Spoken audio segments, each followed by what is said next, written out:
Good evening and welcome to the July 7th Council meeting. Councilmember Burton is going to lead us in the flag salute. Please stand and join us. Ready, begin. I pledge allegiance to the flag of the United States of America and to the republic for which it stands, one nation, under God, indivisible, with liberty and justice for all. Thank you. You may be seated. Okay, our first ceremonial this evening is a proclamation for Parks and Recreation Month. Before we read off the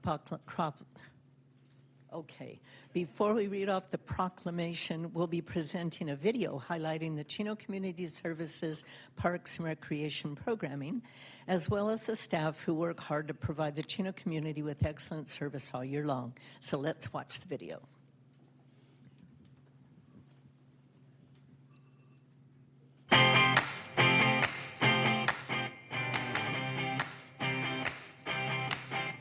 July is Parks and Recreation Month, and the City of Chino has lots to celebrate. Our Community Services Parks and Recreation Department is proud to highlight the positive impact of parks, programs, and services that bring our community together through connection, play, community, nature, belonging, and well-being.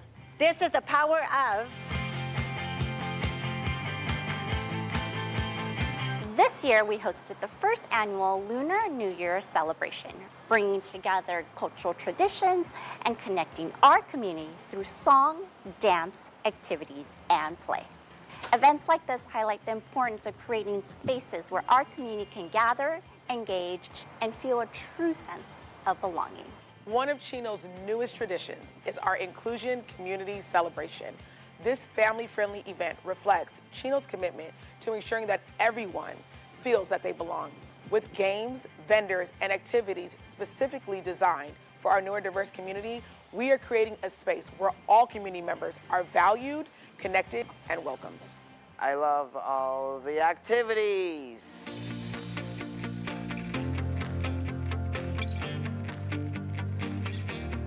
Youth sports play such an important role in connecting our community through play. They give kids the opportunity to stay active, build friendships, and learn teamwork, and just enjoy being part of something fun and positive. Youth basketball is one of our strongest programs. Its success is rooted in the way our coaches, parents, and staff teach our young athletes the importance of good sportsmanship and friendly competition. With 3,700 visitors and 12,000 tokens used since our renovation, the new batting cages at Yala Park are officially a community staple. We are proud to provide a high-quality, affordable home for our Little Leagues, Chino Girls Fast Pitch, and families across the city to come out, swing for the fences, and stay active all year long. I came here first with a friend of mine from bowling, and we wanted to meet some new people. And the Senior Center is very welcoming. You walk in the door and you know everybody here will take care of you if you have a question or a problem.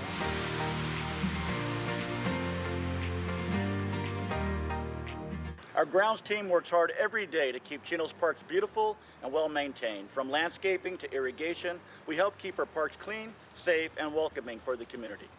This year, Healthy Chino celebrates our 10-year anniversary of the Chino Community Garden. Over the past decade, the garden has become a place where community members and families come together to experience the joy of gardening. The garden's continued success highlights the importance of creating spaces where families, neighbors, and friends can gather, grow, and engage with nature together. To me, gardening is a place of the community who come together, help each other out. Gardening means to me pretty much therapy. When things aren't clicking at home, I can come here and everything comes together, and then I can go home with a clean slate. The garden is not the only way we help nurture our community's mental health. We also offer counseling and mental health resources through Chino Human Services.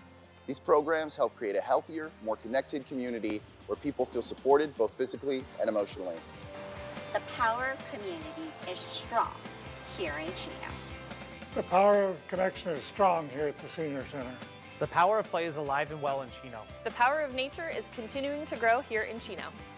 The power of wellness is in full bloom here in Chino. The power of connection is strong here in Chino. The power of belonging is strong here in Chino. This is the power of Chino.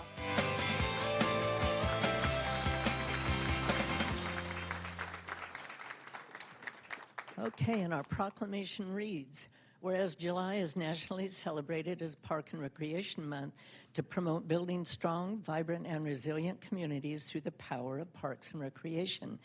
86% of U.S. adults seek high-quality parks and recreation programs when choosing a place to live.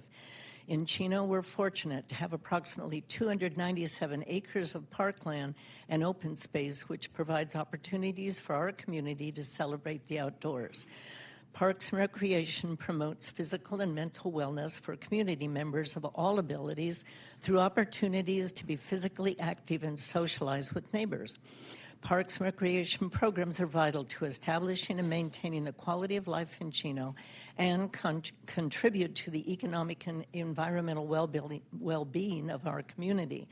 Parks and recreation programs provide positive alternatives for children and youth during non-school hours to reduce crime, helping youth develop and grow into healthy, productive adults. The Chino Community Parks and Recreation Department has adopted the California Park and Recreation Society's Parks Makes Life Better slogan and logo to promote the benefit of park and recreation.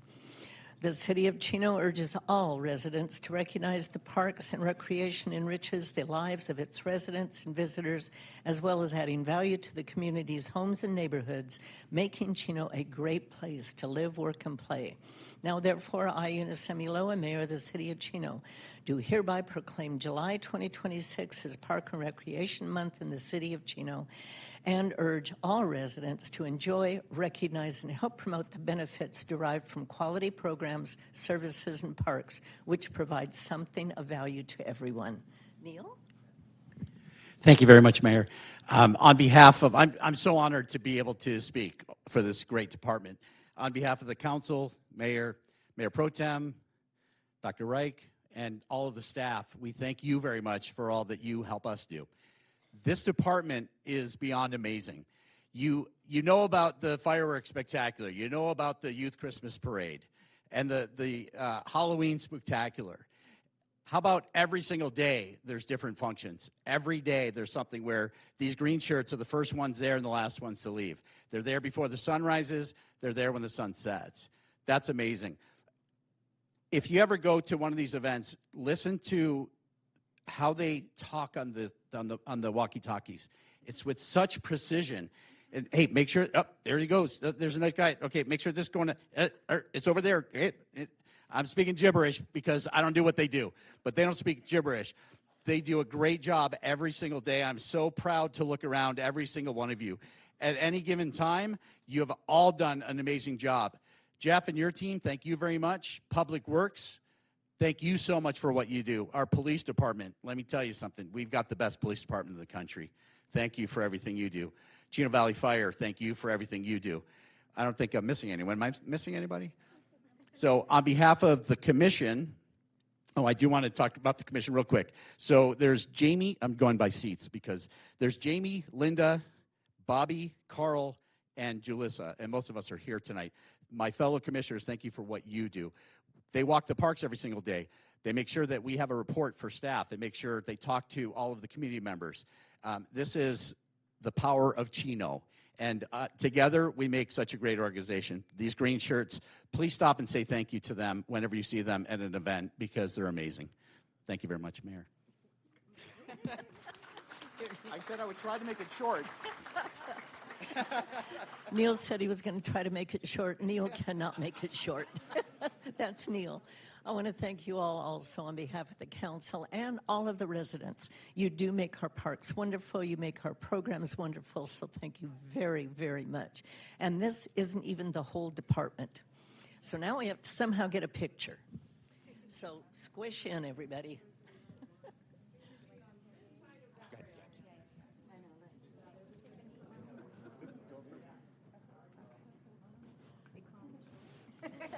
I know. Bobby has to get in the back.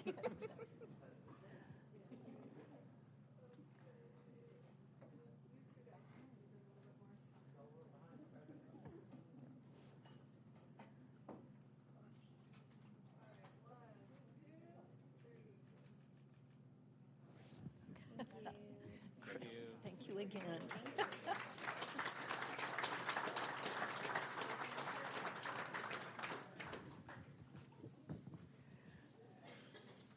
Okay, next we're proclaiming July 26th as Americans with Disabilities Act Awareness Day in Chino. To accept the proclamation, I would like to invite up Lisa Almeli, the city's accessibility coordinator.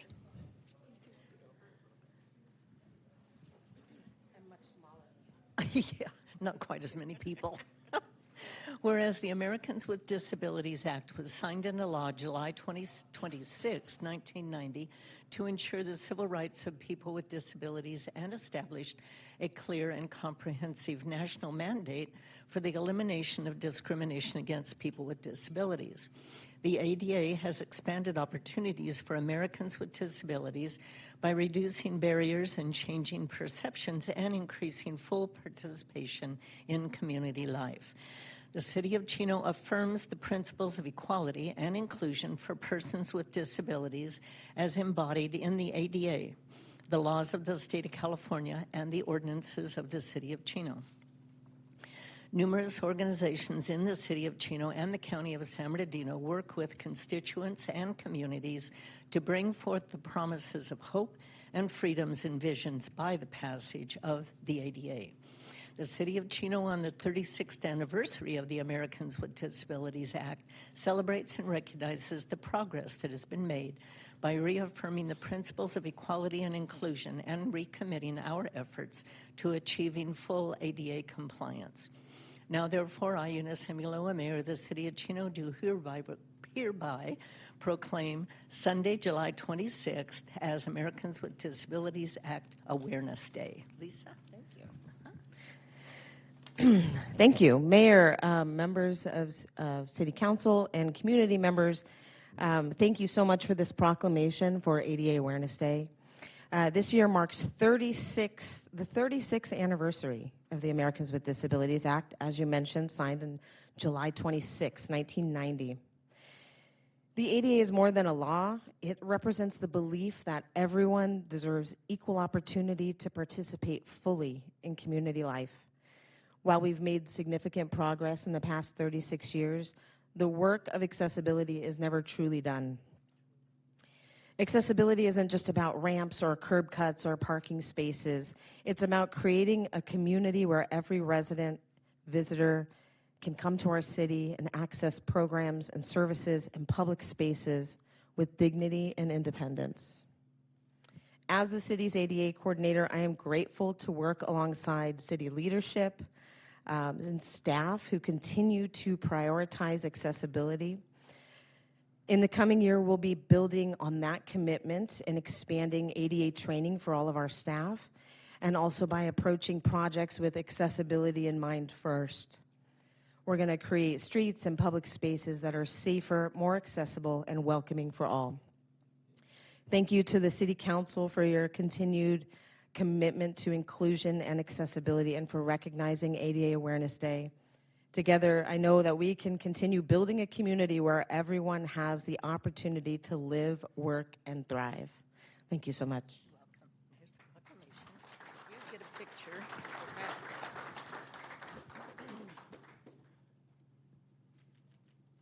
Thank you, Lisa. Thank you.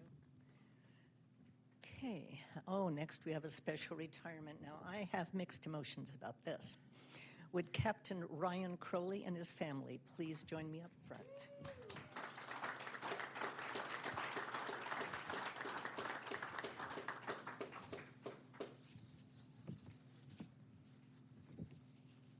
I think I should refuse to do this. You can. I can. You can. It won't do me any good. Tonight, we have the honor of recognizing Captain Ryan Crowley as he retires after more than 32 years of dedicated service to the City of Chino and the Chino Police Department. Captain Crowley began his law enforcement career in 1987 as an explorer with the San Bernardino County Sheriff's Department. In 1994, he joined the Chino Police Department as a police cadet and reserve police officer. And after graduating from the San Bernardino County Sheriff's Basic Academy in 1995, he became a full-time police officer with Chino. Throughout his career, Captain Crowley served in many important roles, including patrol, field training officer, problem-oriented policing, training, investigations, the special enforcement team, professional standards, and executive leadership. He was promoted through the ranks, serving as corporal, sergeant, lieutenant, and most recently captain, and appointed operations division commander, where he oversaw patrol operations in several specialized units. Captain Crowley was also a founding member of the Chino Police Department SWAT team and served in every leadership role on the team, helping shape and strengthen the department's tactical capabilities. His service has been recognized with numerous honors, including 3 department unit citations, 7 Excellence Awards, Officer of the Year in 1999, and the Chief's Award of Distinction in 2023. Captain Crowley, your career reflects integrity, professionalism, servant leadership, and unwavering commitment to public safety. Your leadership, mentorship, and service have left a lasting impact on the Chino Police Department and the community you have faithfully served. On behalf of the City Council and the entire Chino community, I want to thank you for your outstanding service. Please join me in congratulating Captain Ryan Crowley on his well-deserved retirement and wishing him well and his family all the best.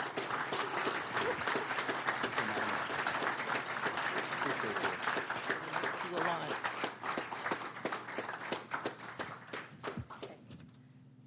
And we have the coveted Chino tile for your retirement, noting your 32 years of service. That's incredible. Now, we have some other people that would like to honor you this evening. First, I'd like to invite up Deputy Chief Nick Murata to say a few words. Thank you very much. So, Ryan, we just want to say thank you for 32 years of dedicated service to this community. Chief Menton always says that it's his goal that all of our employees make it to a longevity retirement with their physical, spiritual, and mental health intact. You may not know, but Ryan actually has a broken leg, so he's got 2 of the 3 right now. So he's doing pretty good. But in all seriousness, Ryan has the lowest ID number of any of our sworn officers. So the institutional knowledge that he's leaving behind, they're really big shoes to fill, and we're just very happy for your retirement. Thank you. Congratulations. Thank you. Next, I'd like to invite up Chino Valley Fire District Vice President Howie, Board Member Luth, and Deputy Chief Gable.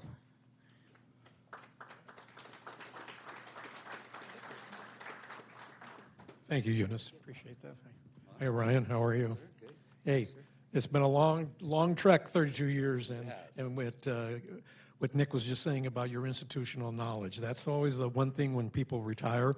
You have a lot of young people working, and they don't know the background and the history of the city, and that's something that you have all that, and hopefully you can mentor a few in times to come. But we're just so happy for you, and I'm going to let Harvey talk for a little bit before we present the certificate.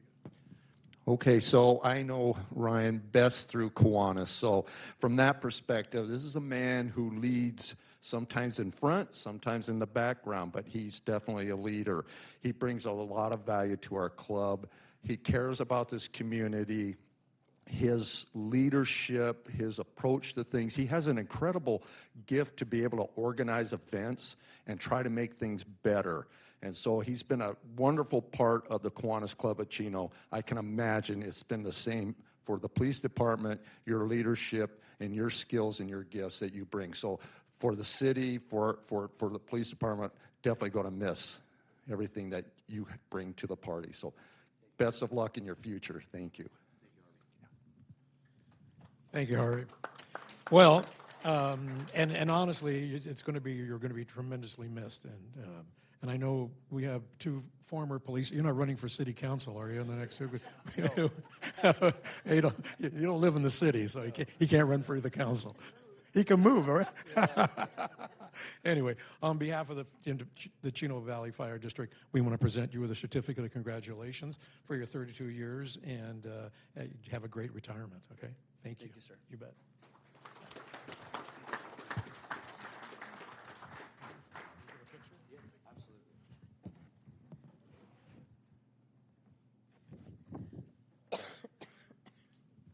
Next, I'd like to invite up Natalie Tong, representative for the office of Senator Susan Rubio.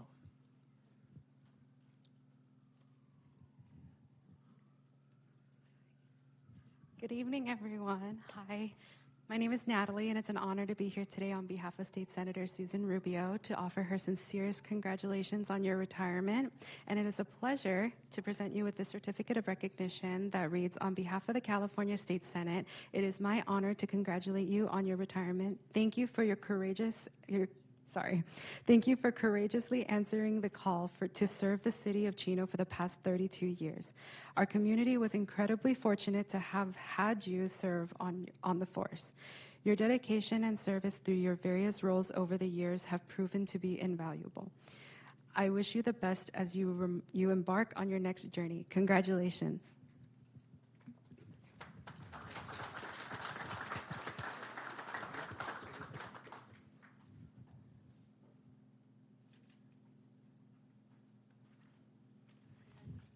Next, we have Sophia Cohen, representative for the office of Assemblymember Michelle Rodriguez. Thank you, Mayor.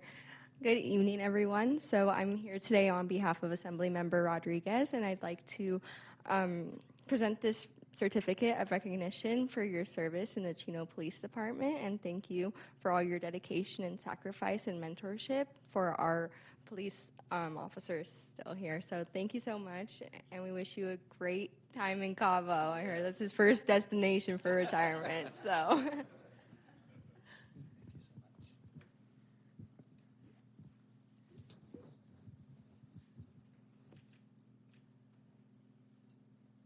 Okay, now we have Melissa Campani from Supervisor Kurt Hagman's office.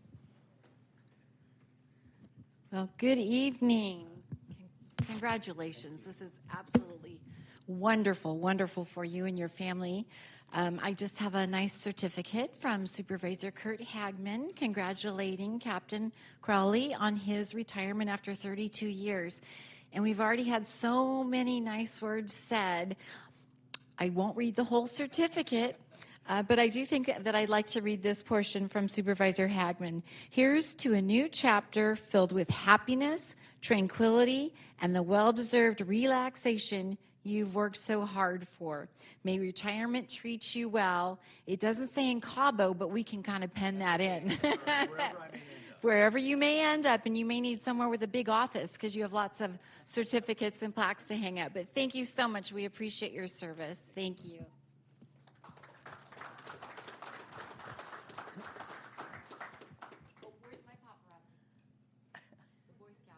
The Boy Scout.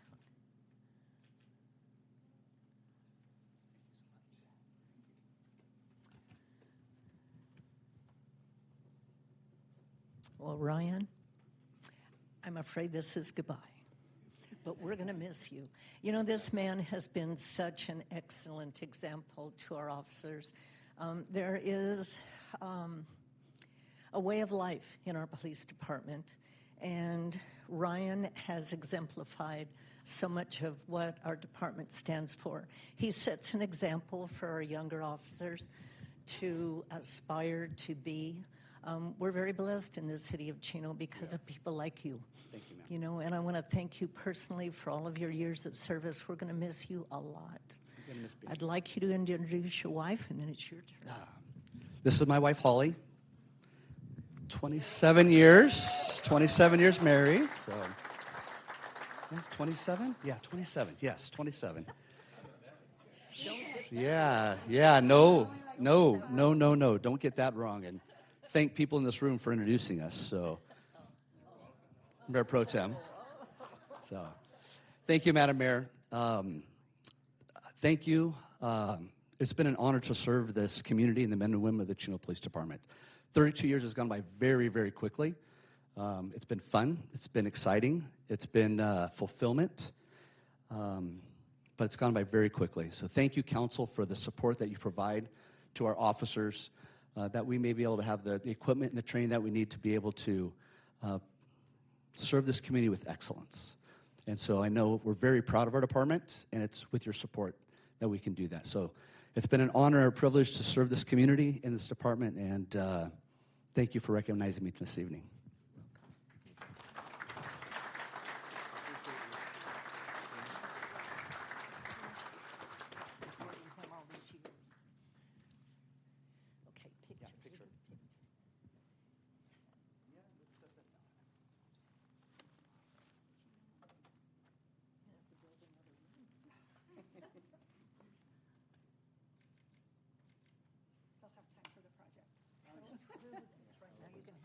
You have a lot of honeydews to do. A long list, but I've got time. That's true, you do. Just make sure you get it all done. Now, if you get bored, you can come back as a reserve or something. Yeah, give me a few months. Okay, just a couple months, and then you'll be back. Thank you Madam again, Mayor. Ryan. Thank you, Holly. Let's give him another hand.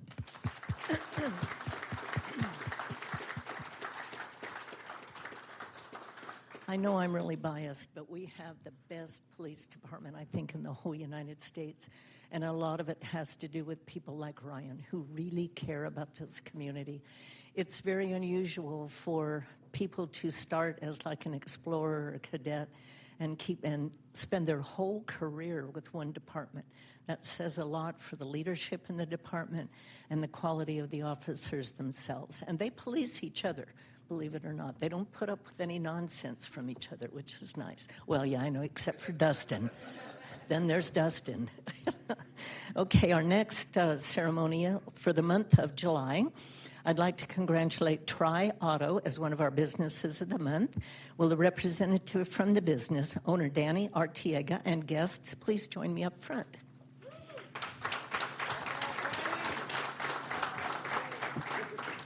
You have a cheering section. Specializing in Toyota, Honda, and Lexus, the Artiega family opened their original location on Schaefer Avenue in 1999.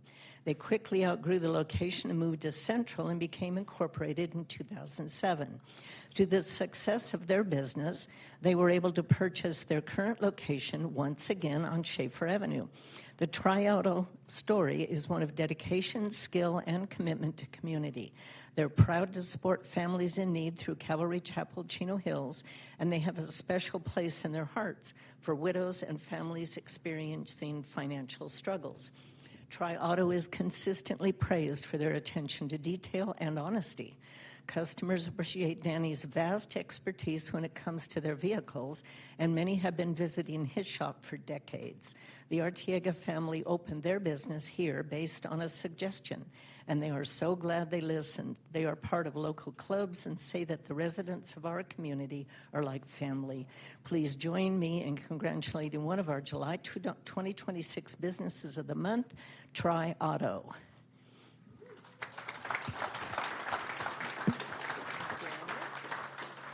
To present you with a certificate of congratulations. Thank you so very much for operating in the city of Chino. Would you please like to say a few words? Well, I don't have a lot of words, but thank you for recognizing us, and we are so glad to service Chino. Well, I'm glad you're here. Yeah, thank you. Would you like thank to you. say anything? It's hard to get people to talk.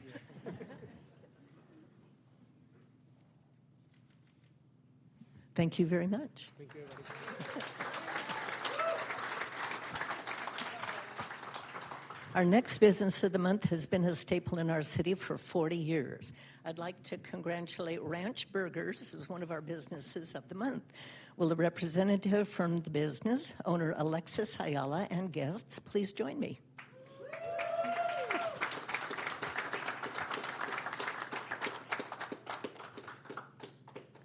Ranch Burgers is known and loved for not just their burgers. Customers also rave about their breakfast burritos and dinner plates. This restaurant is a must-try here in our city. Ranch Burgers also supports local businesses by purchasing local dairy products as well as local meat products. We love hearing about local businesses who support one another. When asked why they chose Chino, Alexis said, "We value our deep roots in the city and are committed to offering great food and exceptional service to our neighbors." Please join me in congratulating one of our July 2026 businesses of the month, Ranch Burgers.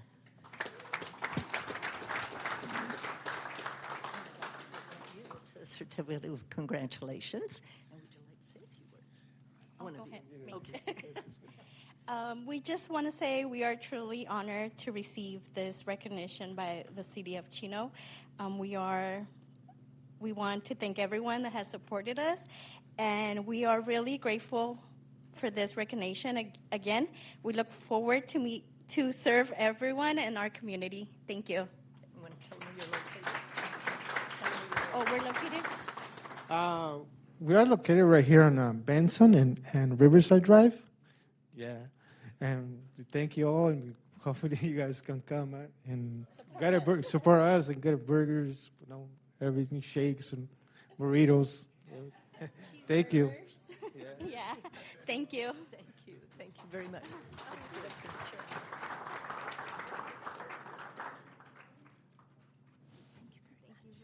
You're welcome.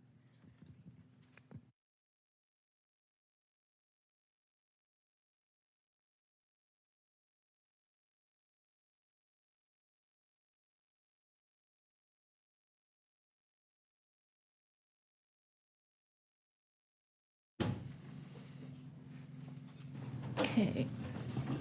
Prior to the council meeting, we did have a closed session. I'd like to ask our attorney to give us a report out of any action that was taken. Thank you, Mayor, members of the council, and all those present. The City Council met in closed session and held a discussion on the two items listed in the closed session portion of the agenda. Beginning with item 1, conference with legal counsel. One item of existing litigation, the matter of City of Ontario, including the City of Chino versus Inland Empire Utilities Agency.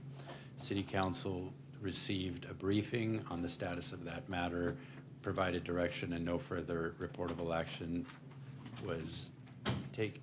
Pardon me. The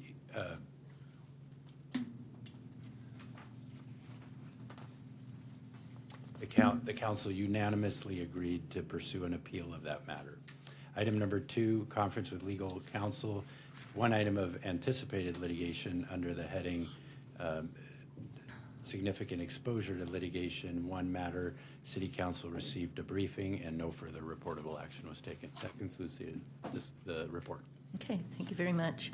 City Manager Wright, do we have any announcements, additions, or revisions? Thanks, Mayor. We'd like to pull item 23 and return it to staff, please.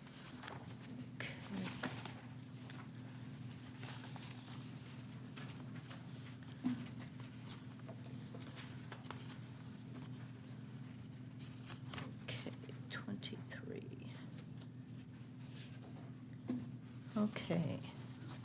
We have a brief presentation right now, informational item on Chino Channel 3.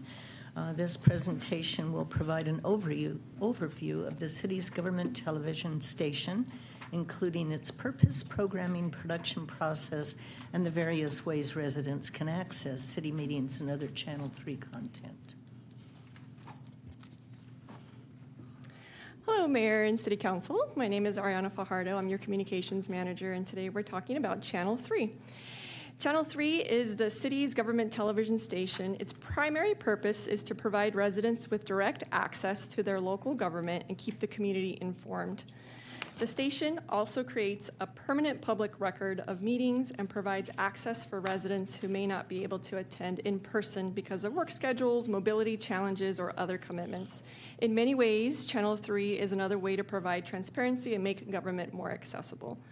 Through the city's cable franchise agreements, Chino is able to broadcast Channel 3 programming without paying traditional airtime or broadcast fees. Channel 3 also receives support through PEG funding, which stands for Public Educational Government Access. PEG funds are collected through cable franchise agreements and are intended to support capital needs such as like broadcast equipment, cameras, production systems, and technology upgrades. So as part of our Channel 3 team, these are our faces behind the cameras. So we have Christian Reyna. He's been with the City of Chino for 10 years and serves as our broadcast coordinator. He oversees production, planning, scheduling, and the technical operation of the station. Then we have Kevin Carlson. He's been with the city for 12 years, and Josiah Manzanares, who's been here for about 5. Together, they are our broadcast associates, and they handle camera operation, editing, graphics, audio, photography, and many of the behind-the-scenes technical responsibilities that make every broadcast possible. While viewers often only see the finished product, there's a tremendous amount of preparation before, during, and after every meeting or video production. The team wears many hats and supports communications efforts throughout the organization. So we can all just wave and say hello and thank you to those guys that are currently broadcasting. So the types of content produced, our council meetings, it's only one part of what this team does. Throughout the year, they capture community events, they create videos highlighting city programs and services, much like the video we just saw. That was an example of something that they were able to produce. They also produce recurring programs like the Mayor's Message, which we see a little preview of there, Experience Chino, and they create content for the city's social media channels and develop internal training videos. They also provide lots of audio and visual support for community meetings and city events. They also help to facilitate remote meetings when they're held at the senior center or at the police department. Their work helps to tell the city's story while educating residents about services available to them. Recently, we had an equipment upgrade. It's a couple years now, but much of the equipment used to operate Channel 3 had reached the end of its useful life, so some components were more than a decade old. The city invested in a modernization of the product system, and the upgrade included camera controls, a modern production switcher, and a new broadcast software. Additionally, there were a few of the cameras in this room that were upgraded to 4K cameras for improved image quality, and one additional camera was installed to provide better coverage.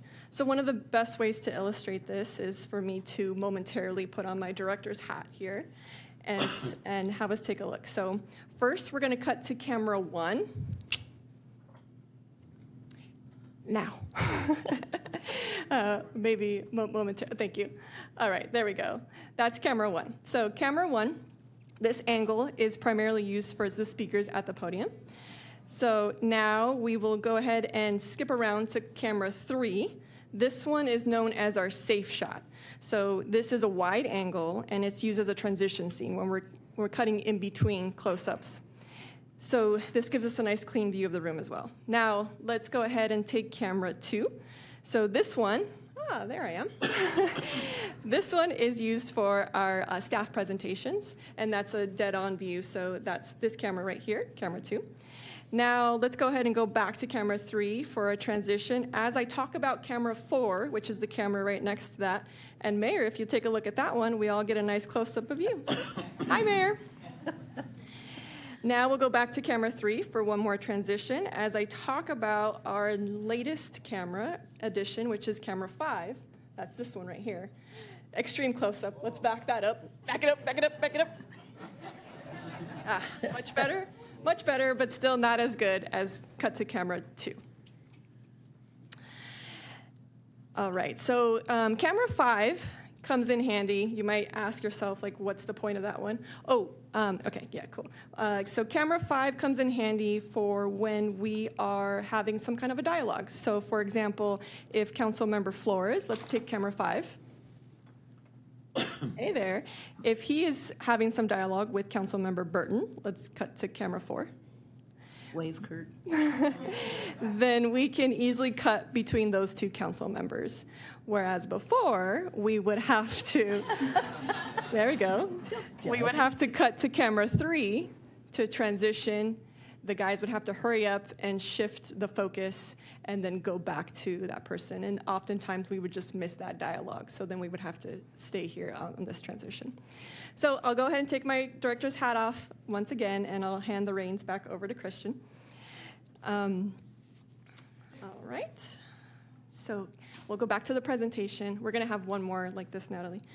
All right. So now we've got our timeline of a council meeting.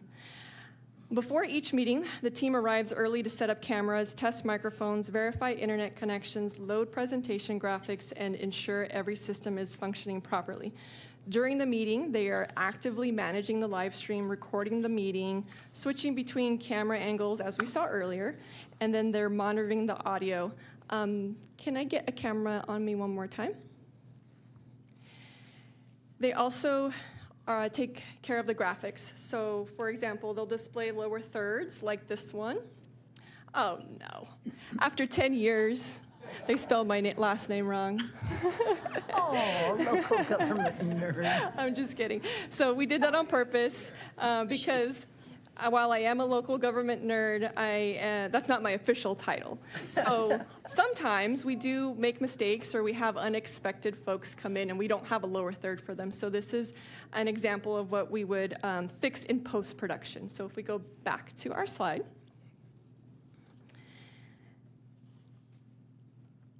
So after the meeting is all said and done, if we have any mistakes, which hopefully we don't, they will go ahead and make those corrections in post. Then the recording is archived and uploaded for online viewing. Replay schedules are prepared, and the meeting is preserved as part of the city's public record. How you can watch at home. You can watch on cable TV. Those are the channels you can watch it on, depending on your provider. You can always watch on YouTube, and you can also live stream in our agenda portal. On YouTube, our handle is @Chino3TV. The goal is to give residents multiple ways to access city information, whether they prefer watching on cable, online, or live, or even later when it's more convenient. So that concludes the overview of Channel 3. As communication tools continue to evolve, Channel 3 remains an important part of how we serve the community, especially for residents who rely on live meeting access, archived recordings, and city-produced programming. We're proud of the work the team does to keep Chino connected, informed, and engaged. And with that, I'd be happy to answer any questions. Okay. Kurt, you have a comment? I just was going to say, this is why you're the City of Chino Employee of the Year. This is so good.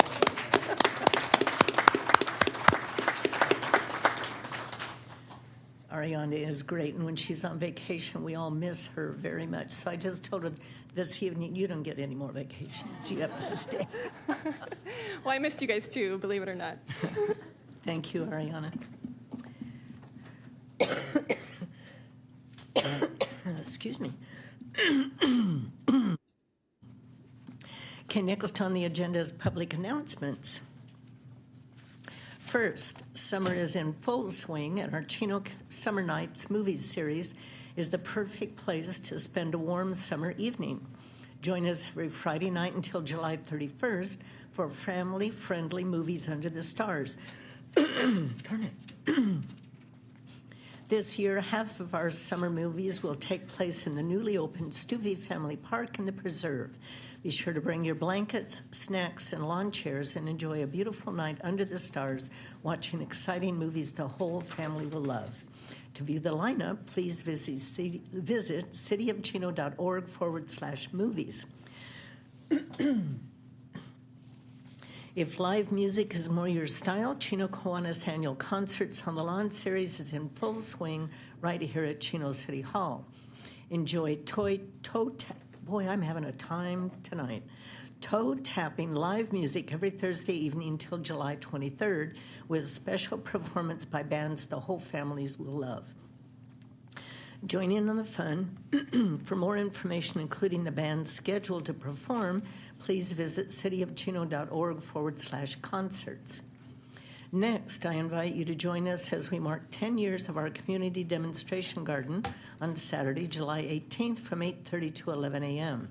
The event will highlight all the work Healthy Chino has done to make the community garden a staple in our community, and will feature children's discovery crafts, seed planting activities, healthy grilling examples, story time area, and much more.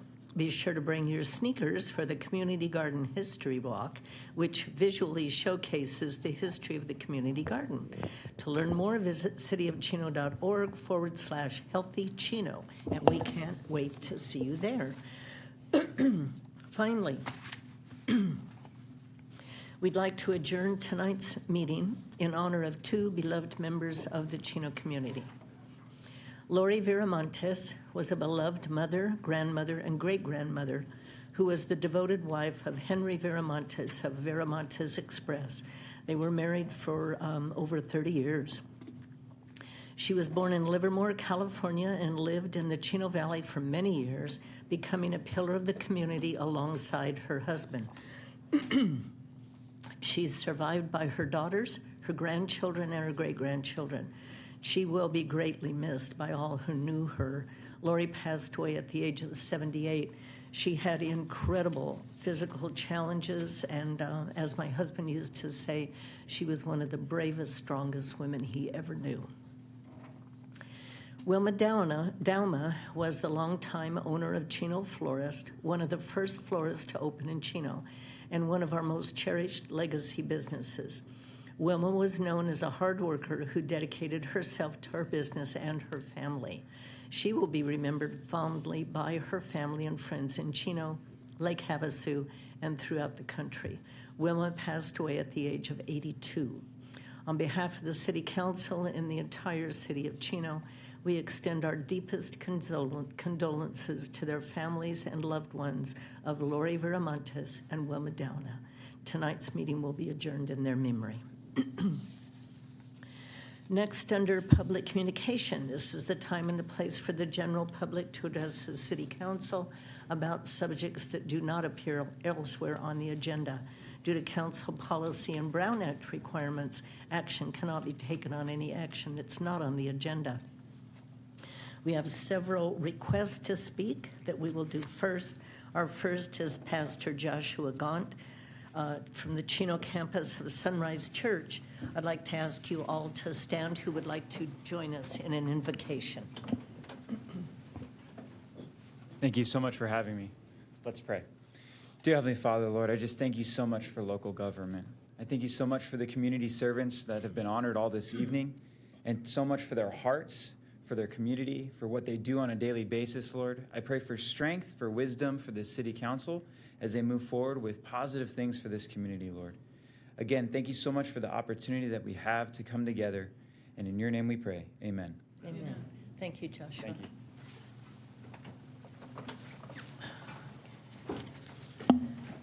Okay, next, we have Marcia Richardson. You say you would like to meet with someone after the meeting, but would you like to address the council first? Yes. Okay.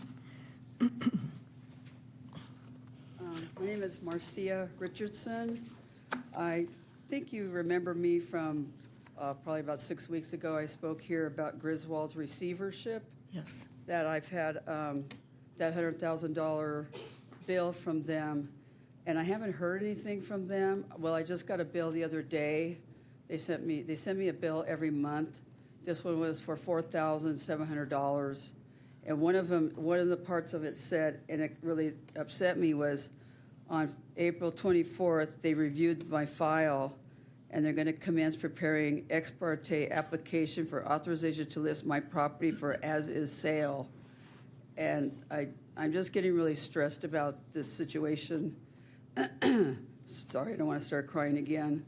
And I just I know the meeting today might last longer, but maybe I could email all of you to maybe contact me just so I kind of know what's going on or what's the status of the situation, because I'm getting very stressed out thinking about, like, any day now am I going to get something from them about my house going up for sale or something without me knowing. I don't know how the legal process works. Do they have a court date and I get to attend the court, or how that works? So that's why I'm asking for some communication somehow. Okay, Marcia, we will have our city manager have someone get back to you. All right, thank you so much. And I they appreciate have your that. information, I believe. Yeah, I think so. I thought maybe I'll send all of you an email, just a reminder. Okay, thank you. Thank you. Next, yes. I have just a comment for Ms. Richardson. Ms. Richardson, if you email all of us, we can't all respond to you, just so you know, right? I have responded to you individually, but in the past, you haven't provided your phone number. So if you email, please provide your phone number if you so choose. I should do. Thank you, for ma'am. sure, yes, Okay. thank you. All right, thanks for reminding me. Thank you. Next is Donna Marchese.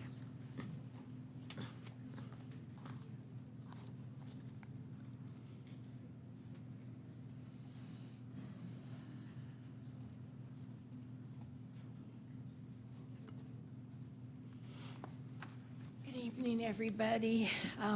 I'm here to talk about some disconnects in departments. So I'll read you my little story.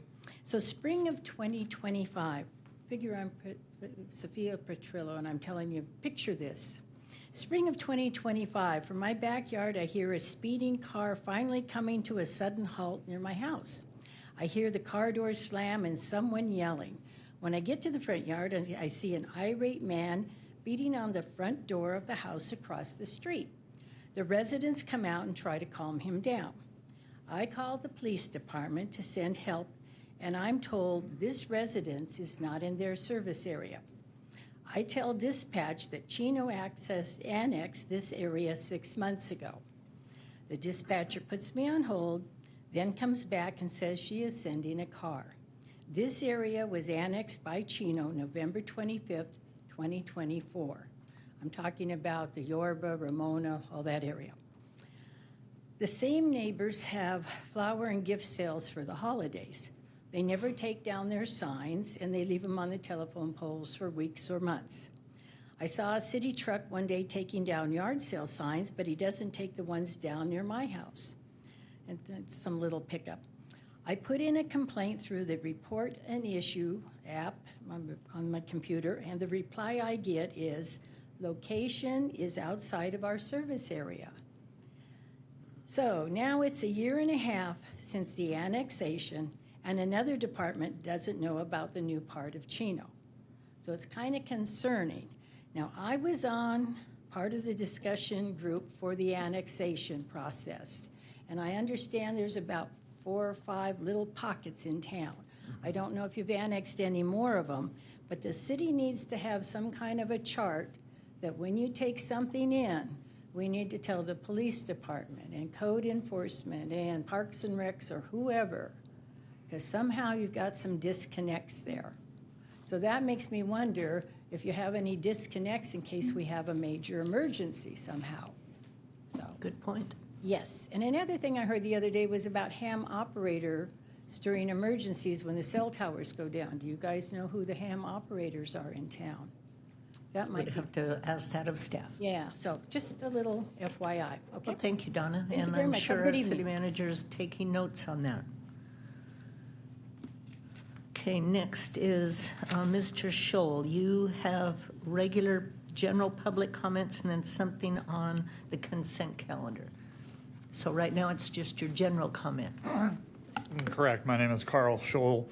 I've been a resident of Chino for 41 years. I've had a business at Chino Airport since 1985, and I live up in Cypress Creek up the street here. I was at a meeting here a couple of weeks ago for the, I guess it was a planning commission for 3 different projects that were being proposed here. And I was a little concerned about the way that was handled. First of all, I read about it in the Chino Champion, which was 3 days before the meeting. So I'm wondering how anyone gets notified of these types of meetings. And I was told that, well, if you're within 300 feet of it, you get a mailed letter about it. Okay, well, I don't live 300 feet from these developments, but I think there ought to be a different method of communicating with the city residents of Chino. I spent 6 hours in that meeting that night, and I was a little bit distressed. My gut feeling when I left was that the Chino City Council, this was a planning commission meeting, but the council had to vote on these different projects, and there were some exceptions made about the builders weren't didn't want to have to do underground utilities and things like that. But the feeling that I got, just my impression was that the council was more concerned about getting the fees from the builders than they were about listening to the residents that had questions or problems with these particular developments. And personally, I think that the biggest issue is the traffic problems that all these, what do we call them, affordable housing overrun projects in the city.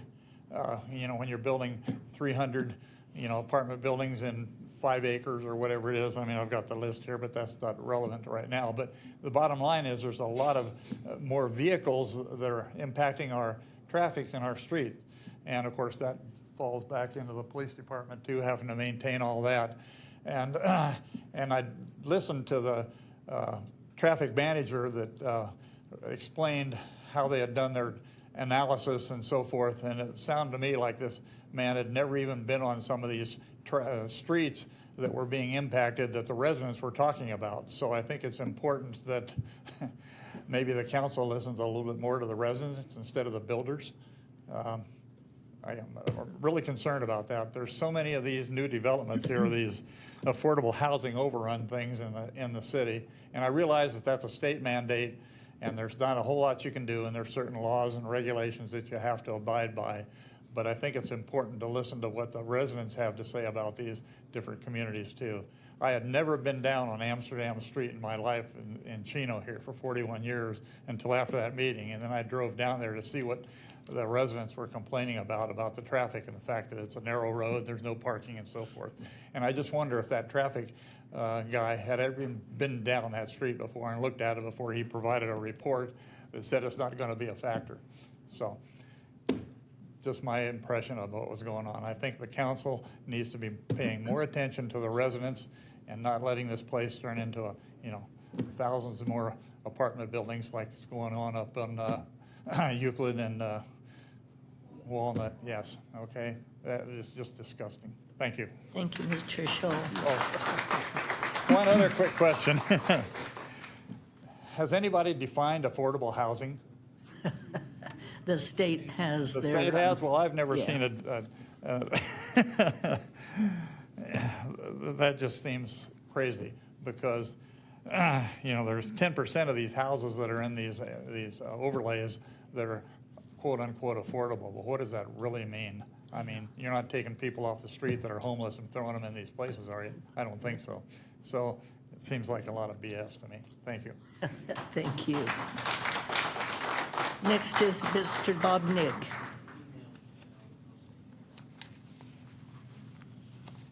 Kind of piggyback on some of his comments. I'm Bob Nigg, and if you don't know, I'm very detailed and factual orientated. The first thing that just recently came to my attention, a year ago, a citizen could file an appeal to the Planning Commission or a development thing. There would be no cost. That changed in July of last year, where now if a citizen wants to appeal a decision, it'll cost him $1,029 for a Planning Commission decision or $1,569 to appeal a development decision. The citizens who are making those appeals are looking out for the best interests of the city. They shouldn't be charged to make a valid appeal for something that they deem to be wrong. Then I'll kind of piggyback on the last gentleman. I also attended that Planning Commission meeting. I was there till 1:30 in the morning. I could describe most of it as a debacle. I wish we would have had the TV cameras on that so the citizens could see what happened. During that meeting, and I'll try to go on in my 5 minutes, it came to light that the developer pays the contract to do a traffic study. They did the traffic study when the shopping center with the new marketplace not there. Well, city staff and the city attorney says, well, we cannot create a new traffic study because SB 330 says they can't. Well, SB 330 says you cannot change the standards after they put their application in, but we already had standards that weren't followed. A traffic study, standardized traffic study, even within the city's own, traffic impact analysis study, actually looks at, it should look at future growth, and when a good traffic study, a valid traffic study would say it needs to judge that maximum capacity of that shopping center when it's full. You don't look at it at the time it's empty. That will underreport the traffic. Standardized traffic engineers look at the future projected growth and what is there at the time.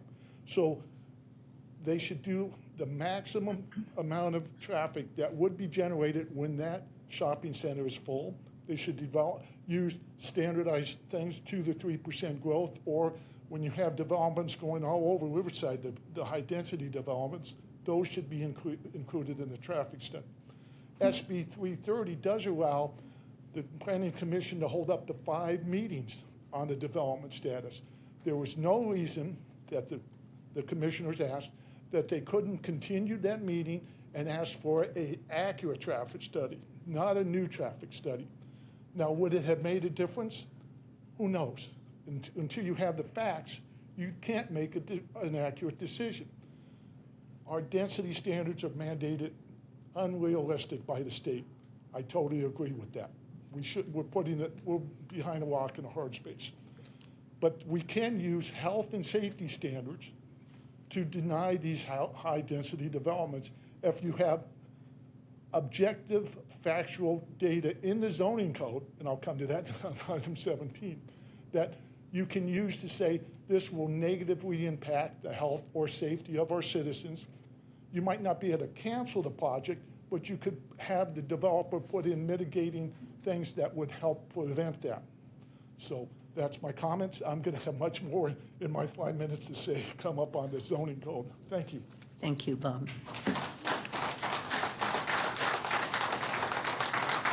Okay, those are the requests to speak on items that are not on the agenda. Is there anyone else in the audience that would like to address on an item that is not on the agenda? Mayor, I believe there's one more card. Not that I have, Natalie. Is it online? Do you have something online?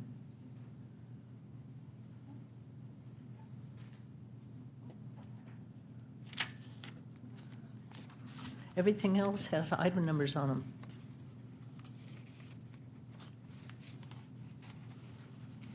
There was an organization reach out. There's not one there. Mm-mm. Oh, it's for an agenda item? Okay, it's for an agenda item. Okay. We do have a tradition here, and that is if there's any students in the audience or scouts that are here working on a badge or anything, we ask that you come up and give your name and report on the project that you're working on or why you're here. And I know we have one scout, Melissa's son, so if you'd like to come to the lectern, please. Hello, my name is Nicholas Campani. I'm with Troop 220, and I'm here working on my Communications Merit Badge. The current status is I did not get into the class when I was going to summer camp, so I walked into the class at summer camp and said, can I join you guys? And they said, sure. And they were able to do every requirement at the camp except for attend a town meeting and take notes. So that's what I'm here doing tonight. Well, thank you very much for being here.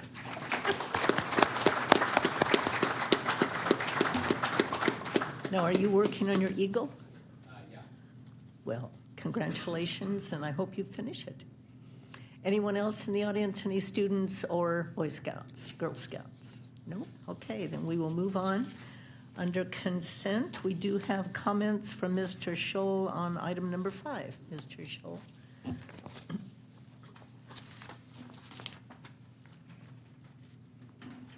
Carl Scholl again, and item number 5 was on the agenda for the meeting on the 17th that I was part of and listened to. And I mentioned previously when I spoke about my concerns about the traffic and so forth in that particular area. And I was not happy with the traffic report that gentleman provided about what the traffic impact was going to be to the other residents in that community right there between Cypress and Euclid Avenue. I'm familiar with the Cypress and Euclid Avenue intersection there, but they were going to run Amsterdam Street through the bottom of this new development, and that was going to exit on Cypress, and it's going to be crazy. I mean, the traffic is just going to be crazy. And then the residents were really concerned about the traffic that was going to be coming down Amsterdam, because now it's a dead-end street, and it only allows them to go into the little cul-de-sac areas in that particular part of the community there, which is very nice. But as soon as Amsterdam is opened up clear to the end, that's going to be another thoroughfare in there. And I think that the council and the traffic engineer that ran that report didn't have a clue what was going to happen there. I drove it 2 days later just to see what that was all about, and I think that was a problem. Now, I do understand after talking to the engineer tonight that project has not been approved yet. It's not finalized, so there needs to be more input, I believe, on a couple of different areas there.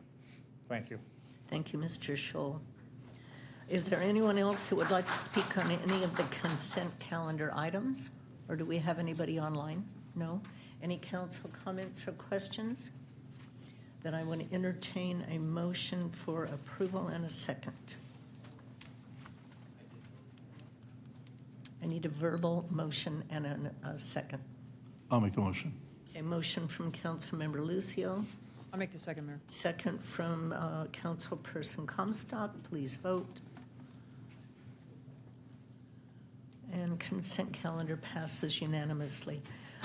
I would like to take this opportunity to ask our attorney, impromptu, to please give a quick explanation on when it comes to these housing projects, state mandates on possible reasons for denying projects and what's legally allowed now by our great legislation and up in Sacramento. Certainly, Mayor, thank you for the question. I know and recognize that there could be frustration by members of the public when these projects come to your town. Your residents know best how a project may or may not fit into an area from their perspective.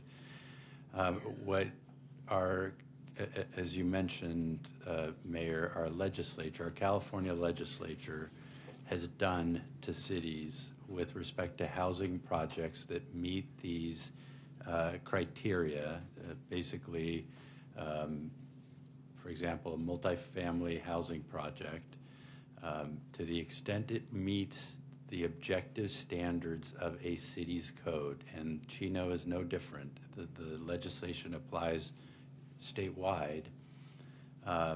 City councils, planning commissions are now left with virtually no discretion to deny the projects.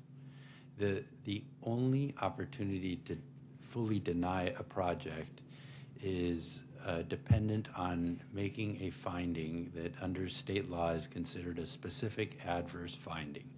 The legislation explains that is to be found in very unusual and limited circumstances. And the Housing and Community Development Department, HCD, and that interprets that legislation, the agency for the state of California, has published guidelines interpreting that legislation that have made it abundantly clear that that finding of a specific adverse impact required to disapprove a project is rarely established and a very high bar. Traffic impacts, they specifically say in their published guidelines, do not qualify as specific adverse impacts, and other concerns, noise, et cetera, don't qualify. Frankly, there has not been any city that has won in facing a court challenge in court on the basis that a project should be denied based on that finding. So if you ask me or anyone asks me what exactly is a specific adverse impact, I can't tell you because no court has told us. The legislation doesn't tell us. All we know is that HCD says that those are to be established in very limited and rare circumstances. So it must be a pretty unusual circumstance. I know there was also a question about what qualifies as affordable housing.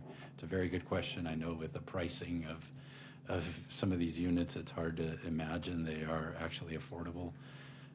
But state law does have definitions. So, for example, there are moderate income units, which are defined as 120% of area median income. Lower income, 80% of median income. I think I have those numbers right. And then low and very low. So those each have state-defined criteria depending on the median income amounts of the established area. Here would be in the San Bernardino area. I could keep going on, but I'm sure that that's not I think the point that I wanted made was because of Sacramento and the decisions up there, they have virtually taken away our ability to control growth within cities. They have mandated all of this, what I call stack and pack, with virtually no way of defining them to prohibit them from coming in. And if we try to deny it, then we get sued, and all of the court cases to date have lost. Correct. At great expense to the communities. And the result, if I may just say a couple other things, the result of denying a project without appropriate legal basis per that legislation means that the applicant can sue, recover penalties against the city, their attorney's fees, and obviously the city has to pay its own attorney's fees, and the project gets built. And it still gets built. It still gets built. So that would be the result. So obviously it's a very significant consequence. And, you know, your state legislature, with all due respect, has forced all of you as city leaders to face the community explaining what this legislation has done, which is, as you mentioned, remove your discretion. So they don't care about traffic. They don't care about the impact on the community. They don't care about the impact on neighboring housing projects or whatever. They just want these stack and packs built at all expense. If I could piggyback off that, and the reason they choose these high-density projects is because the belief in Sacramento is that if we build more units, therefore there's more units on the market, the market will go down, making it possible for people to afford into communities, which we all know doesn't really happen, but that's their excuse for what they do and why they force us to do high-density housing. And it's not, and really, these should all be directed towards Susan Rubio, Michelle Rodriguez, your legislators that are up there in Sacramento that make these decisions up there, and then they come down here with already established guidelines, and then the residents get upset with us based on something that we had no control over. And that's really something, when they have their community barbecues, you guys should be attending those community barbecues and you should be having those discussions with them. Because those are the people that are passing these laws here in California. It's not the city council. If we could put 4.5 an acre, we would. But unfortunately, that's been taken away from us. And I would add, just incidentally, not only do they have to be fairly high density per the standards under the legislation, there is what's called the state density bonus law, where if a developer proposes some amount, some percentage of affordable units, the city is compelled to grant them additional density, reduction of your setback, increased height, and various things that I'm sure your community would not find appealing. So Mayor, I would say just my comment on this as well, because I want to be careful, because this is not an agendized item, sir. I want to thank you for coming here this evening. But once again, if the community wants us to, we can entertain the idea of having just a public workshop about housing and local control. But I want to assure you that every single member of this council sitting up here ran on the premise of local control and going to Sacramento and demanding that Sacramento give us local control over particularly land use and zoning. And what happens is exactly what Councilmember Lucio said. We are paying attention to what our residents want. I am a longstanding resident of this community. I went to Doris Dixon the day it opened, Ramona Junior High School, Don Local High School, and spent 34 years working at the police department here. That's part of the reason I ran for public office, is I want to protect Chino and the quality of life that we have. We want to help you. But part of the challenges is some of the mandates that the state has imposed upon us. And to your point, sir, yes, probably only 10% of those houses will be what they consider affordable, because Sacramento has, in the last probably 10 years, introduced well over 600 pieces of legislation involving housing, zoning, and local control, all adversely which affect local communities. their mindset in this now is that instead of building one large affordable complex, which is subsidized for affordable housing, to spread that subsidy or that affordable housing into separate developments. Now, I'm not saying I agree with this mindset. I'm just saying that this is the mindset that gets explained to us when we go in front of housing and community development. What we can do as residents, if you're sitting here tonight, is what Councilmember Lucio said, help us work with our assembly member and our state senator. But also when the project comes before us, we're fortunate in Chino where we have developers that often want to give us accommodations or amendments to the project that are impactful to us that can help us as a community. I've seen it happen on several different projects. It does not mean that the project will not be built, because that's what's happening in our community right now. The community meeting is sometimes misunderstood for, hey, you just need to kill the project. The project needs to go away. But somebody like Mr. Nig, who can bring us things that say, hey, listen, this may be the wrong analysis of this, or we may need to take a separate look at this, or there's another project that this happened about a year ago where the community didn't like the height of the project and the developer was willing to make adjustments. That's where we get the score for what it is we're trying to accomplish. So that being said, I don't want anybody sitting in the audience tonight to think that we're not up here fighting. We've spent copious amounts of hours in Sacramento with legislators, but sometimes it's falling upon deaf ears. And it's very, very frustrating for us too. I saw it, I talk about this all the time, I saw it in safety, and then I see it now in the land use control. It's very hard and very frustrating for all of us. But thank you for your comments, and we'll keep listening to them and keep attending our meetings. It's helpful. And write your assembly member, which is Michelle Rodriguez and Sandra Rubio in the Senate, in the California Senate. You have to come back to the podium, sir, not from the Sir, audience. you have please. to come up to the lectern. Just so you know, the Cypress Edison project is not an affordable overlay. That one doesn't fall in that category. It's a different, So- yeah. We have a mixed-use overlay and an affordable overlay that we had to submit as part of our housing element. No, I understand for others, but not for that Yes, particular, yes. that particular We're talking about project. other ones that are being Other vetted ones, in the yes, community. Yes. obviously, I realize that, but a lot of people maybe think that one on Cypress was an overlay project. and That's market It value. is not. Mhm. Thank you. Thank you. Kurt? I know we've had discussions about HCD and our staff. I know our staff calls HCD frequently to get clarifications on what the law says today versus what it said yesterday.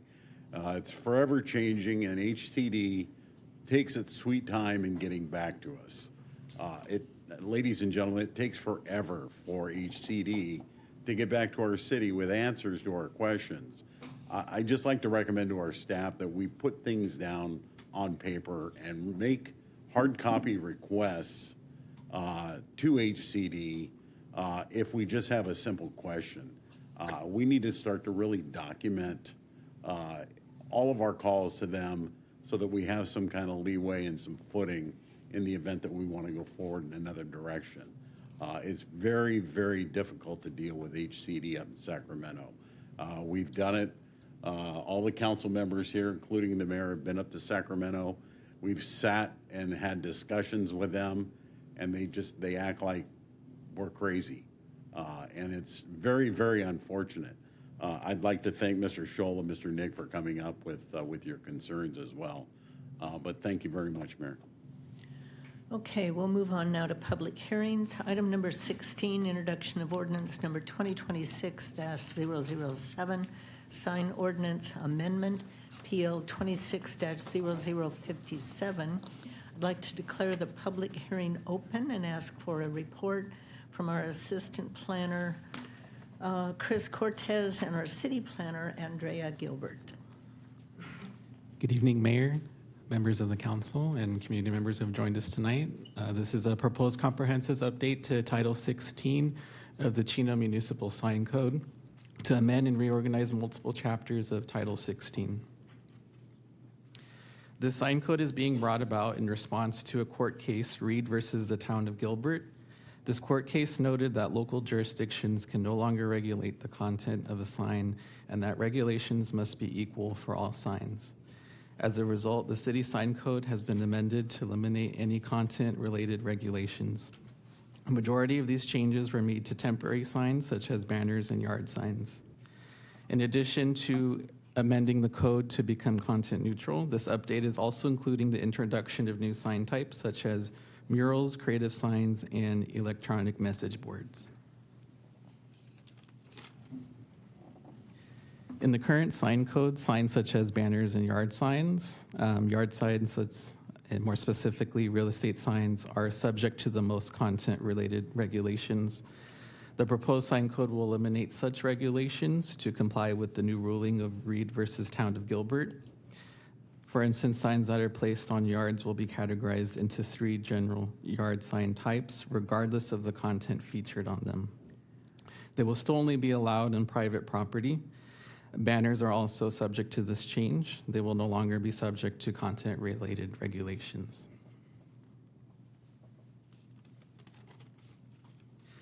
This update will include the expansion of electronic message boards to cities' larger commercial centers. Currently, there are only electronic signs at the Ayala Community Park sign and at Chino Hills Ford. The update will include regulations in regards to location restrictions, height maximums, distance requirements, and illumination standards. Another new sign type being introduced in the update is a creative sign. A creative sign is a unique and innovative sign that does not meet sign code requirements but enhances a site's visual quality. This code will establish a form of review for these signs to ensure creativity standards are met, all while mitigating negative impacts.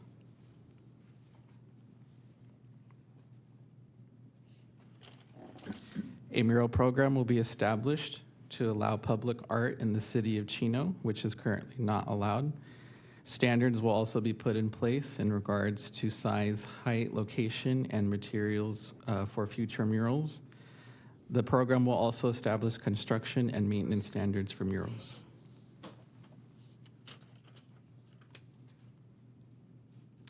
The sign code itself is also being reformatted to be more user-friendly.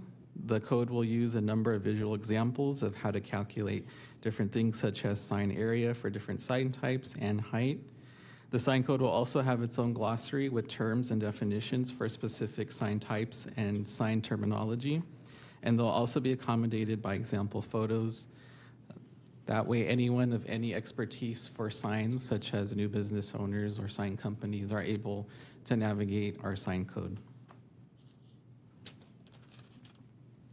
Staff perform outreach with the Chino Valley Real Estate Professionals, the Chino Valley Chamber of Commerce, and the Building Industry Association of Southern California for input. It made suggested changes to the sign code. And on June 17, 2026, the Planning Commission recommended approval of the update with no changes. The project is exempt from the provisions of CEQA pursuant to sections 15060 subsection C3, and a notice was published in the Chino Champion, to which no public comments were received. Staff recommends the City Council approve ordinance number 2026-0007, adopting sign code amendment PL 26-0057. This concludes my presentation. I will now turn it over to Fred, who has a few words to add. Thank you. Just the one item I'd like to highlight is, to the extent that a city allows murals, the one cautionary legal note is a mural is considered an artistic item. There have been circumstances where a city has tried to prohibit what it considered some commercial advertising within a mural. I will get that word right. The example was where a mural was painted on the side of what was a smoke shop, and it displayed items that were sold within the smoke shop. The city had demanded that that be removed because it was prohibited by the ordinance, which only allowed murals for artistic purposes and not commercial advertising. And the city was not successful because the argument was, well, it happens to have some elements that the business that was on the wall where the mural was sold that did not take it away from the free speech protections of artistic design. So, long-winded way of saying it is sometimes very challenging to enforce that distinction to the extent you prohibit commercial displays within a mural. Okay, thank Happy you to very answer any much. questions. We do have one written request to speak. That's Stubby Barr.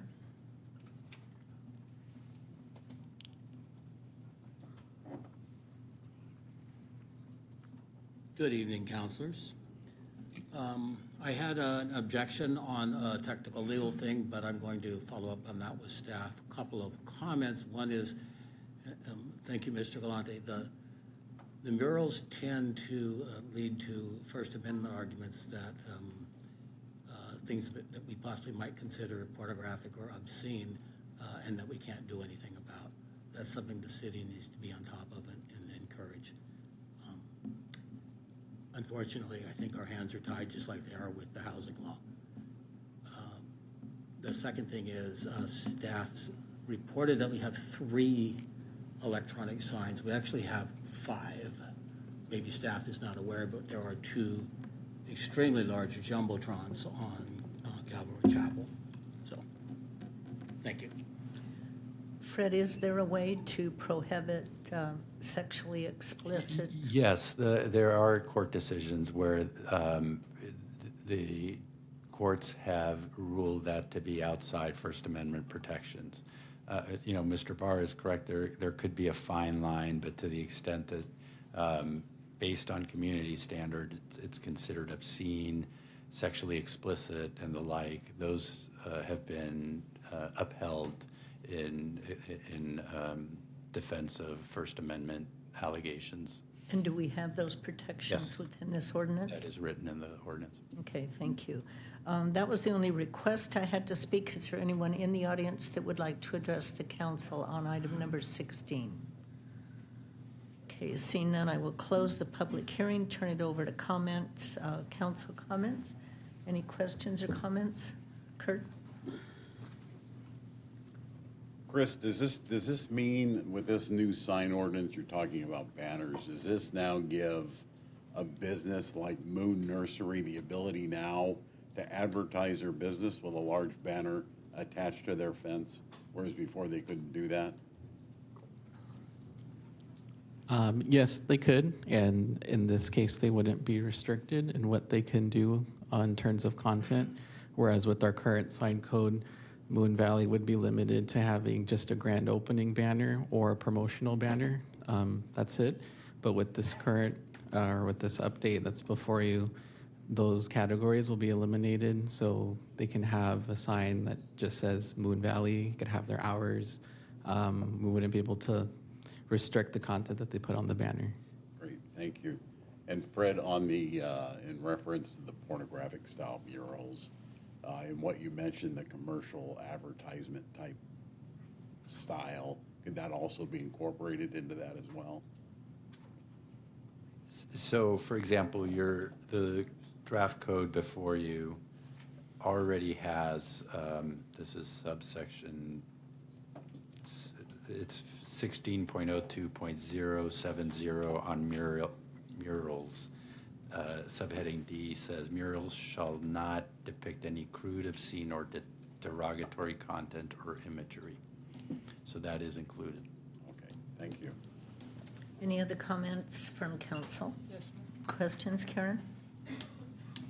Well, the revision of this ordinance is coming straight out of a workshop that we hosted several weeks ago regarding the sign and as well as murals. And at that time, we had a great discussion on murals, and it caused me to actually drive around and look at murals in the surrounding community. I'm actually in favor of all the revisions to the ordinance. I have reservations about the murals. There's often, I think the murals are fantastic, especially when they're done with the right intention. But I even drove to a couple neighboring cities, and I'm like, I don't know about those murals for our community. They were just elements of it, Fred, that you said that were on the probably on the cusp of me saying, like, as a local resident, I don't know if I really enjoy that mural.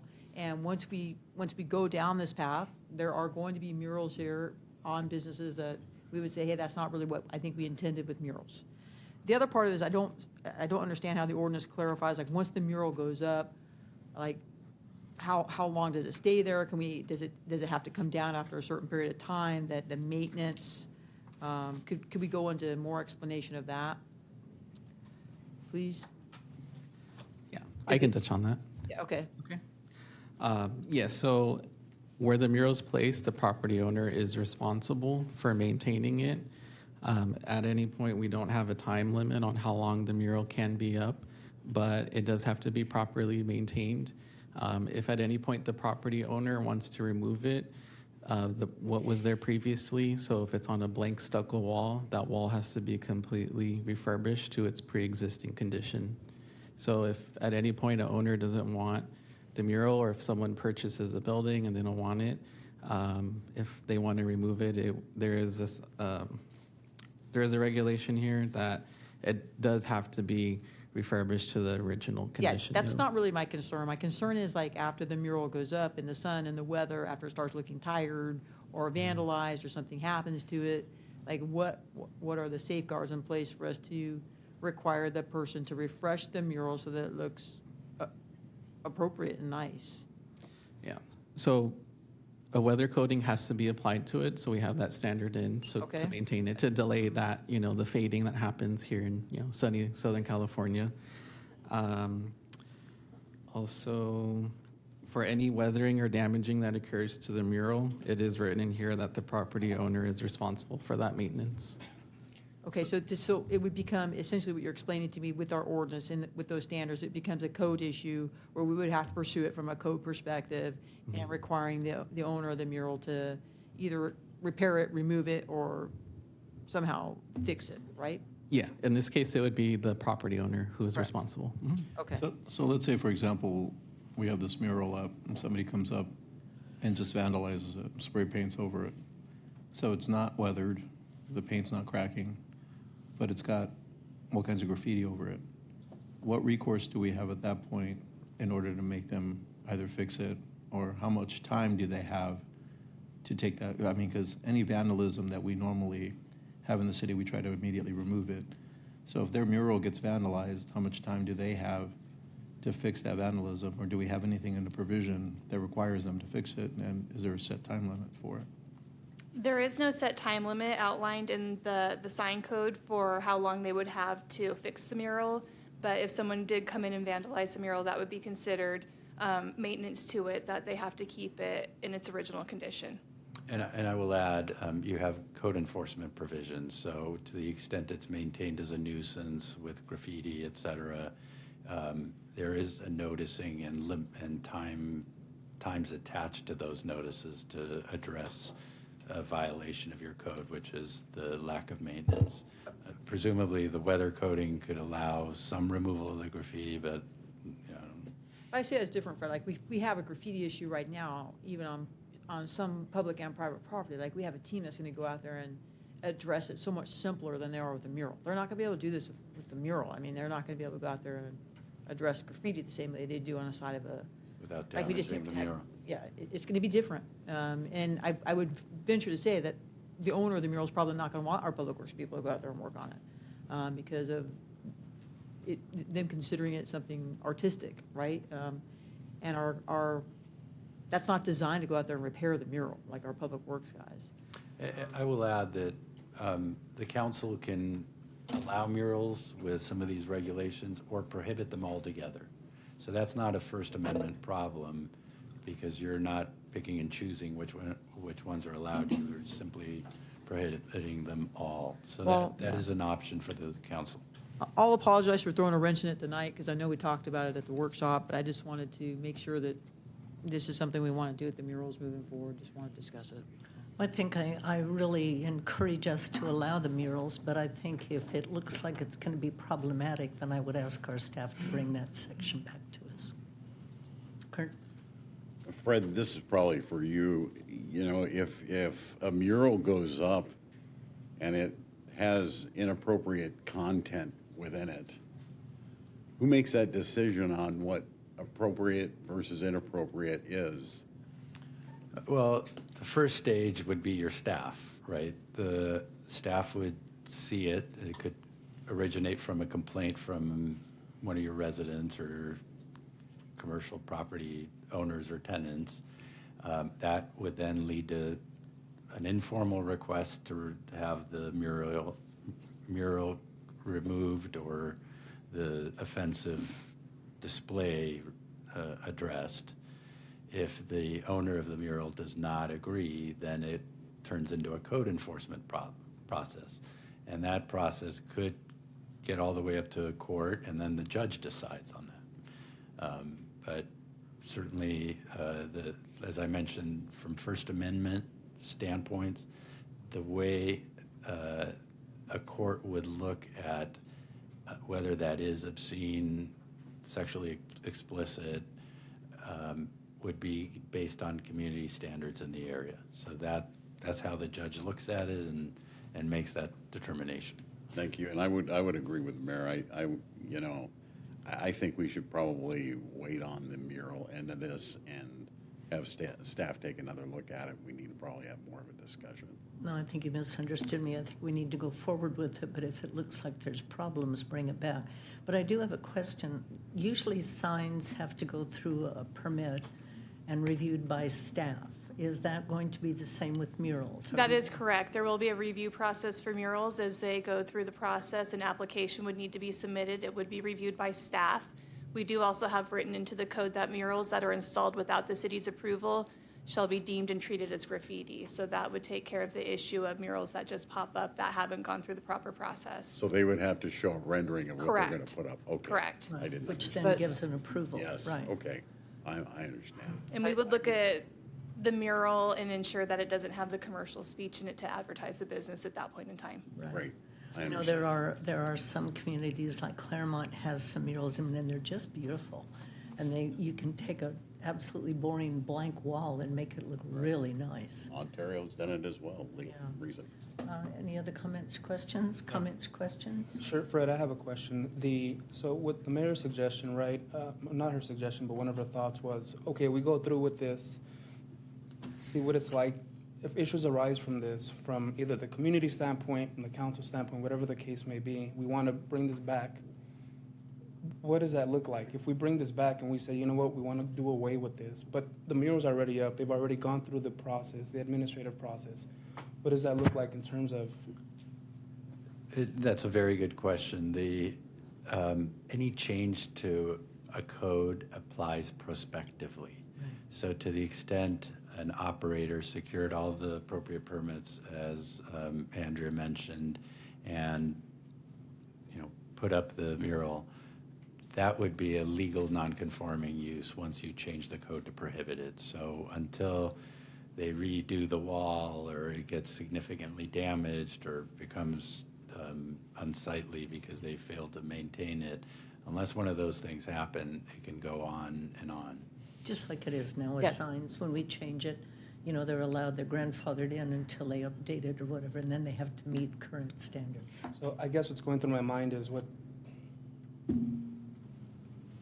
a lot of smoke shops in our city, and there's a green leaf that goes up on the wall, and we change it, and that's going to be up there for 3 to 5 years, 6 years, until whenever it wears out. Well, I think what they But said that's was, promoting drugs, so wouldn't that be prohibited? but not just that, but I think what they said on the murals, that they have to be submitted, they have to be approved. Yeah. If they're not submitted and they're not approved, it's considered And it comes graffiti, down. and then it comes down. But I think what he's also saying, to this exact point, I went to a couple neighboring cities, looked at several murals that I thought were great. But I looked at several, I thought, oh my gosh, I wouldn't want that in my city because it's going to be considered art. And to your point, Mayor, like there's all these, we just did all the boxes. A lot of people like those boxes. Some people think some of those boxes are hideous or ridiculous. So, I like 90% of the boxes. There's probably, a few of them I'm like, oh, I wouldn't have done that. That's what we're going to have to accept with the mural. They're probably going to challenge our interpretation of something we would like up there, and probably going to be allowed to do it because of a First Amendment right, not just because of an advertising right. So if we go down that path, we just have to accept that there will be murals, and we'd be like, oh, geez, not exactly what I thought we had envisioned for our city, but we're going to have to, hopefully the majority of them would outweigh the ones that we're going to get. We'll be like, yeah, it's not really what I wanted. I think the majority would be okay. Okay, any other comments? Okay, then I would entertain a motion and a second. I know, no vote yet. Yes, Kurt? There's a motion from Mayor Pro Tem Burton. I'll second. Second from Councilman Lucio. Our city attorney will read the ordinance first by number and title. Thank you, Mayor. The City Council is considering before it ordinance number 2026-007 entitled An Ordinance of the City Council of the City of Chino, California, to adopt a comprehensive update to Title 16 signs of the Chino Municipal Code and amend and reorganize multiple chapters of Title 16 PL 260057 sign code amendment. And that's being read by title only and waiving further reading. Thank you. Okay, thank you. Please vote.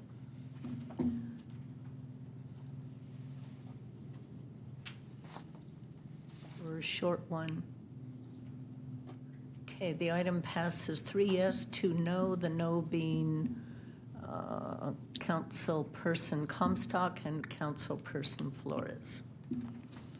Okay, next is item number 17, introduction of ordinance number 2026-008 and 2026-009, comprehensive zoning code update, PL 24-0146 ZOA, and zoning map amendment PL 25-0108 ZC to implement the 2045 general plan. I'd like to declare the public hearing open and request a staff report from our principal planner, Michael Hitz, and our consultant, Andrew Hill, from Deaton Badia.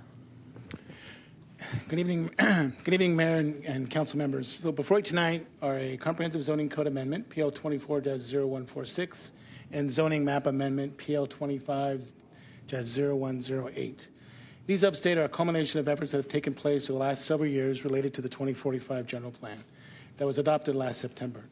The comprehensive zoning code update is related to 3 primary goals. The first is for the ordinance to be implemented to be in compliance with the recently adopted general plan, to help streamline the code to foster improved economic development and growth in the city, and to implement requirements under state law. On June 17th, the Planning Commission reviewed the comprehensive zoning code update and map amendments, and by a vote of 6-0, recommended that the City Council adopt the proposed map and zoning code amendments. Andrew Hill, the city's consultant with Diet Bhatia, is here to present the staff report. Andrew? Great. Thank you, Mike, and good evening, council members. So tonight, as Mike said, we're very pleased to introduce the comprehensive Chino zoning code update for your consideration. As you know, the general plan, the 2045 general plan, was adopted last September, and under state law, the zoning code needs to be consistent with the general plan. So the city has prepared an comprehensive update to the code to ensure that consistency in parallel with the general plan. Additionally, though, the update is an opportunity to modernize the code and make it more user-friendly. And there are many elements in this update that's before you tonight that support business attraction and economic development.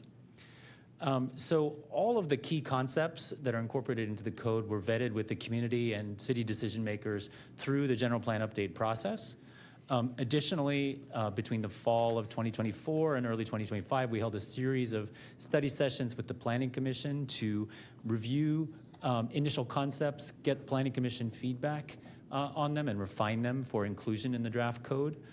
In January of this year, we held a joint study session with the Planning Commission and the City Council, also to provide an overview of the content and receive feedback. So all of the feedback received through that series of study sessions is reflected in the code tonight. Last month, the Planning Commission met and recommended adoption, which brings us to the hearing tonight. And so the objectives are to provide a brief overview of key components of the zoning code update, and if appropriate, for the council to adopt the zoning code and related map amendments. I have a quick presentation to set things up, and there's a lot of information contained in the material tonight. And so what I'm going to do is focus on 5 key areas. So the reorganization of the code, amendments to streamline the approvals process, amendments for buffering industrial and warehouse uses, parking requirements, and amendments creating new districts. Let me start with the code reorganization. So the current code is the zoning code is in Title 20 of the municipal code, and it follows a logical sequence and structure with a series of chapters. The proposed update to the code maintains much of the content that is currently working well, but in order to make it easier to navigate the code and find what you're looking for, we have organized it into a series of chapters under seven headings, which we're calling series. And so with the proposed update, all the base zoning districts are now located in the 200 series. All of the overlays are located in the 300 series. If you're looking for regulations and procedures for permits, well, those are in the 600 series. And this reorganization will also make it easier to maintain the code going forward and to add in new chapters without extensive renumbering in the future. Another important focus of the zoning code update is on amendments to streamline the approvals process for businesses seeking to start up or expand in Chino. The current code already permits a number of uses by right, and the zoning code update goes further and makes more of those uses permitted by right where they're allowed by the general plan and when the proposed project complies with the city's adopted standards. So, for example, if we think about a drive-through in a commercial zone, currently under the code, that use would require a conditional use permit, even though it would be located in a commercial zone. With the general plan with the zoning code update, that use would become by right, which would reduce the time to permit by about 6 months for the business and save them time and cost for the business. And so in this way, this type of amendment really supports economic development and business attraction, makes it easier for businesses to set up and expand in Chino, and makes Chino more competitive with surrounding cities. The zoning code update also incorporates some amendments for buffering warehouse and industrial uses from other sensitive uses. The amendments before you tonight implement Assembly Bill 98, which was passed at the state level in 2024 and came into effect in January of this year. This law sets statewide standards for new and expanded warehouse and industrial uses. The intent of the law is to limit air pollution and truck traffic near sensitive uses like residential neighborhoods, schools, playgrounds, nursing homes, and hospitals. The AB 98 requirements mirror what some other communities in the Inland Empire have already put in place, and they go beyond what Chino had previously considered with the infill industrial development overlay that was considered but not passed a few years back. And so AB 98 applies to new and expanded logistics uses that are within 900 feet of a sensitive use as measured from the loading bay. And the areas where the law would apply are shown on this map that I have on the right of the screen. So the industrial areas where industrial uses are permitted are shown in black, and the yellow is residential areas. And where there's a yellow hatch over the black, that means the industrial area is within 900 feet of a sensitive use and where the AB 98 standards would apply. In these areas, the logistics facilities must comply with specific standards for the design of the facility and also for screening and buffering from the adjacent sensitive use. There are additional requirements for larger facilities of 250,000 square feet or more. Those facilities are required to construct EV charging stations on site. And there's also zero emissions requirements for forklifts and other off-road vehicles that might be used on the property, again, in the interest of preventing air pollution. Additionally, the zoning code amendments before you tonight address parking standards for shopping centers, for restaurants, and also for residential neighborhoods, and I'll walk through those one by one. Starting with the regional shopping centers, when we're talking with the regional shopping center owners, we heard that they feel overparked. And right-sizing the parking standards for these businesses can help facilitate redevelopment in some of the older centers that were identified in the general plan. The parking strategy for shopping centers can also promote shared parking and optimize dimensions for drive aisles and make more efficient use of space. So shared parking is a concept, a strategy that's been used throughout the U.S. For 20 years or more. It allows for shared parking, it allows for shared uses, it allows for uses to share parking spaces between businesses with different time of day uses. So for example, office uses are typically, the peak demand for parking in office uses is typically between 9 and 5. But restaurants, the peak demand might be in the evening. So there's an opportunity for those businesses that have different time of day needs to share spaces. Overall, the amount of parking provided would be less, and so it costs less to build, but there would always be sufficient parking to meet the peak need for those individual uses. Now, Chino's current code allows for shared parking, but it has a requirement that agreement be recorded with the county that has proven to be a deterrent because it runs with the land. So that requirement has been removed from the code, and instead we've replaced it with a requirement that anyone proposing shared parking do a parking study to establish the appropriate parking ratio, and that study must be approved by the Planning Commission. And if it is, then shared parking would be allowed. A final part of the parking strategy for shopping centers involves reducing parking ratios as a way of right-sizing the requirements in order to help facilitate redevelopment of some of these older shopping centers. And so the requirements would be reduced as follows, as shown on the screen. For smaller centers of 300,000 square feet or less, the requirement would be 3 spaces per 1,000 square feet of space. And for larger centers, it would be 3.33 spaces per 1,000 feet of space. And now these ratios are in line with what other communities in the area have recently enacted. The zoning code also includes some amendments to restaurant parking standards. Currently, the code requires 1 space per 100 square feet of seating area, but the amendments would change that to 1 space per 150 square feet of gross floor area. That's in the case of standalone restaurants. There would be no parking required for small restaurants of 3,500 square feet or less. The point of doing that is to try and provide an incentive for small, locally owned businesses. Andrew, yes. Your slide shows greater than 3,500 square feet. Yes, that is incorrect. It should be less than. So the point is to try and provide an incentive for small, locally owned businesses. Okay. So it's wrong on my slide, but it's not wrong in the code. And then for drive-throughs, currently the code allows 1 space per 100 square feet of seating area, and that would be changed to 1 space per 175 square feet of gross floor area with appropriate queue. And again, these standards are in line with what other communities in the area have enacted.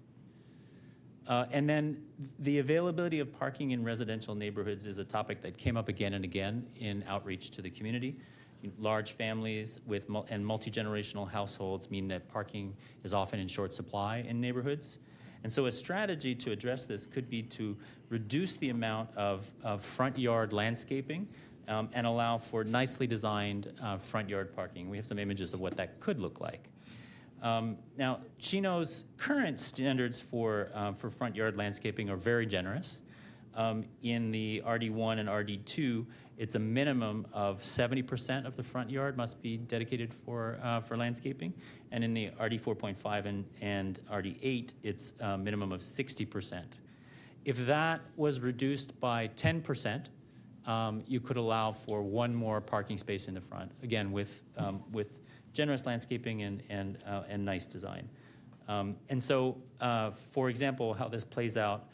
If you look at this example at 6348 Ortega, it's in the RD 4.5 zone. The actual as-built amount of landscaping is 74.7%.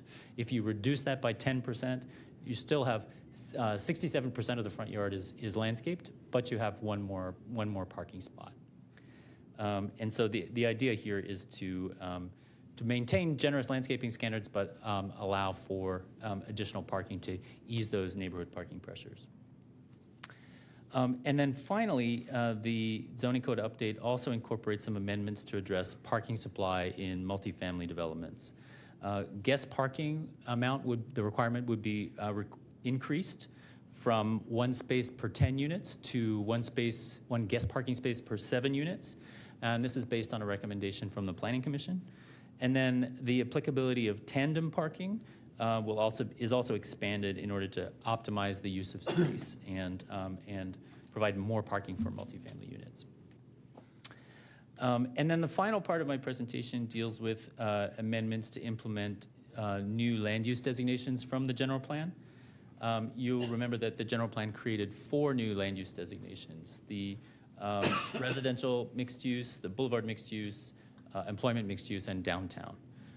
The downtown zone is not included in the amendments tonight. That's because it would require a successful Measure M vote. The text has been prepared, and in the event of a successful Measure M vote, it would be available for the city to adopt, but it's not included at this time. And then the employment mixed use, which would apply in the preserved specific plan area, is not included. That will come before the council this fall as part of a package of amendments to the preserved specific plan.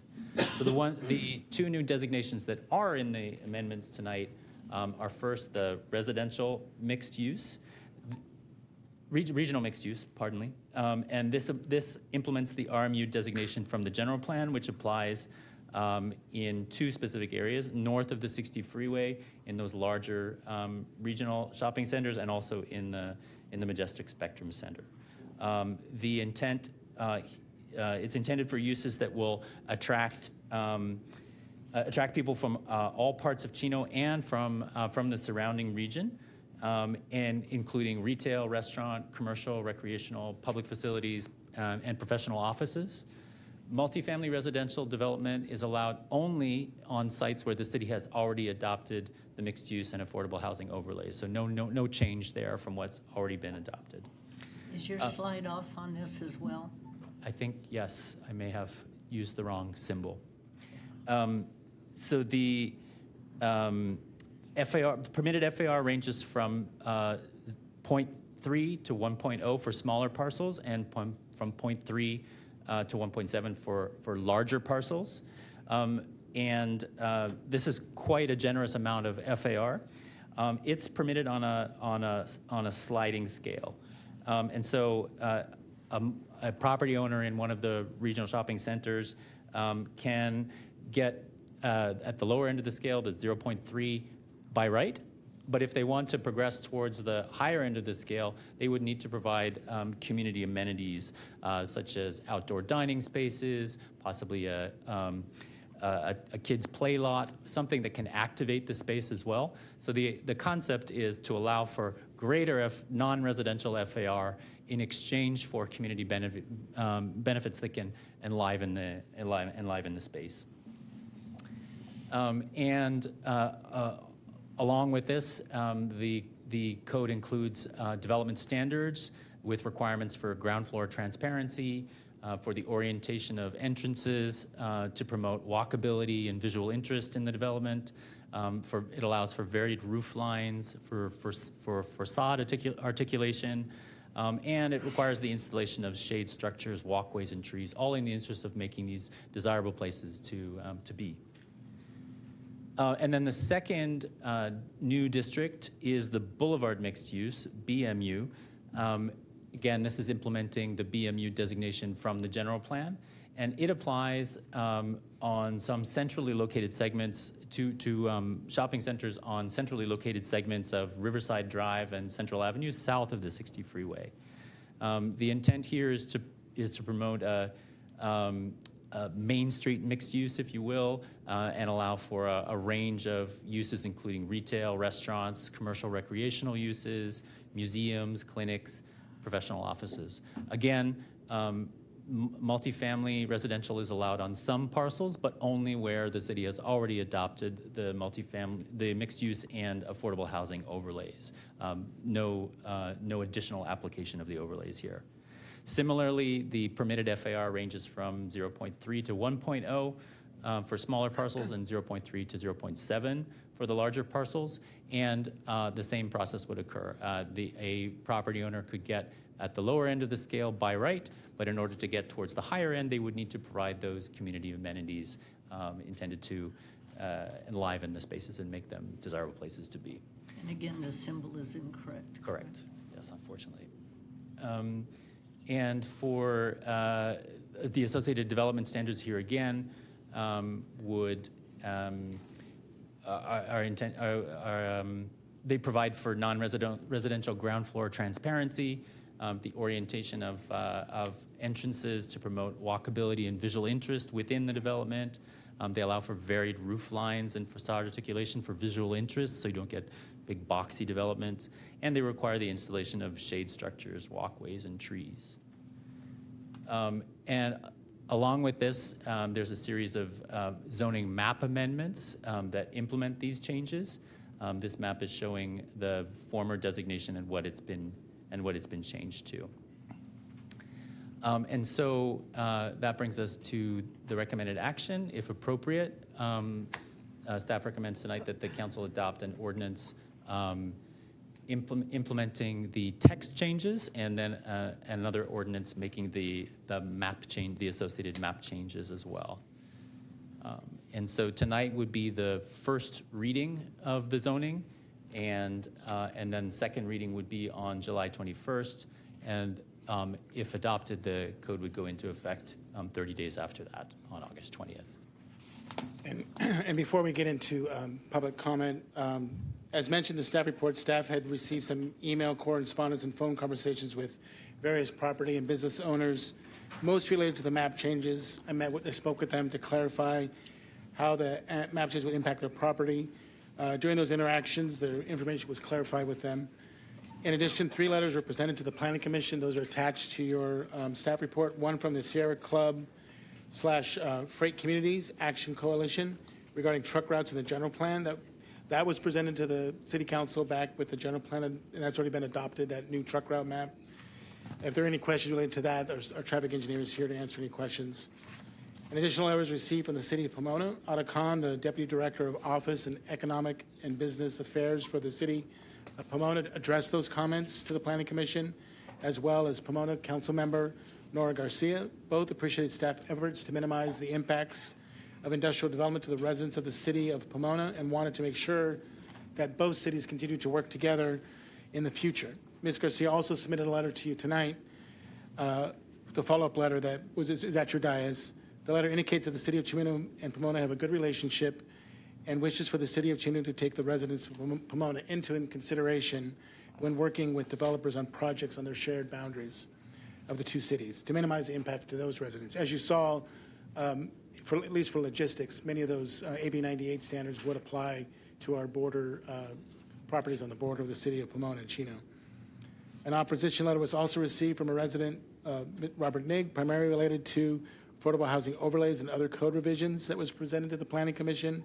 Mr. Nigg also submitted a follow-up letter to the City Council with a summary and clarification of issues raised at the Planning Commission hearing.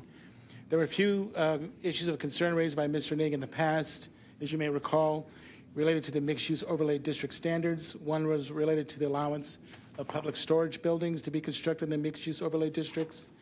This proposed amendment has removed that allowance, so public storage will no longer be allowed in the mixed-use overlays. Another was to reduce the minimum density for affordable housing projects in the overlay districts from the required 26 units to the acre to 20 units to the acre. This change would require discussion and consultation with the state's Department of Housing and Community Development, HCD. As mentioned, it's very difficult to get them to discuss this with us. We've tried continually, as well as our housing element consultant. And today we have not received a response on that.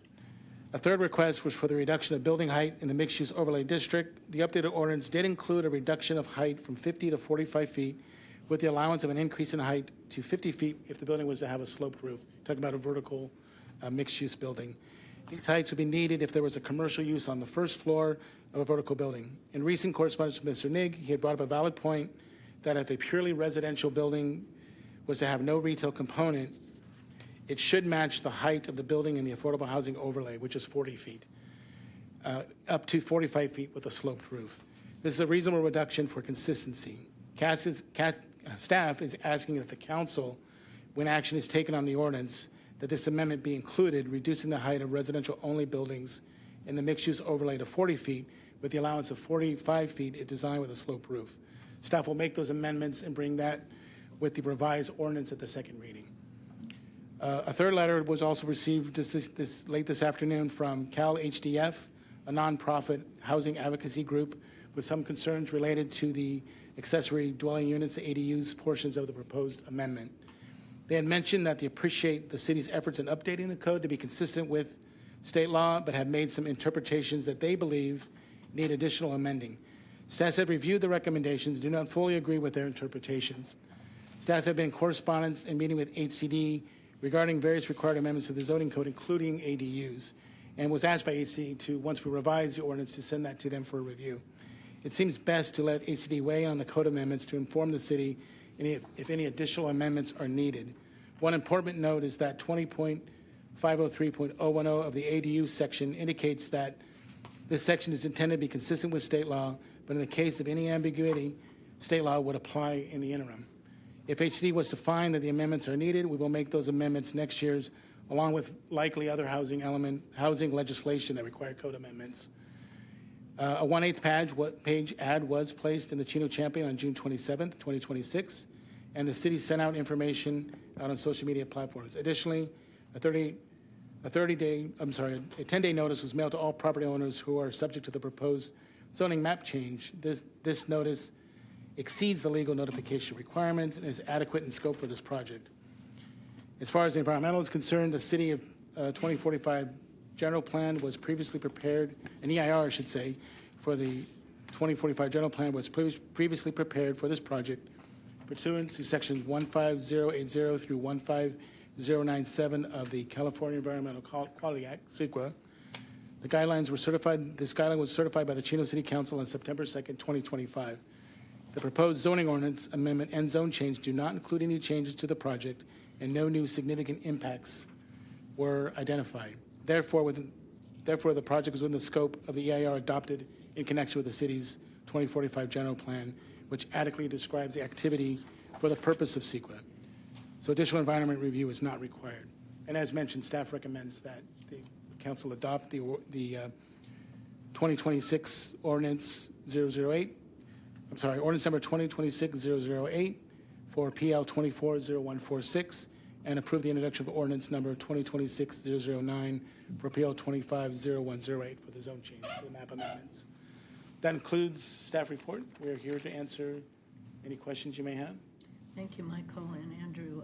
As noted, we have received a couple of written correspondence, one from Mr. Robert Nigg and another from the California Housing Defense Fund. I do have two written requests to speak. Bob Nigg did also ask to speak. Bob, do you still want to speak? Of course. Okay, of course.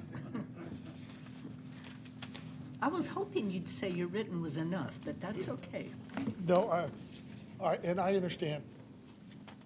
The state doesn't allow congestion to be a safety standard for traffic.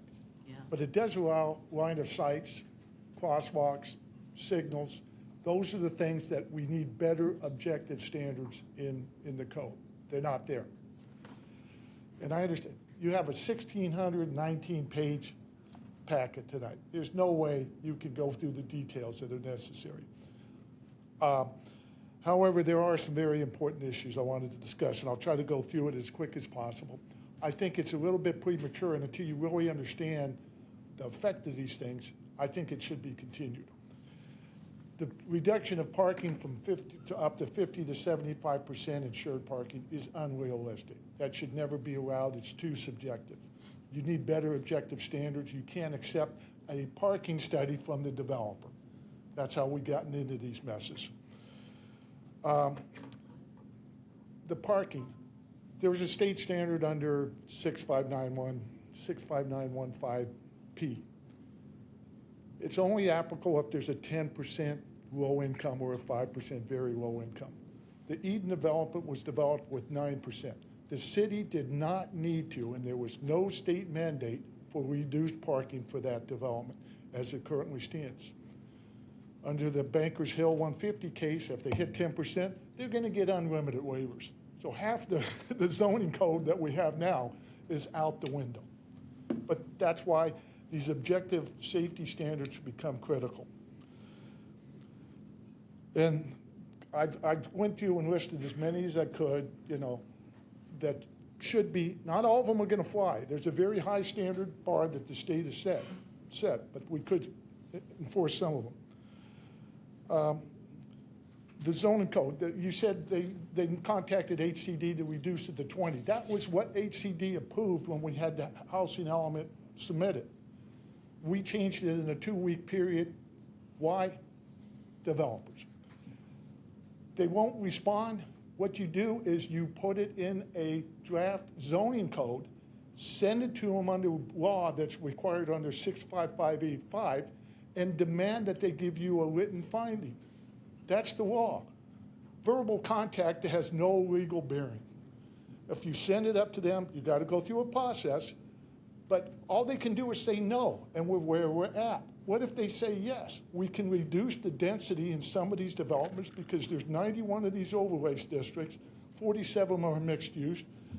It could happen any place else.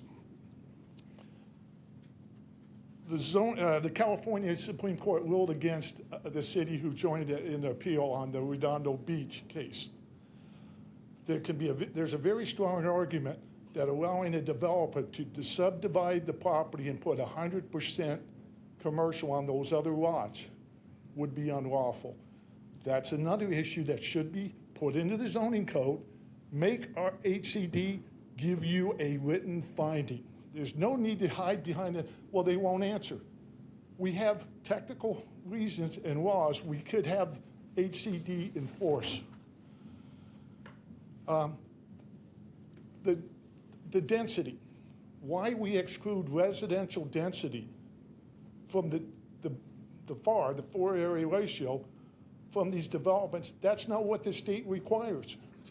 There's no mandate by the state. You can't blame it on the state. That's the city's choice. We should put the residential back into the FAR. That's what the state normally has. An aggrieved person. This is what really gets me upset.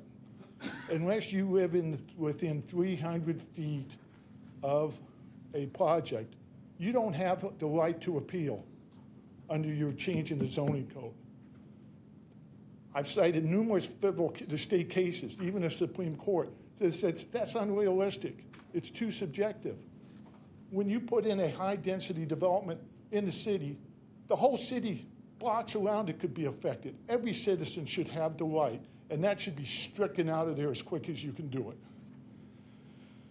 The RMU, the regional mixed use and the boulevard mixed use, they're combined with our mixed use overlays. 50% of about 50% of our 47 mixed use overlays are now within the regional and the boulevard mixed use.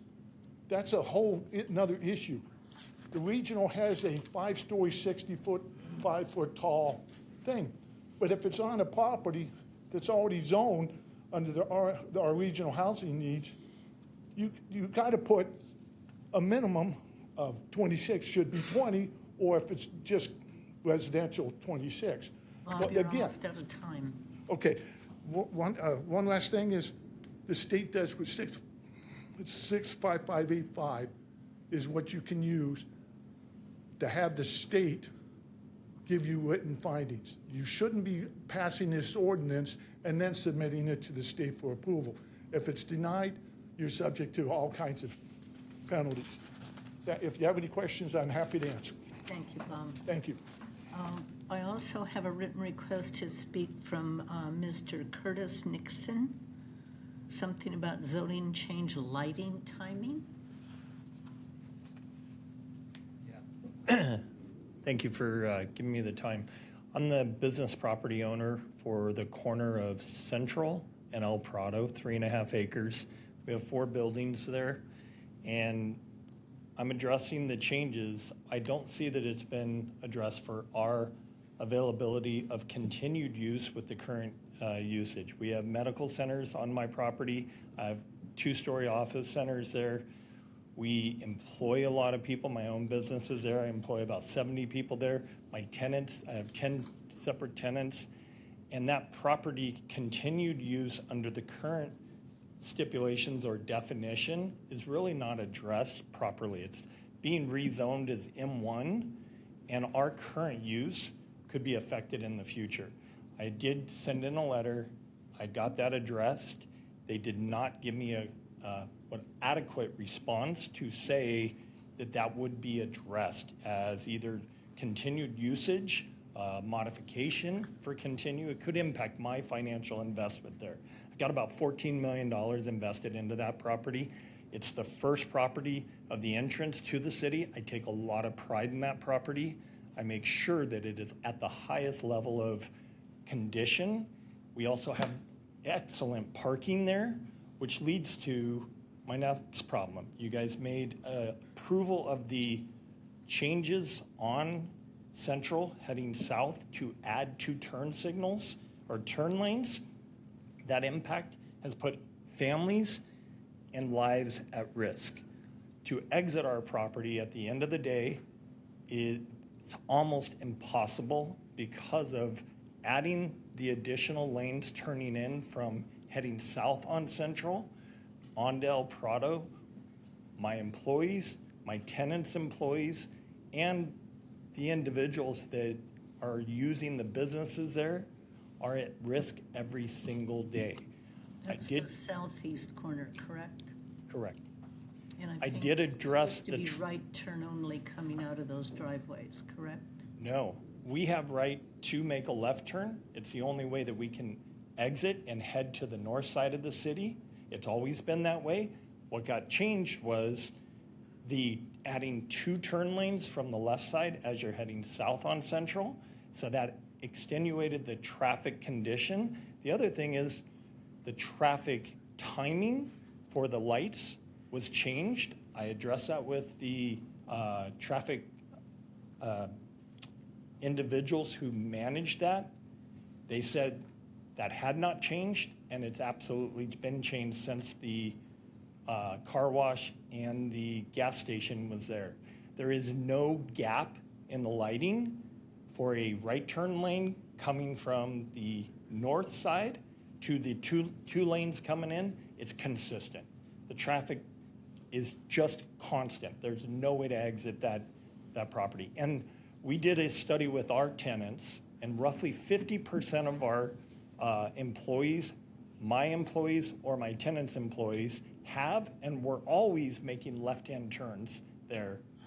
So it's not we've changed, it's the design changed. So those are my concerns. I did ask, and we looked at it, if the timing of the traffic lights just had a gap in between and allowed for spaces in between, but it's not being addressed. And we've already had, in the last roughly about 3 months, we've had 3 traffic accidents coming out of our property there. It needs to be addressed. It's putting my families at risk, my tenants' families at risk, my tenants themselves, and so I would like that to be addressed. It does not require a major change. Linda, would you please look into that? We will have staff look into that. All right, thank you. I appreciate you guys hearing me. Those are the 2 written requests I have to speak. Is there anyone else in the audience that would like to talk to us about item number 17? Okay, seeing none, I'll close the public hearing. There's a Oh, come on up, sir. Didn't see you.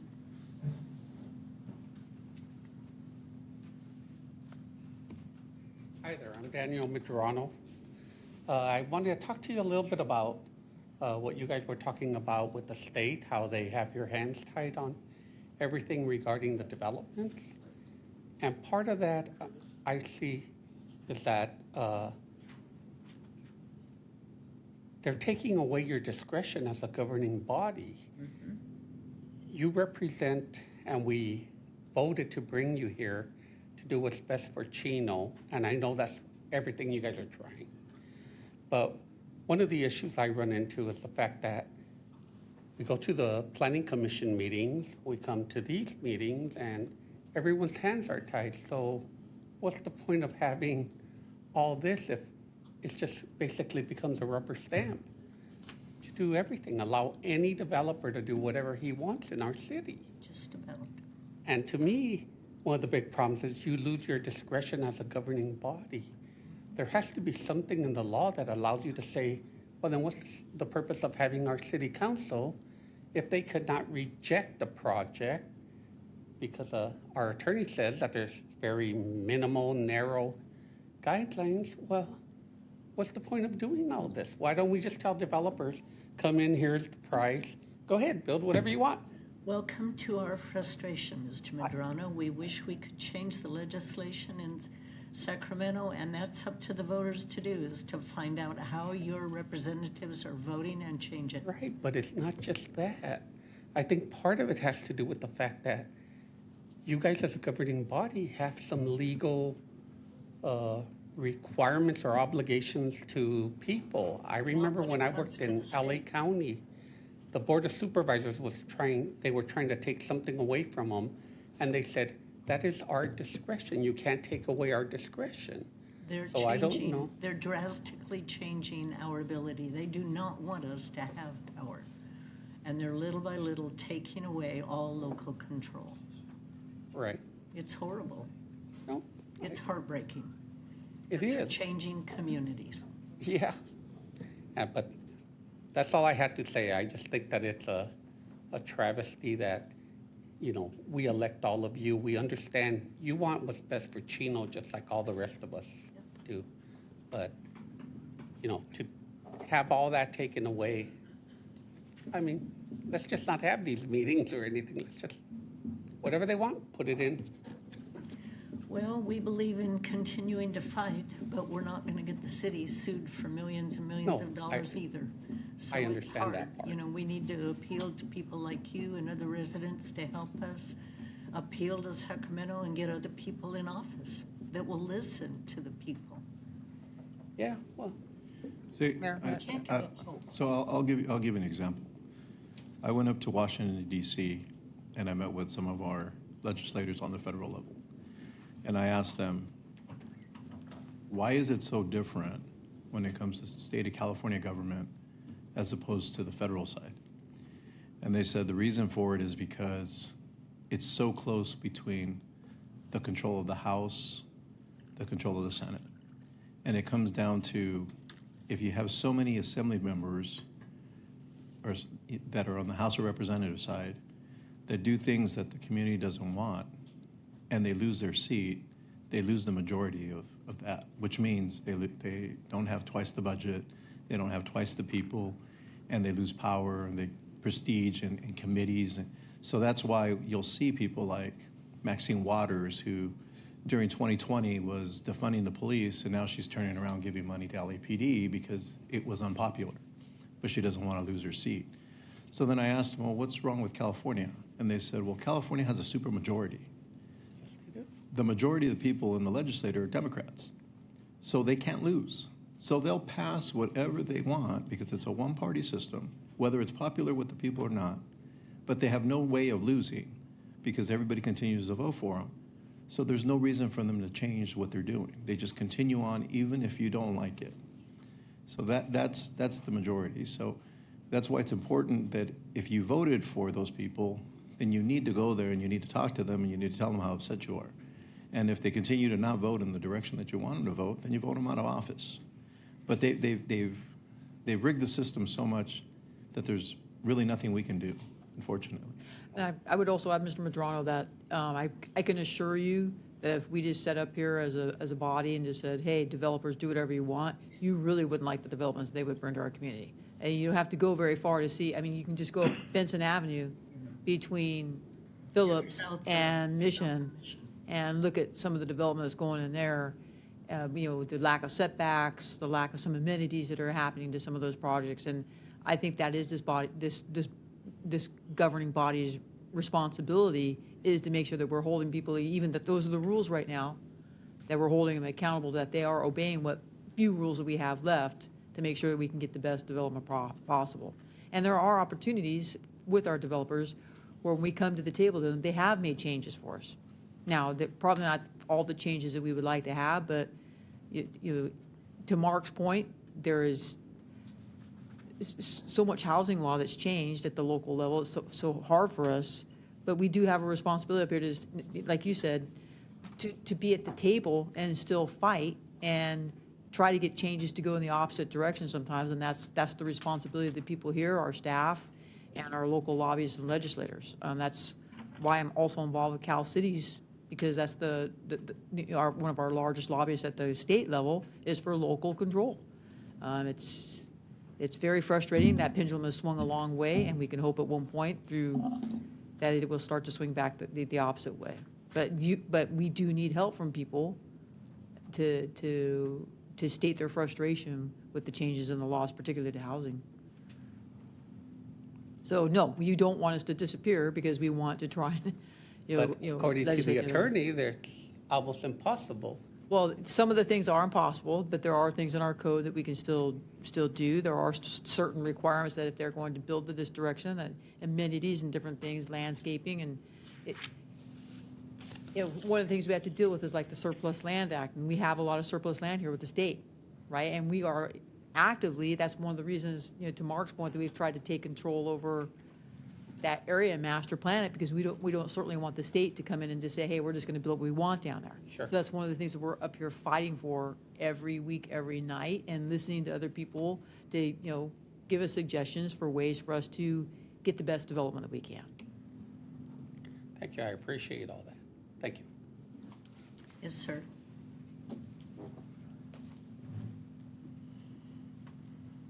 My name is Mike Gutierrez. Just a quick question. Have we sent a written request to the state to get us a response for these approvals? We have made many written requests to the state for many different things when it comes to housing issues. I don't know if this particular packet building or not. issues? Well, different building issues we have written, and we've applied, we've appealed to the regional housing issues. You want to address that a little bit? So I just want to clarify that the opportunity to make those requests really pertain to the housing element, not the zoning code. So requesting HCD to weigh in, that's when it applies, when you're considering approval of a housing element per the government code section that Mr. Niggs cited. Which we've done several times. We did, and HCD ultimately responded, and that's how you received certification of your housing element. All right, thank you. Thank you. Anyone else would like to address the council before I close the public hearing? Okay, I'm going to close the public hearing. Ask for any other council comments. Curtis? Mike, I do have a question in reference to HDF's, Cal HDF's letter to us regarding ADUs. You had mentioned that we don't fully agree with what they're citing as far as the law is concerned. Can you talk a little bit more about that as far as, did we do some research on what they're saying versus what the law actually states? I'm happy to respond. I know you directed that to Mike Hitz, but I've reviewed the letter. Obviously, it just came to all of us this afternoon, but I totally disagree with them. Legally, they're wrong.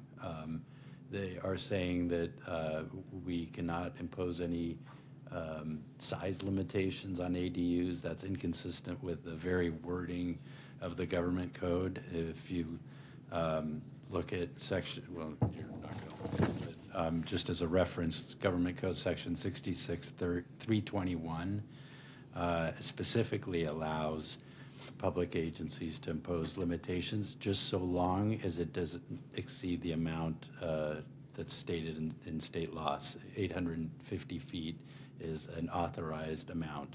So they mentioned that our chart at proposed section 20.503.030 somehow violates that. I'm not, or I'm sorry, 20.503-1 imposes these impermissible size limitations. That's directly contrary to the government code. They also say that the city can allow 2 ADUs and a JDU. That's inconsistent with government code section 66.323 that says on a single family lot, state law guarantees the right to at least 1 ADU plus 1 junior accessory dwelling unit. That's exactly what your code is proposed to do. There's a different numerical standard if it's a multi-family property, but your code seems entirely consistent with that government code provision, so I disagree with it.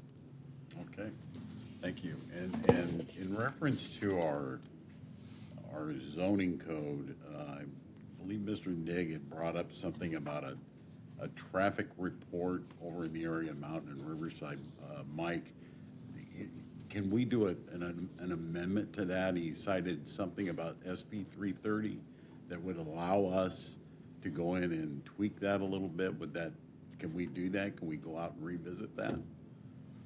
Well, I don't know if that's necessarily related specifically to the zoning code amendment. That request seems to be related to the project that went before the Planning Commission.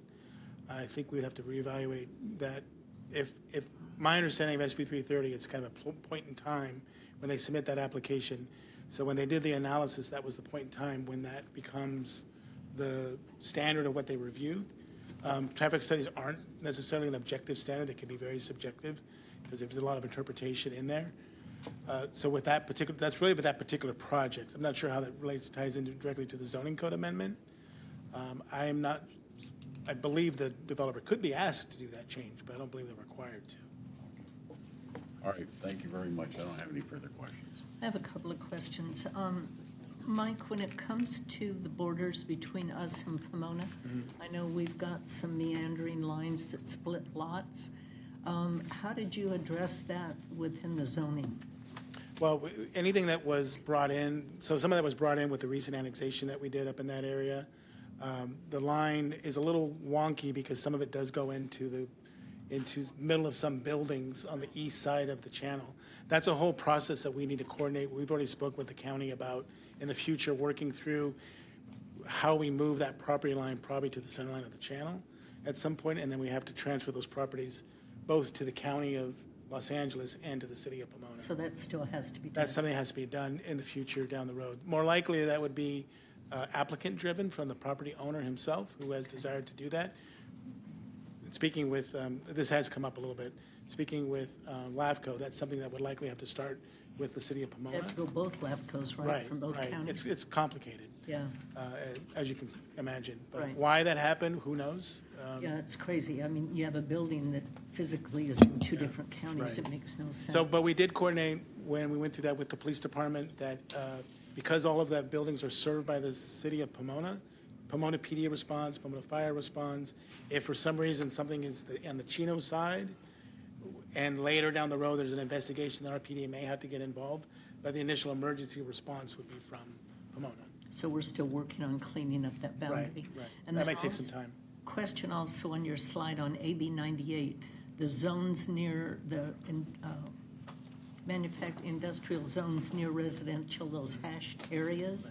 Obviously, you can't comply with the 900 feet setback. So how do you? Well, it's a 900 foot, with the residence within 900 feet. But there's additional setbacks, there's landscape buffering, there's some. But you can't change what's already there. I don't think So how do it's you a address those setback. older areas? It's just the area that is encompassed within the protections of the new rules are those sensitive uses, including residential within 900 So if feet. something changes, then you comply with the 900 feet, but on existing, No, but it's not a setback. It's just, it's a measurement to figure out which of those properties are subject to the additional protection. Right, so if someone was to come in those properties off of, say, Philadelphia, there's a larger Right. building, I think it's like industrial equipment right now. If they were to build a brand-new building, they would have to apply with all these AB 898 requirements if they did logistics. if there's something new, but there's right something now, there isn't any Correct, those would be changes. considered legal non-conforming, they could remain as they currently operate. Okay. Any other questions from council? Yeah. In reviewing Councilmember Nora Garcia's letter, she talks about 9th Street and East End on the border of Chino. And she says, she talks about us doing a data center. I don't think we've ever talked about no data center going in that area. So We've not received any applications that I'm aware of for any data centers coming in. We did, in fact, add in our code that if a data center was to come in, it would require a development agreement, and we had to go through a whole process with that. So, but as of to date, there's no data center that I'm aware of that's come to looking into the city. And then she talks about the trucking, that she wants the trucks that start in Pomona to be able to travel through Pomona, but for any of our trucks that they want to charge them $1,000. Is it? I mean, do we impose a $1,000 fine on Pomona trucks coming through? No. Is that even realistic, what she's saying? I think all we would do is when they have to have a trucking congestion management plan, we would put that information in there that, hey, by the way, Pomona may charge you if you go through their city, but I'm not aware of how that would actually be implemented on their side. I don't know how you could implement that. I don't think we can enforce something that's a requirement in another city. And then I think it was Bob Nigg that brought up that we're now imposing a fee for somebody to appeal a project. Yeah, that's for the appeal from going from Planning Commission appeal to City Council. That was added with the fee schedule last year. Yeah. Yeah. We didn't used to charge residents for appealing. That might be something the council wants to come back in the future. Yes, I do. Because that doesn't make any sense that our own residents would have to pay a penalty to appeal agree. something.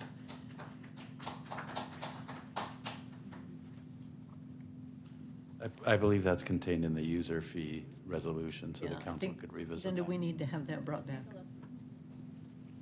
And that's all I have. Okay. Chris, do you have anything? Yes, thank you, Mayor. So a couple of questions. Another issue that was brought up was the aggrieved person definition, that 300-foot. Is that? No, I can respond to that. The code section that I just had up doesn't leave it to just, it's section 20.602.130. It says any applicant or any interested person may appeal. There's nothing that limits that appeal to those within 300 feet. I don't believe the issue was regarding appeals. It was regarding notices when there's community.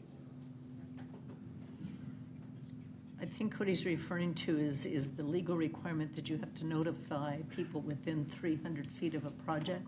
That's always been objected to. And our dilemma is then how far do you go out? Do you go out 1 mile, 2 miles, the whole city?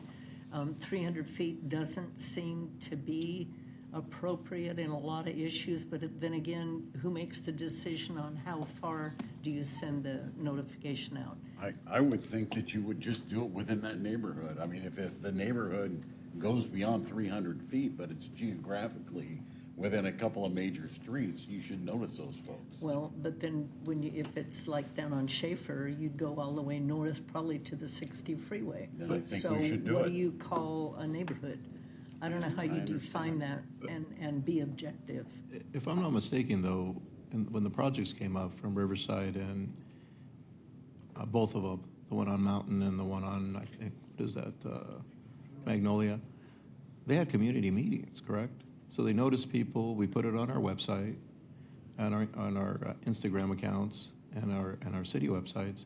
There was going to be a community meeting regarding these projects. And so I mean, it wasn't like they showed up on the Planning Commission with these projects. There was actually community outreach where the developer came out to meet with the communities on both projects. Correct. And to have dialogue with the community. So I don't know if somehow or another we need to message that better, or if we need to advertise that in the Champion, or if we already do that. But I think the developers, before they bring projects like that, they generally meet with the community, just like they did with any major project that I've seen so far. Correct. Incidentally, I'll say the 300 feet requirement is consistent with state planning law. Can we go beyond that? Certainly, I know the city has with certain projects. There's obviously a significant added cost because you have to then produce several and mail out several more pieces of mail. Maybe that should be the subject of a workshop, that we can just openly discuss it and figure things out and look at examples and see what would better suit the community. Because we're not going to decide it tonight, obviously. Right. So Linda, can you put that on a future workshop? Anything else, Chris? Sure, one last question. And I believe you've addressed this already, Fred, and to our team. But another issue that was raised regarding the health and safety were traffic thresholds, signals, and visibility requirements. None of those are health and safety? Can they be? Yeah, so I know the speaker, I believe it was Mr. Medrano, mentioned that the city's hands are totally tied. My comment earlier was that the city's hands are tied in not being able to disapprove a project unless there are those very narrow findings that are required under state law. But all of these other issues, like traffic mitigation, to the extent that a traffic study shows that certain mitigation measures are appropriate, that are normal public works conditions, turn lanes, et cetera, landscaping, design, color, those kind of things are fair game. So my comment was simply on the ability to fully deny a project. We can make changes, obviously, or requests to have developers change certain things. Correct. If they're reasonable and we can Right. apply certain standards. The orientation of the building, so long as you're not asking them to remove allowable residential units, a lot of the other components are fair game on design. And can I just add, I thought the question was congestion, crosswalks, line of sight are health and safety concerns, right? So that's what he's asking. And are those health and safety concerns? According to everything that Fred is telling us and HCD, those are not health and safety concerns. So that's where it's hard for us to say, okay, yeah, line of sight, we believe, yeah, that's a health and safety concern, but they don't consider that a health and safety concern. That's correct. It doesn't meet that specific criteria, the specific adverse finding criteria sufficient to deny a project because there are potentially blind spots and things of that nature. It's ridiculous.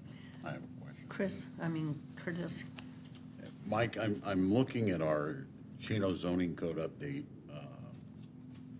chapter 20-202, specifically 040 development standards. I thought you had mentioned that our maximum height now, and this may be in a different zoning district, but this is our mixed-use zoning district. It shows that our maximum is 65 feet. Can you explain? Because that sounded like that was higher. You had mentioned 40 and 45 feet. Correct, Is this a yeah, different so, area? no, so the regional mixed use is a purely commercial designation. So that would be, and it's pretty consistent with what was previously in our code. That would be like a 5-story office building could go in there. When you bring in the overlays, you either choose to do the regional mixed use and build that design, commercial, retail, restaurants and all that, or if you come in with the mixed use overlay, then you have to comply those standards. You can't conflate the two. So if you're doing a mixed use overlay, the maximum height, if it's has a first floor retail, for example, would be 45 feet, up to potentially 50 feet. Not 65 feet because that's tied specifically to the regional mixed use zoning. So you kind of have to pick and choose. You can do one or the other, but you can't conflate those things. Okay. Is there any other questions? Karen? Thank you, Mayor. So the issue with the appeal fee, I think, will come back to the council. I guess my question on that as part of the presentation when it comes back to the council is I think when our residents appeal, they're already paying their taxes for the public service So we should reconsider that. I agree. I just don't know. I don't know that I agree with it like at the developer level. Because I think the intent, the legislative intent of charging that fee for the developer is the staff work and time that it, comes into for that. If it's appealed by a development project versus a resident, where a resident is already living here and paying taxes for their council and their staff to perform their jobs. I guess my question would also be, with the issues that were brought forward by Mr. Nigg, it's hard for me to articulate up here without taking a closer look to the things he's stated, which truly are, because I think what we're trying to accomplish is that most of our zoning mirrors state law in our housing element, but which are more properly addressed in housing element issues, which will, because we just certified ours, will be coming up here in the next probably 2 years again or so, or really zoning issues. So I guess my question is, how do we distinguish between the things he's brought forward? Like, do we articulate that, no, this is a housing issue, a housing element issue that should be brought forward to HCD? Or do we say, no, this is a zoning issue, an ordinance issue in our general plan that we should reconsider? How do we do that? Or is that just inartfully stated? Do I need to be more articulate about how? Well, I think some of the questions that Mr. Nigg brought up related to like building, like fire access and corner cutoffs, and some of those things we tried to address through the design review to make sure those projects Yeah, aren't and I was going going to to be. say, I do know that we try to take that line of sight stuff and different things in design review, right? I know that occurs. So my point is that we do our best to work with the developer to try to get the best project out of them that we believe is consistent with all those safety issues. Yeah, but let me give you an And that are example. mitigatable. Yeah, let me give you an example, like the parking. This is a double-edged sword here. Like a lot of people, because of our own street sweeping ordinance, because of density now, are going to enjoy being able to get like an extra car into their driveway, like you gave the example on the 6300 block of Ortega. Well, because of our standard at the time, when we built differently, they have a lot of grass. So if we were to allow them to pave that one side of it to keep them into that 65 percentile range or 55 percentile range, they can now add another car there because they probably have another driver there because people are living multi-generationally in homes and not have to water as much grass. So there's time where this can benefit us as a community, but there's times where it could also be frustrating and exasperate it. So I don't know how we best implement some of those things, moving forward. Like on Ortega, it would probably be great for those guys because they're going to be able to widen their driveway and put another car in there. But in certain areas, it could also be very frustrating. I guess what I'm saying is that something that's the general plan issue, or is that a housing element issue, like something of that nature? I think some of the challenges that have been mentioned is that, with the waivers and the other things that the developer can come in with, that can really kind of minimize our objective standards that we've tried to apply. Okay, so at this point, I guess I say, do we wait and look at all these things? And you come back to us and say, okay, council, like all these things that we're talking about, like when it comes to parking, this and that, these really are things best dealt at our next review of the housing element, right? And these things that he's addressed, because we're asking ourselves the same thing, like, no, these are things that are now best dealt with in our ordinance, right? Our general plan, right? So that's my suggestion. It seems quite likely when the next cycle ends in 2029. We're going to send an RFP at some point, probably next year, to start soliciting consultants to help us with that. We have no idea what SCAG's going to do when they send us numbers out to us.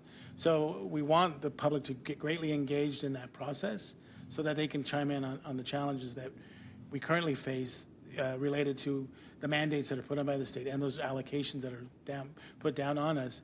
So some of those will likely have to readdress development standards, the objective standards in those overlays, or we might even have an overlay, maybe something completely different that would require us to address those specific standards that, because of the mandates from the state. So Mike, I'm asking for your help right now. I'm asking like, hey, you say, no, council, like some of the things that he's brought up tonight, these are probably, some of them are probably best addressed in like the housing element.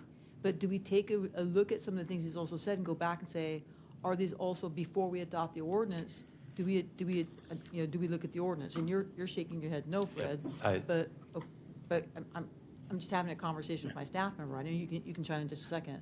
Like, I think it's important to always remember that the zoning code is it's a living, breathing document. We amend it tonight, in 3-4 months, we say, you know what, something's not working here, let's come back and look at that again, let's readdress that. It's a very intense, trust me, I've looked at this a million times, complicated code amendment. We believe that it's going to work well in the future. There's some things that are untested, some of the FLAIR ratio sharing and some other things, but we always believe that we try to write a code that works best for the community. Well, there's no perfect code, right? Right. It's the interpretation, Right. the application of it, right? That's why I gave the example of parking. Right. In some places, to his point, it's going to exasperate a bit. In some places, it's actually going to help it. Right. Right? I think it just depends on where you're at and what you're doing. Well, I'm sorry, Fred, yeah. if you want to chime in now, feel free to. No, I think the only thing I was going to just emphasize, which I think has already been stated, is that the predominant purpose of the zoning code is to make it consistent with that housing element that you have had, that you've approved and have had certified by HCD. There is also reorganization and some updating and fine tuning, but that is the predominant purpose of the zoning code. So long-winded way of saying, really, those wholesale changes that Mr. Okay. Nig is raising, I think can be discussed. I can get my mind around that. I mean, because, a lot of general department policy, like at the police department, is based off of, state law, right? So that we can stay in compliance with state law and different things. So I can get my mind around that explanation of it. I was just asking where it's best addressed. Either is it best addressed now in the ordinance, or is it best to address some of these concerns at the next cycle of the housing element? So that really, I guess, probably is a better stated question. So, That I could agree with. thank you, Mayor. Okay. With that, I'm going to close the public hearing.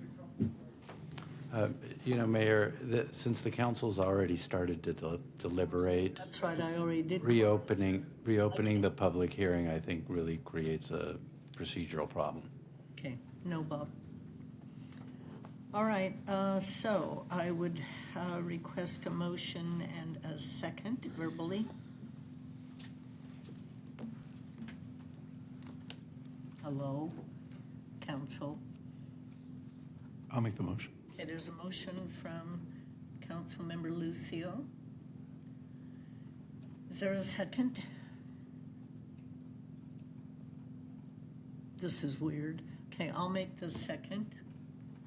And then we need to ask our attorney to read the ordinance by number and title only. Also, we have the noted amendments that Mr. Hitz brought up. Yes, the matters before the council are two ordinances, beginning with ordinance number 2026-008, entitled An Ordinance of the City Council of the City of Chino, California, amending provisions of the zoning code Title 20 of the Municipal Code of the City of Chino, PL 24-0146, Zone Ordinance Amendment, and ordinance 2026-009, entitled An Ordinance of the City Council of the City of Chino, California, approving zone change PL 25-0108, amending ordinance 2010-06, which established the zoning map by changing the designation of the properties identified herein. And that those are being read by title only and waiving further reading. Thank you. Okay, please vote.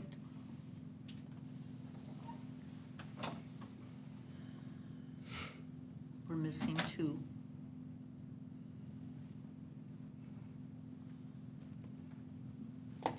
Okay, the item passes 4 yes, 1 no, being Chris Flores. We're going to have a short 5-minute recess for necessities, so we'll reconvene in 5 minutes. Well, back in our marathon. We're now on item number 18, introduction of ordinance 2026-005, subdivision ordinance amendment PL 26-0001, and ordinance 2026-006, preserve specific plan amendment PL 25-0032. Declare the public hearing open and ask for a staff report from our senior planning, Kim Lee, and our assistant city engineer, Jesus Plasencia. Good evening, Mayor and members of the City Council. The Preserve-specific plan was originally adopted in March 2003. The applicant, Chino Preserve Development Corporation, is requesting amendments to the Preserve-specific plan, including private street sections to better facilitate single-family residential development, development standards for self-storage and RV storage facilities, and various cleanup revisions. The request also includes amendment to Chapter 19.06.040 of the subdivision ordinance to allow private streets within single-family residential areas in the Preserve-specific plan. The proposed amendments do not change land uses, densities, or the maximum numbers of permitted dwelling units. On May 20th, 2026, the Planning Commission held a public hearing on the Preserve-specific plan amendment.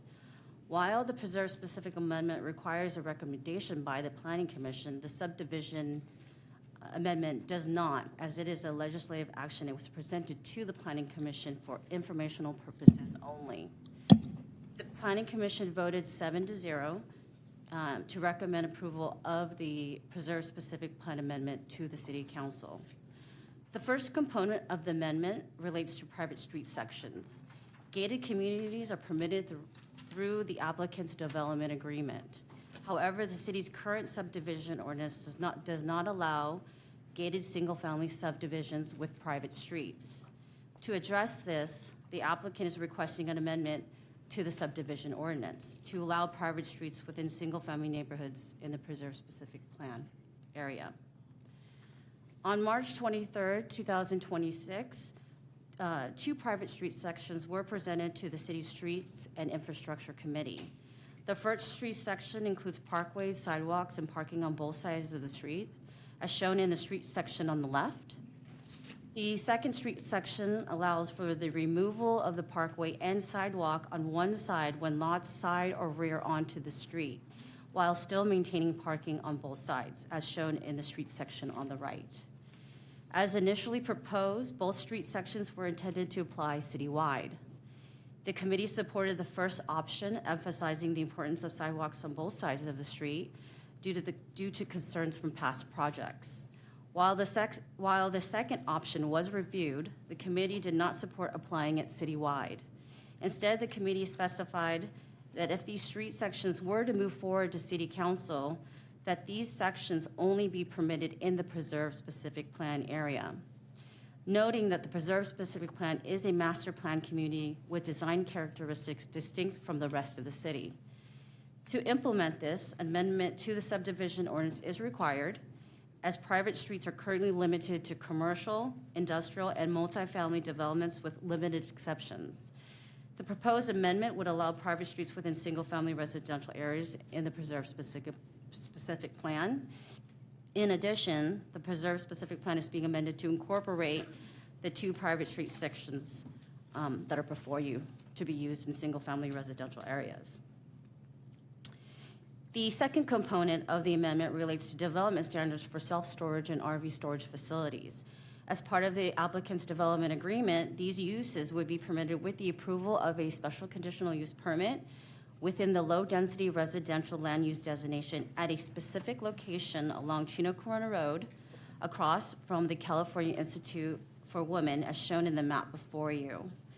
Because the Preserve-specific plan does not currently include development standards for these uses, the amendment establishes development standards for these uses consistent with the city's zoning code, as shown in Table 4 before you. The amendment also includes minor cleanup and clarification updates throughout the specific plan. Staff has determined that the project is within the scope of the previously certified environmental impact report and does not result in any new or more severe impacts. Staff recommends the City Council approve the amendments to the subdivision ordinance and the Preserve-specific plan. That concludes my presentation. I'll be happy to answer any questions. Are there any, we did have a written request to speak from Mr. Stubby Barr, but I see he's no longer here. Is there anyone in the audience that would like to address the council on item number 18? Good evening, Madam Mayor and members of the council. I'm Pat Loy, here tonight representing the applicant, Chino Preserve Development Corporation. And we've been working with staff for months on this, both these matters and reviewing the specific plan. There's a number of cleanup items and items for implementation that are also being done as well. But I'd be happy to answer any questions of either matter in front of you tonight. Okay, thank you, Pat. Are there any questions of Mr. Lloyd? No, Thank you. Well, regular comments we'll do after the public hearing. Thank you. Thank you. Anyone else in the audience want to address the council on this item? Okay, seeing none, I'll close the public hearing. Mark? I think when this came, I think what the concern was the elimination of a sidewalk on one side of the street because of the feasibility and the ADA component is what Mr. Barr was talking about. If you only limit a sidewalk on one side and not have sidewalks on both sides, then you're limiting the individual from having access. So I think that was one of his big concerns. And really, all our streets that we currently are trying to develop have sidewalks to make it accessible for everybody to walk, not just on one side of the street. So I think that's, I don't know why we would accept in certain areas to only allow one sidewalk. I think sidewalks need to be implemented on both sides. And if gating this makes the street smaller, then I think that's something that we need to look at, because I think we need to keep the streets big enough, especially in lots that big. You're going to have people that are going to want to have boats and RVs and what have you. And when the streets are that small, it's going to make it more difficult for those people to maneuver within those streets to try to back up, their boats or their RVs. And you're going to make it really difficult for people, the only people that in the preserve are going to have estate-sized lots, and you're going to curtail their ability to utilize those lots to store, because the RV parking is really not designed for them. The RV parking is designed for the other folks with smaller lots, but you're gonna hamstring these people. So that's my only concern about making these streets smaller and eliminating sidewalks in certain areas. I think if that's what we're going to be looking at, then I think we should probably look at not gating those streets. Staff, do you have any comments about that?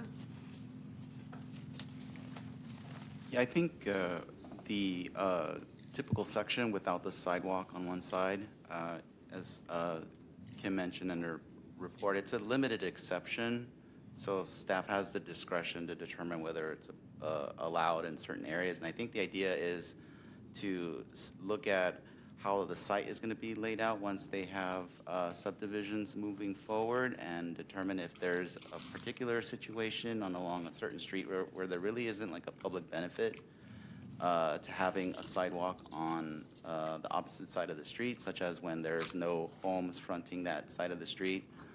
So I think it's something that we would look at on a case-by-case basis. So that's kind of the idea behind having that typical section. So you would not do the no sidewalks on anything fronting a house? Is that what you're saying? Correct. Or businesses? Correct. So it would only be like vacant property or next to a storm drain or something like that? Right, I think that's the idea. If there's no reason for anybody to walk to that opposite side of the street, if it doesn't affect walkability and the whole pedestrian network, then that's when it would apply. But again, we would have to look at what they're going to submit in terms of how the streets are going to be laid out to determine whether that particular street section would apply. Could that be a requirement that they not be adjacent to homes or businesses? Could that be written into it? That it would be mandatory, you would have to have sidewalks by homes and businesses? Well, I think so. When we first got on the council, I think Karen's first ask was there was a walkway that we had no sidewalk on. And staff said, well, there's no homes there, so people don't walk there. And then we ended up doing a capital improvement project and the city had to pay for it because we didn't make the developer pay for it. And there was walkability there, but just we decided not to put sidewalks in. So this is one of those things that we're trying to get away from. And I'll give you an example in my homes. Okay. I have a horse trail, which is all dirt. And there is no ADA component to that because the dirt drops and the driveways are a little higher, and so it's not complying with ADA. And eventually we're going to have to go in and fix that. Unlike my previous home, it had both a sidewalk and a horse trail. So only one side of the street has a righteous sidewalk and the other one has a horse trail. So I think we need to get away from saying that, well, it's not feasible, people aren't going to walk there, and we start making that determination instead of just always implementing sidewalks and not forcing people to only be on one side of the street. So, Mayor, I'll repeat what I said in the meeting. I am not a fan of this. I can point out several areas right now, and Mark is correct, that project was actually on Norton, south of Philadelphia, where we actually took out a sidewalk and just left it without a sidewalk during a development. Every place we've done this, like, I can point out, like, even to the south side of Ayala Park, where we probably could have put a sidewalk where there's people walking on the north side of College Park Drive. Anytime we do this, we say to ourselves later, hey, how come we didn't put the sidewalk in there? Or if we go down, we're trying to get connectivity of a sidewalk all the way from like East End and Schaefer all the way to Central Avenue. So what I did say in this meeting was, I don't like it. Any place we've done it, I think we regret it later on. But if you guys want to go, and this is where your infrastructure committee is looking out for the rest of the council, hey, I'm not a fan of it, but if you want to bring it to the council and let the council decide as a governing body about what we should do, we will, bring it. But I think we should construct sidewalks, particularly in this development. I don't think it's a good idea to make it just specific to here. And any place that we have done it in the past, I think we have regretted it. So I think it's just kind of us reliving something we've tried to get away from, as Mark had said. But in good faith, I said, hey, it's just the two of us. My preference would be this, but we should ask the council. Chris, input? Thank you for the presentation. No, I tend to agree with what, Karen and Mark, are saying. This is, it almost seems like we've been here before, right? And I just don't want to see us running into, again, the situations that were brought up earlier. And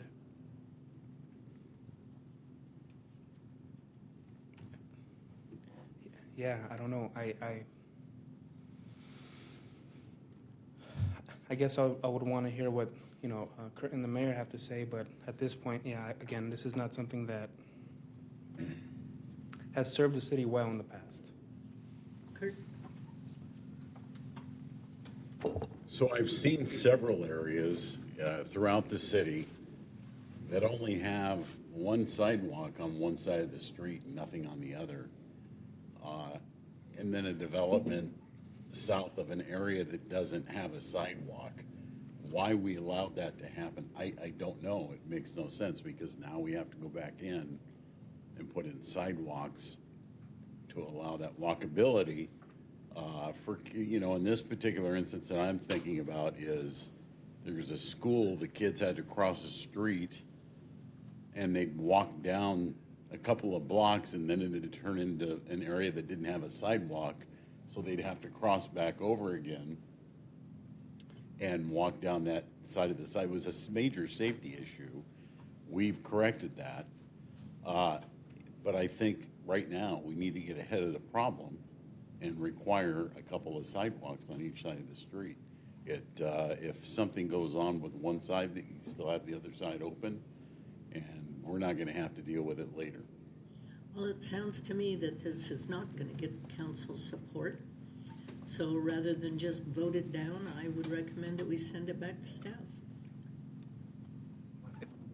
If I may, I think when we were at the infrastructure committee, we heard the concerns about the typical section without the sidewalk. But I think it wasn't necessarily clear to us whether or not, when we brought it before the council, to omit it. And I think from staff's perspective, we would be okay with omitting it and passing it without that being included, but with having the rest of the specific plan amendment approved, along with the ordinance revision. But this isn't the only issue. This is the issue presented on the specific plan amendment. There are other issues here to the amendment, right? Is there- Yeah. So what he's recommending is just to separate out this issue with the sidewalk on one side. Well, so the other issue is how much smaller are the streets going to be? And since these are now going to be estate-sized lots, are we going to have issues with homeowners trying to park large vehicles, RVs, or back boats up as a result of us allowing these streets to be smaller? So the private street section on the left has the same dimensions as a public local street, with 60 feet of total right-of-way and 40 feet of roadway pavement. So then my question would be, are all the streets in this private community going to be that size? That would be the idea, yes. Can we get Pat Loya up here? Yeah, I'll reopen the public hearing. Yes, thank you. My suggestion, in answer to your question, Councilmember Lucio, yes, the width of the streets are actually wider than your typical public street. It's 40 feet curb to curb. 36 feet is typical in the city. And initially, we were tasked by the city to go meet with the fire agency to talk about private street. And that was one of the requests, that we have a wider street so that we could allow 2 cars to park, get the fire engines through, even though it's larger than the pavement width of a local public street. So those are wider in this. My suggestion would be is just drop out that one section with the sidewalks one side. Our only thought as planners, sometimes when you lay out communities, you always try to get streets, we call them double loaded, where you've got houses on both sides. Sometimes you end up with a parcel and you don't have houses on one side. So that was the thought.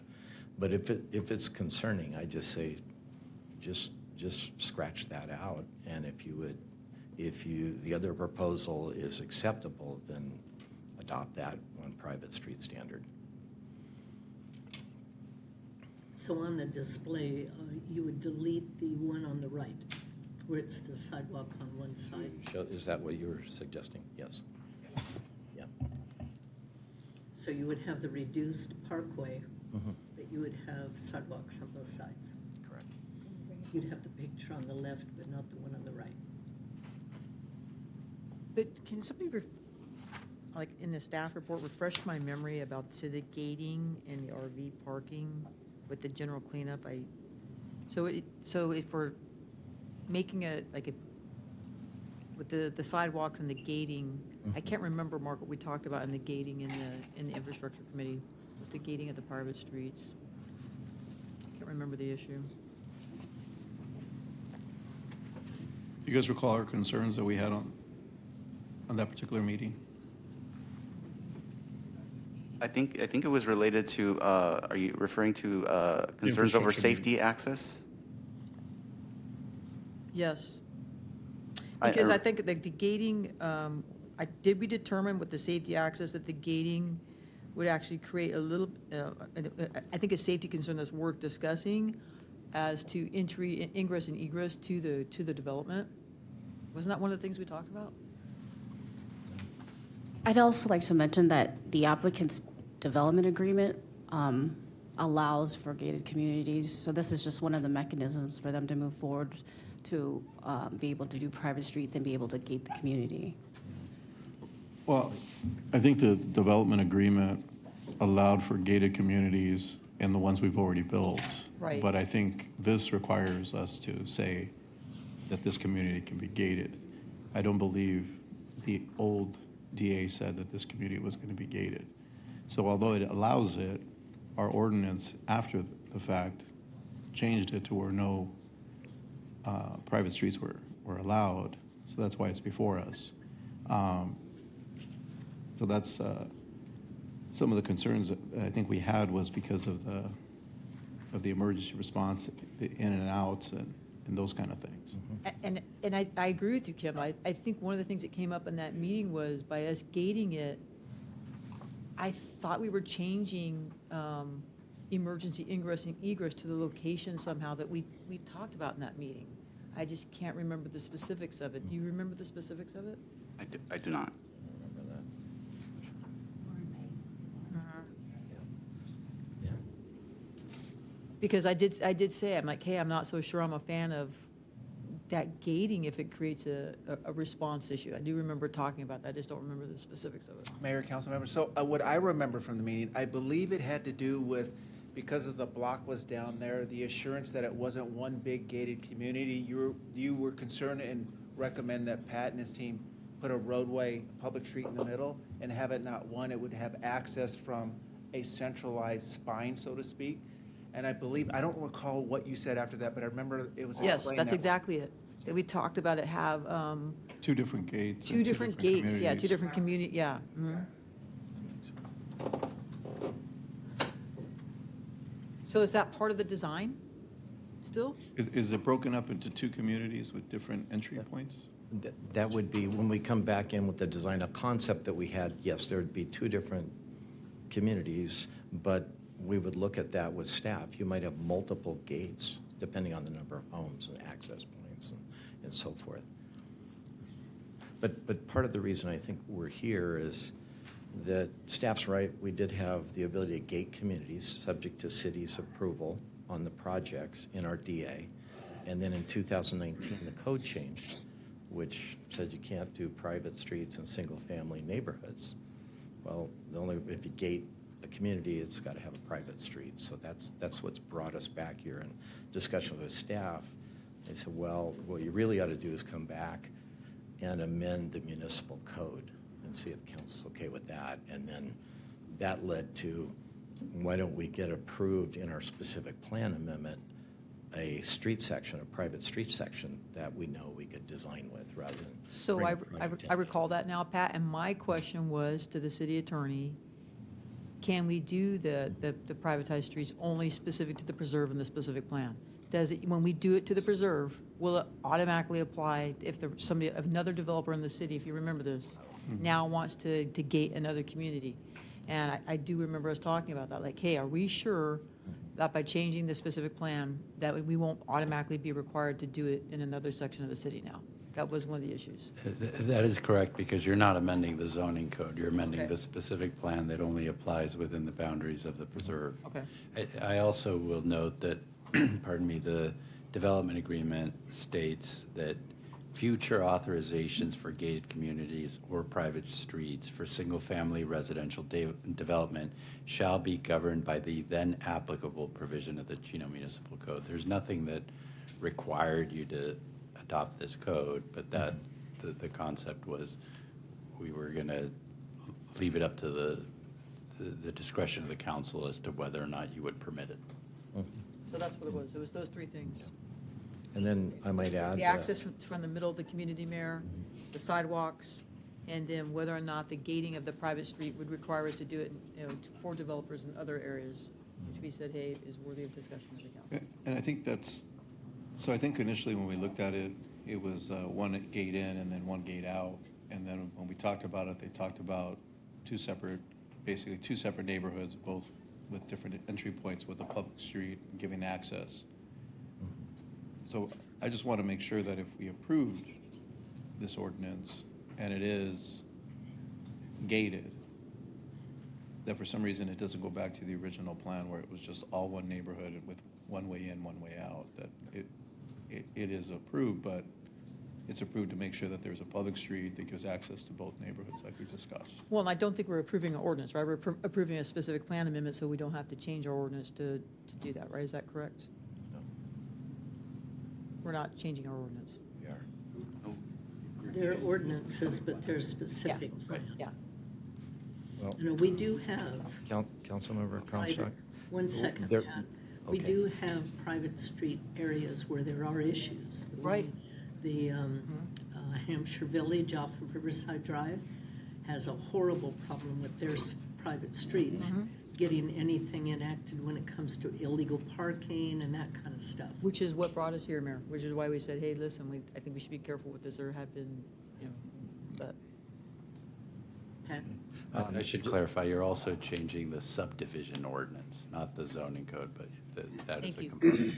Okay, but that was restricted just to the preserve, correct, on the code amendment? Correct. That was the question we had in the infrastructure meeting, sir. So So yeah, the way the subdivision ordinance works with a specific plan is the subdivision ordinance says private streets may also be permitted within single-family residential zones of the preserve specific plan area, provided the adopted preserve specific plan authorizes them. My only other question, Pat. Why do you guys want to gate this particular community? And why private streets? Well, because we think there's a market for that, people that want larger homes. Part of it is the proximity of the parcel close to the California Institute for Women. So that's something we've been studying. We think there's a marketplace of people that would like a gated home on a larger lot, and so that's what's brought this up is in the future areas. Well, I know in Hampshire Village, they have a horrible problem with enforcing towing cars and stuff like that because it's private. I know they have a real issue with that. That being said, I mean, you guys are developers, you know better than we do. We presently have houses in different parts of town that actually are bordering a much higher level yard than the women's facility, but the women's facility is, I don't think poses as much of a threat to the community. I just don't feel that way. But that being said, I guess I would make the motion to, adopt the specific plan amendment with the caveat that the sidewalks are paved on both sides of the street through the community. You have no problem with the private streets? I was conflicted about it in the meeting. That's why I said, hey, I think you need to bring this to the rest of the council. I mean, not that we don't anyway. We bring everything, but I said I think this is a subject for larger discussion with the council. We went down this path before again with privatized streets, right? This is why we said, hey, right, it hasn't been good for us in the past. And to be honest, all our half-acre homes that we have are larger. None of them are gated. I can't think of one that is. They're not. There's one in the county in Sullivan's Ranch, outside of the city. Okay, I'll reclose the public hearing. Any other council comments?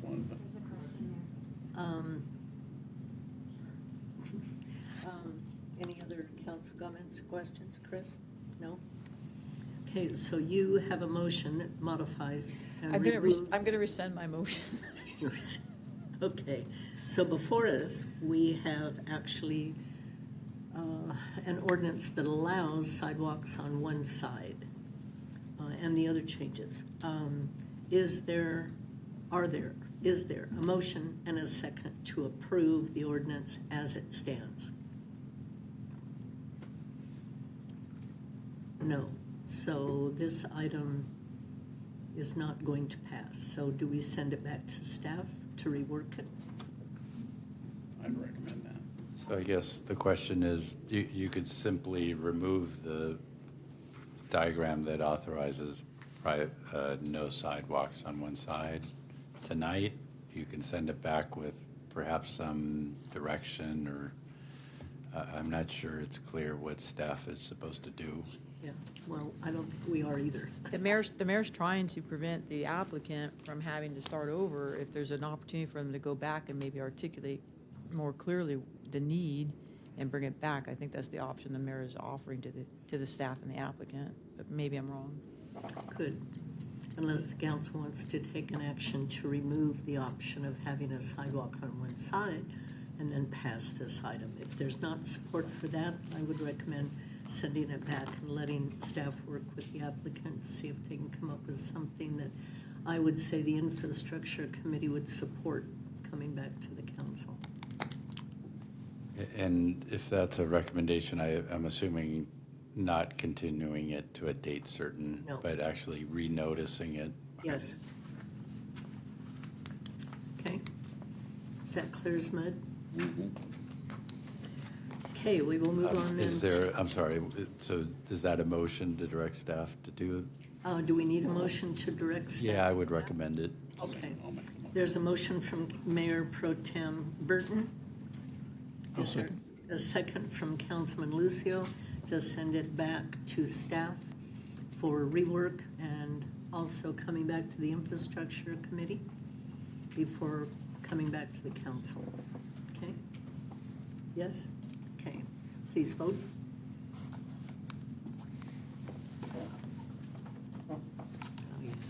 Oops, if I change it. Okay, and that item passes unanimously, so it goes back to staff. Item number 19, City of Chino Public Financing Authority 2026 Lease Revenue Bond. Staff report this, first I want to open the public hearing, and our staff report will be provided by our Director of Finance, Kim Sao. Should I open the public hearing, Mayor? First? Yes, ma'am. Yes, ma'am, I will. Thank you, Mayor. Mayor, I announced that the Chino Public Finance Authority meeting is now called to order. Thank you, ma'am. Thank you very much. Okay, and the public hearing is open. Kim? Thank you. Good evening, Madam Mayor and members of the City Council. I may be the shortest presentation for tonight's meeting. On April 21st, 2026, the City Council authorized staff to acquire a property located on 13272 6th Street.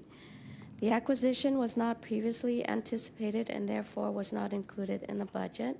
Staff had proposed using the general fund balance or exploring other alternative funding sources to reimburse the general fund. Since then,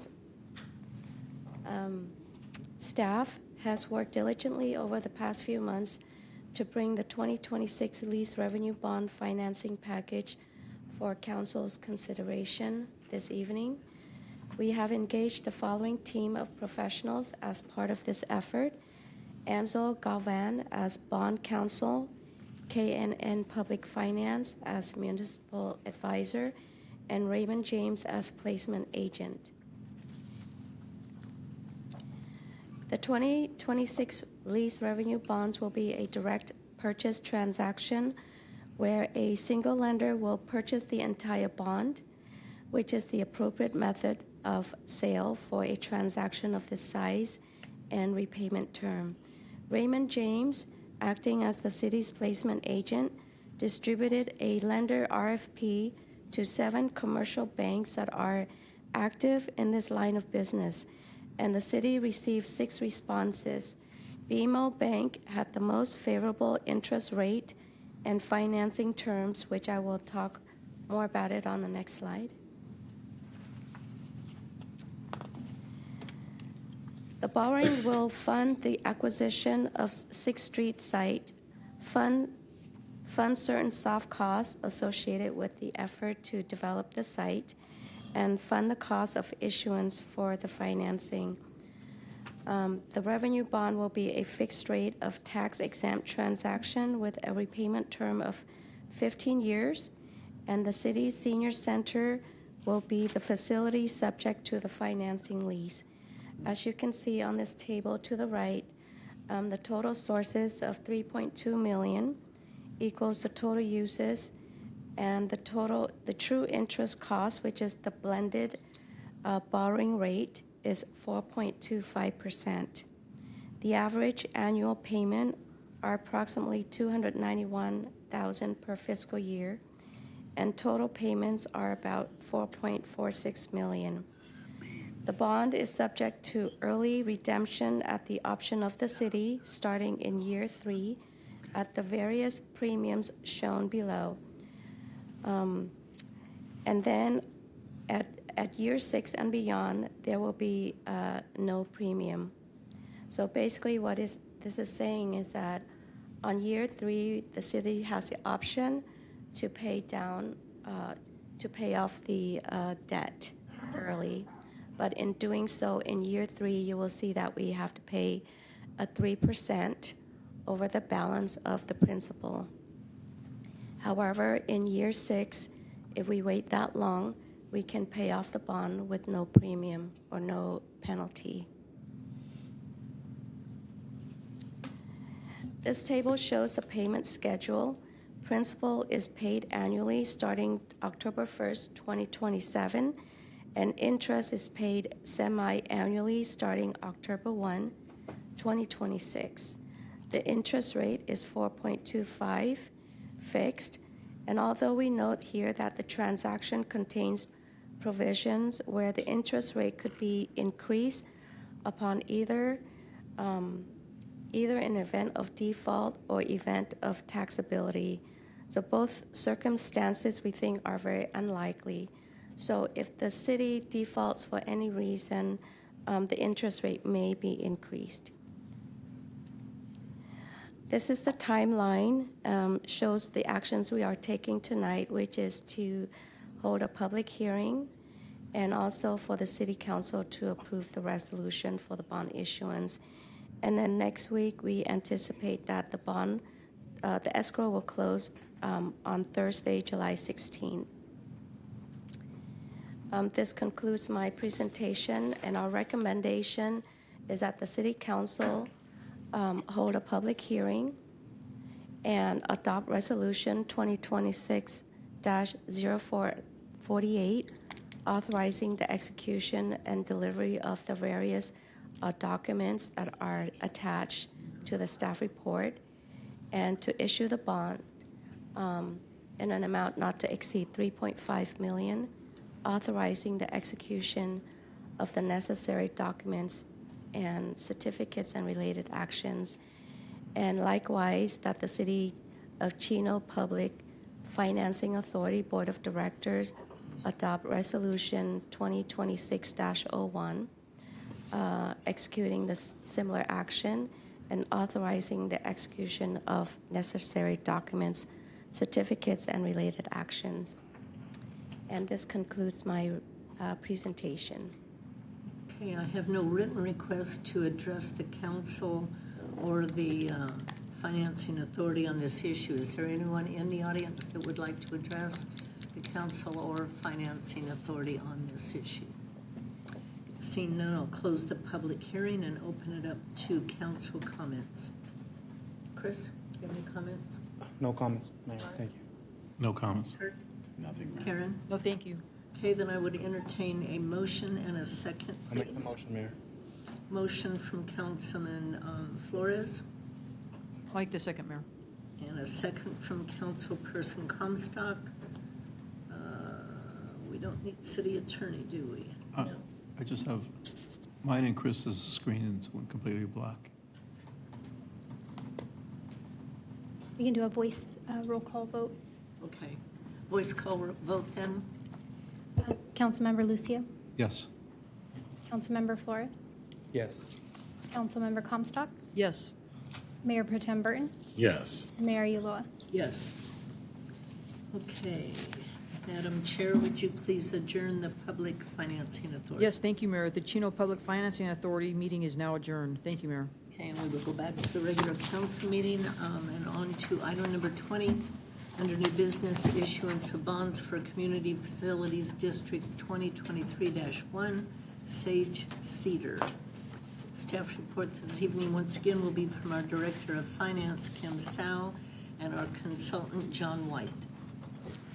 Thank you, Madam Mayor. I will turn this time over to our municipal advisor, John White from Urban Future, to present this item.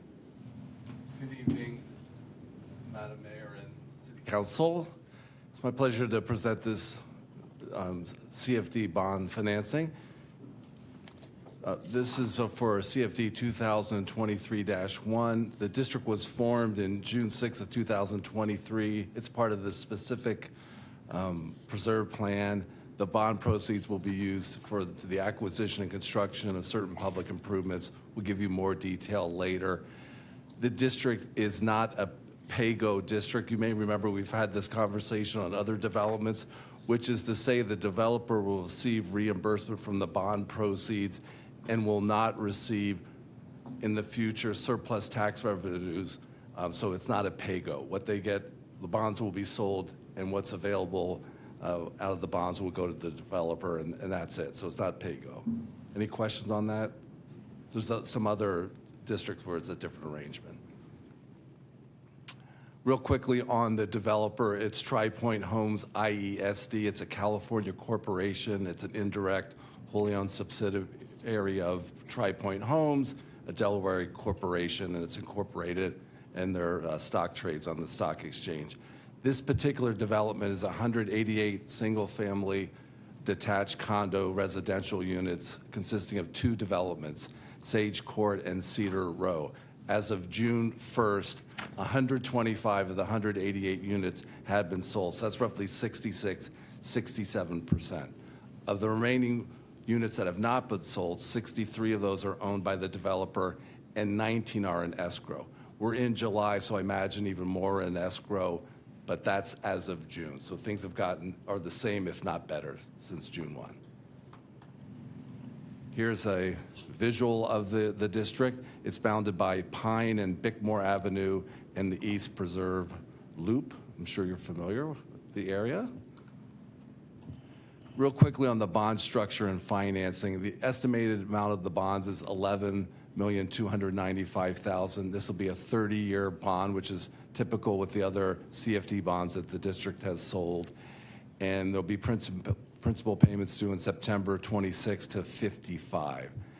The debt service on the bonds are paid from special taxes that are levied on property owners within the district.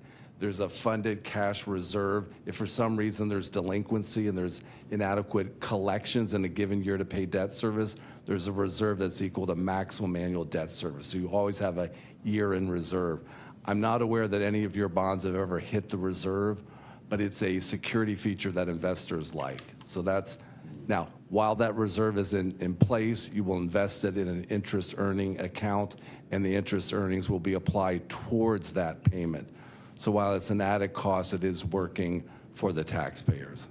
And the bonds are, I remind you, just like the other CFDs you've done, it's a non-rated CFD due to the high property owner concentration. You may recall last year we did a PFA refunding. So some of these new money, new construction CFDs, they mature, they sold to a variety of property owners. Their security features become stronger, and down the road you can refinance them because either interest rates have gone down or they're a higher security and you can get a better rate. So that could be the future for this bond issue. Legal and compliance issues. These bonds are sold pursuant to the Melrose Community Facility Act of 1982. The district's financing team includes bond counsel, which is straddling Yucca. They're not here, but the municipal advisor and the underwriter in the room, and I'm the city's municipal advisor. We do a variety of things. There's a multitude of documents we look at, but one of the really important ones is the preliminary and final official statement. It's an offering document that are provided to investors, and we make sure that it's accurate and allows investors to make an informed investment decision.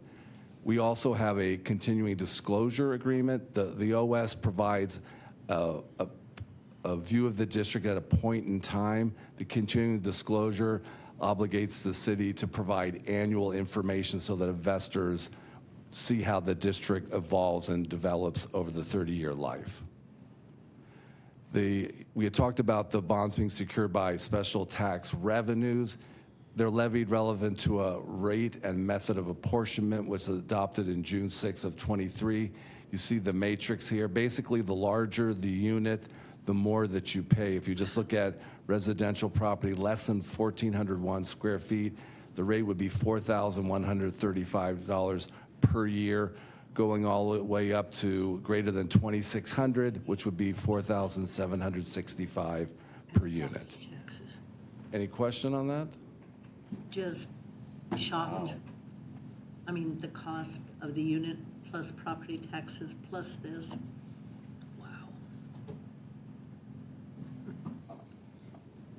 This is a projected use of funds and infrastructure, so this is how the bond proceeds will be applied.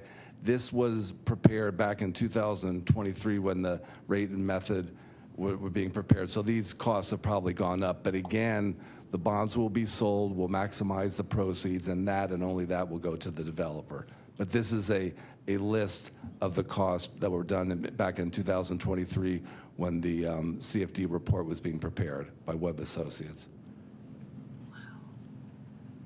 All right, debt service and financial sustainability. The bonds are secured entirely by special taxes levied in the district. The city's general fund is not pledged to the repayment. It's not pledged, there's no moral or implied obligation. The appraised value of the property, so an appraisal assessed valued the property, and they determined as is right now, it's worth $105 million. So if you look at the $11,295,000 amount of bonds that you would sell, there's a value to lien of 9.32 to 1. We're not planning that the bonds won't be paid as scheduled. We're not planning on having to sell the property, but this is an indication that there's sufficient value to secure the bonds. If this was 1 to 1 or 2 to 1 or 3 to 1, you go, that may be a little aggressive. The higher the coverage, the more secure it is as far as there's sufficient value. And while people don't regularly plan on not making a payment, the higher value you're motivated to pay because you don't want to lose the ownership of that highly valued property.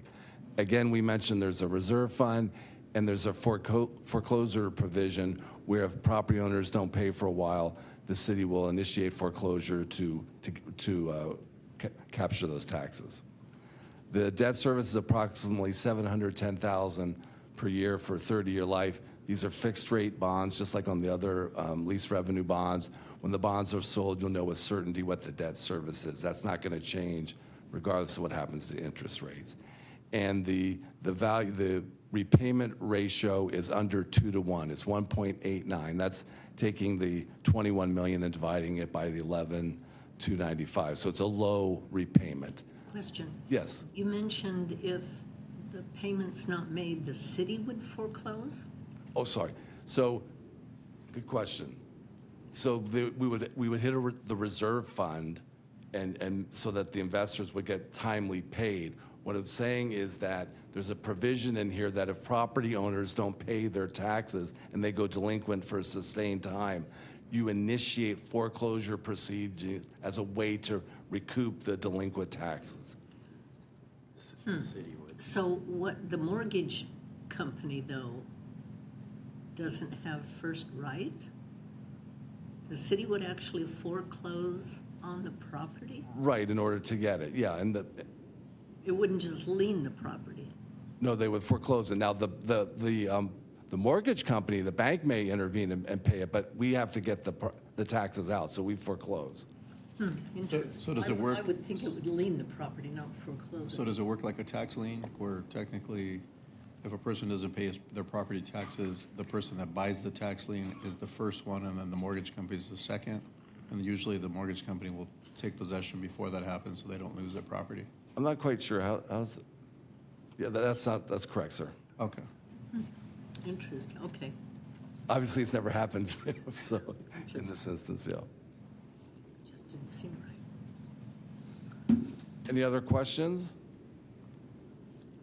Okay, well, moving on to market conditions and investors' considerations. As you know, interest rates have been, maybe not volatile, but dynamic. They've been going up and down. There was a time, hope that interest rates might decline, but the market and the labor market has been hot, and so we're not expecting that interest rates will be cut by the Federal Reserve. In fact, I think recent talk is maybe even of an increase in 27. So we can't expect any relief from the Federal Reserve as far as lowering the borrowing costs. But from a technical standpoint, there's very low supply of municipal bonds. So supply, demand, when there's low supply and a given level of demand, that should hopefully allow for competitive interest rates. And there's a low supply of California CFD bonds. So that too, low supply, and there's a solid demand. The TIC is estimated to be 4.97, which is right about what it was in November and December of 2025 when we last sold your bond issue. So it's below 5%. So it's a competitive rate. Remember, this is 30 years and it's non-rated. I think the the lease revenue bonds was 15 years and was a 425. So this is twice as long. It's not rated, so it's a pretty good rate. The key dates, we're here at the City Council looking for the approval of the resolution. We would have a due diligence call to make sure the preliminary official statement is in substantially final form, and would release that to investors on July 8th. No, excuse me, we'd have the due diligence call on the 8th. We release the POS shortly thereafter and price the bonds on the 16th and close. It's August 4th now. We've changed the date a little. So that's the schedule. And here's the recommendation that you adopt this resolution. City Attorney, am I to read this in full? No need. This is a resolution. Okay. Thank you. Any questions? Do we have any questions from the audience or any comments? Seeing none, any council questions or comments? Karen? No, thank you, Mayor. Chris? Mark? Kurt? Okay, then I would entertain a motion and a second. I'll make the motion, Mayor. Motion from Councilman Flores, A second. second from Councilman Lucio. Please vote.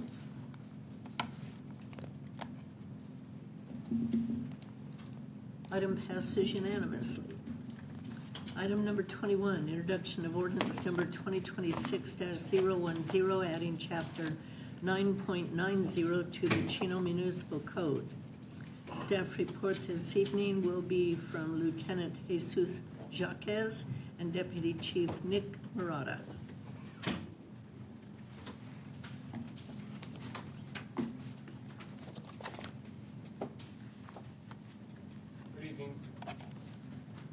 Good evening, Madam Mayor and members of City Council. Tonight I'm presenting a proposed ordinance that would add Chapter 9.90 to the Chino Municipal Code. This ordinance addresses public health and safety concerns by restricting the sale of flavored tobacco products, nitrous oxide, kratom substances, and drug paraphernalia associated with illegal drug use. The ordinance aims to reduce general access to these products, establish local enforcement authority, and complement existing California law. Over the past several years, these products have become increasingly available throughout California, often packaged and marketed to appeal younger consumers. Nationally, 2.8 million minors reported using tobacco products in 2023. Many of those preferring flavored tobacco products. Here in Chino, we currently have 14 smoke shops and 17 additional businesses that sell one or more of the products addressed by this ordinance, making local regulations both timely and appropriate. The concerns driving this ordinance are straightforward. They include youth access, marketing that targets younger consumers, recreational misuse, potential for addiction, and long-term health effects associated with these products. Together, these concerns support the need for proactive local response. California has already taken steps to address flavored tobacco products through Senate Bill 793, which passed in 2020. And the Drug Enforcement Administration is moving to classify 7-OH as a Schedule I controlled substance, placing it in the same category as heroin and LSD. However, nitrous oxide and highly concentrated kratom products remain widely available and continue to pose public safety concerns. The proposed ordinance has four primary components. First, it prohibits the sale of flavored tobacco products. Second, restricts the sale of and distribution of nitrous oxide and related devices while preserving their legal uses. Third, establishes regulations for kratom and highly concentrated 7-OH products. And finally, it prohibits the retail sale of oil burners commonly associated with illegal drug use. Flavored tobacco products are a primary driver of youth nicotine addiction, with nearly 90% of youth who vape preferring flavored products. Again, reducing access to these products is a key public health objective of this ordinance. Although nitrous oxide has legal and valuable medical and commercial uses, the statistics show that recreational misuse is rapidly increasing. In Orange County, nitrous oxide-related emergency room visits increased by 246% between 2018 and 2023, while nationally more than 1,200 deaths due to nitrous oxide consumption were reported between the years 2020 and 2023. Kratom and highly concentrated OH substances also present growing public health concerns. Over the past decade, poison-centered reports involving kratom increased by approximately 1,200% nationwide, while hospitalizations linked to highly concentrated 7-OH substances continue to rise. Finally, oil burners. This ordinance addresses the retail sale of oil burner pipes. Law enforcement widely recognizes these instruments as drug paraphernalia commonly associated with the use of methamphetamine, fentanyl, and other controlled substances. Limiting the retail availability provides another proactive tool to improve public safety within our community. This ordinance provides several important benefits. It reduces youth access to addictive substances, promotes public health, creates a safer retail environment, and gives the city proactive tools to addressing emerging public safety issues before they become larger community problems. But perhaps most importantly, it aligns Chino with many other California jurisdictions that have adopted similar regulations to better protect their communities. If adopted, implementation would begin with retailer education and public outreach. That would include social media messaging, partnerships with local schools, compliance inspections followed with education on the existing laws, and a phased approach that emphasizes voluntary compliance before enforcement actions are taken. Our goal is education first, followed by fair and consistent enforcement. In closing, this ordinance takes a balanced and practical approach. The products covered in this presentation are no longer limited to a handful of specialty retailers. They are widely available throughout our city, making this an appropriate time for the city to establish clear and local standards that protect public health and safety. Staff respectfully recommends that the City Council approve the ordinance so that Chapter 9.90 can be added to the Chino Municipal Code. Thank you for your time and attention. At this point, I'll be happy to answer any questions you may have. Okay, prior to questions, so I have one written request to speak. Mr. Andrew Hanif.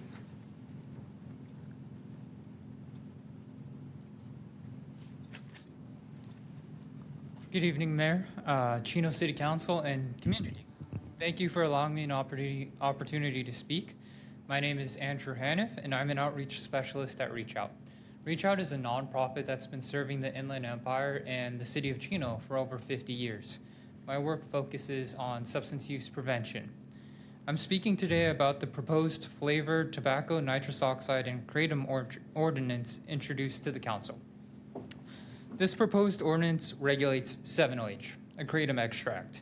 Since the start of the new year, my team has worked to address 7-OH. We've held monthly community coalition meetings to update community members on 7-OH developments. We've developed informational materials explaining the new substance, and we've presented on 7-OH to the County of San Bernardino and a few county supervisors. A part of our work is to check our communities to see if 7-OH is actually there and not just some foreign problem. As the officers mentioned, there's about 14 smoke shops in Chino. We visited most, if not all, and we found 7-OH in most, if not all.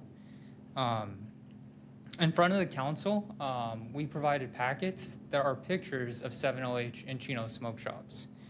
My colleague, Alex Lopez, made a public comment to the council on April 7th discussing the dangers of 7-OH, and we appreciate the communication we've had not only with the council, but also the police department since that time. We also appreciate the PD for allowing us to distribute informational materials at their sobriety checkpoints.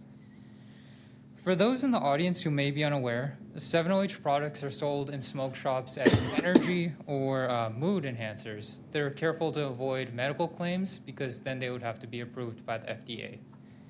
These 7-OH products are sold, Concerningly, the products have opioid-like properties. For that reason, some have begun referring to 7-OH as gas station heroin, and some people speculate that 7-OH could be the fourth wave of the opioid crisis. 7-OH products bind to the same opioid receptors in our brains as traditional opioids and provide a sense of euphoria and pain reduction. 7-OH also carries the same risks as prescribed opioids and illicit opioids. This includes addiction, overdose potential, and painful withdrawal symptoms. The Los Angeles and Honolulu medical examiners' offices have linked 7-OH to fatal overdoses in recent months. Chino's neighbor, Ontario, passed their own 7-OH regulations in the last few months. We've actually worked with the Ontario PD to develop informational material that assists retailers in understanding the ordinance. That's also in the packet. And we've assisted Ontario PD with their in-person efforts to inform retailers of the law. Additionally, our team has been in contacts with other cities throughout the Inland Empire to assist with their understanding of the relatively unknown 7-OH product. The big issue right now is that not that many people know what 7-OH is, and if they don't know what the problem is, they're not going to work to address it. Speaking of the community, of course. Our team is more than ready to help the city of Chino in any way we can with its efforts to address 7-OH. For anyone interested, I have informational material with me, and they're free to contact me. For those interested in learning more about 7-OH, my team regularly holds community trainings and presentations on 7-OH and Kratom. You can reach me at my email address, andrew@we-reachout.org. And thank you for your time and for considering a response to 7-OH. Thank you very much, Andrew. Is there anyone else in the audience that would like to address the council on this item? Okay, seeing none, I will turn it over to council for comments. Kurt? Thank you, Mayor. Thank you very much for bringing this topic to us several months ago. And Lieutenant, I want to say thank you to our police department for jumping on this issue the minute we found out about it. I know that we were on it. I appreciate our police department's commitment to our community as far as keeping not only our kids safe, but our adults as well. It just, just goes to show what, again, your commitment to our community means, and I want to thank you for that. Chris, Mark? I had just one question. Lieutenant, does overdose on this product, is it responsive to Narcan? Yes, ma'am. Kratom and 7-OH products Okay. have similar effects as opium, Okay. heroin. Okay, thank you. Okay, if there's no other comments or questions, I would entertain a motion in a second. Motion from our Mayor Pro Tem Burton, second from Councilwoman Comstock. Mr. Galante. Thank you, Mayor. The matter before the council is ordinance number 2026-010, entitled An Ordinance of the City Council of the City of Chino, California, adding Chapter 9.90 Flavored Tobacco, Nitrous Oxide, Kratom Products to Title 9 Public Peace, Morals, and Welfare of the Chino Municipal Code, prohibiting the sale of flavored tobacco, nitrous oxide, and kratom products within the city of Chino. That is being read by title only and waiving further reading. Thank you. Okay, with that, please vote. The item passes unanimously. Item number 22, cooperation agreement with the County of San Bernardino for housing and urban development, community planning, and development grants. Staff report this evening will be provided by our Deputy Director of Development Services, Chris Corbin, and our Director of Development Services, Warren Marillion. Good evening, Madam Mayor, members of the council. I'm here to present to you for your consideration tonight a cooperation agreement with the County of San Bernardino that would allow them to manage our federal community development block grant funds. So we are an entitlement city as defined by HUD, and therefore we receive our CDBG funds directly from HUD each year. The 26-27 fiscal year amounts $570,000 and change. We do not have that same entitlement level or right under the HOME program and the ESG program, which are two other programs that HUD disperses community development funds to cities such as ourselves. The Home Investment Partnerships Program is primarily for affordable housing projects, and ESG is the Emergency Solutions Grant, and that is for assisting programs that assist the homeless populations. San Bernardino County is considered by HUD a HUD urban county, so they receive not only monies for their unincorporated areas, but also they can receive monies on behalf of smaller jurisdictions in their within their jurisdiction. So they receive CDBG home and ESG money directly from HUD every year as an entitlement. So this agreement would establish the county as the formal administrator and grantee of our CDBG funds. The Board of Supervisors would have the final decision-making authority on how those funds are budgeted and what they're used for. It does preserve meaningful input for us on how we would use those funds and looking at how the county administers their programs with the 13 other cities that they administer for. Those cities typically turn over basically their budget requests, whether it be for public service agency grants or public works projects, code enforcement, those types of things. And I have not found any examples of the county not following the wishes of the local jurisdiction. It does require that we would implement the activities, so we would still be the managers of our own projects. We'd have to track the outcomes. We'd have to report on those outcomes to the county. And we'd have to, of course, comply with all of the various federal requirements that are tied to this funding. What it would do, it would provide the city with access to county-administered home funds, so we would now compete on a countywide level as opposed to a statewide level.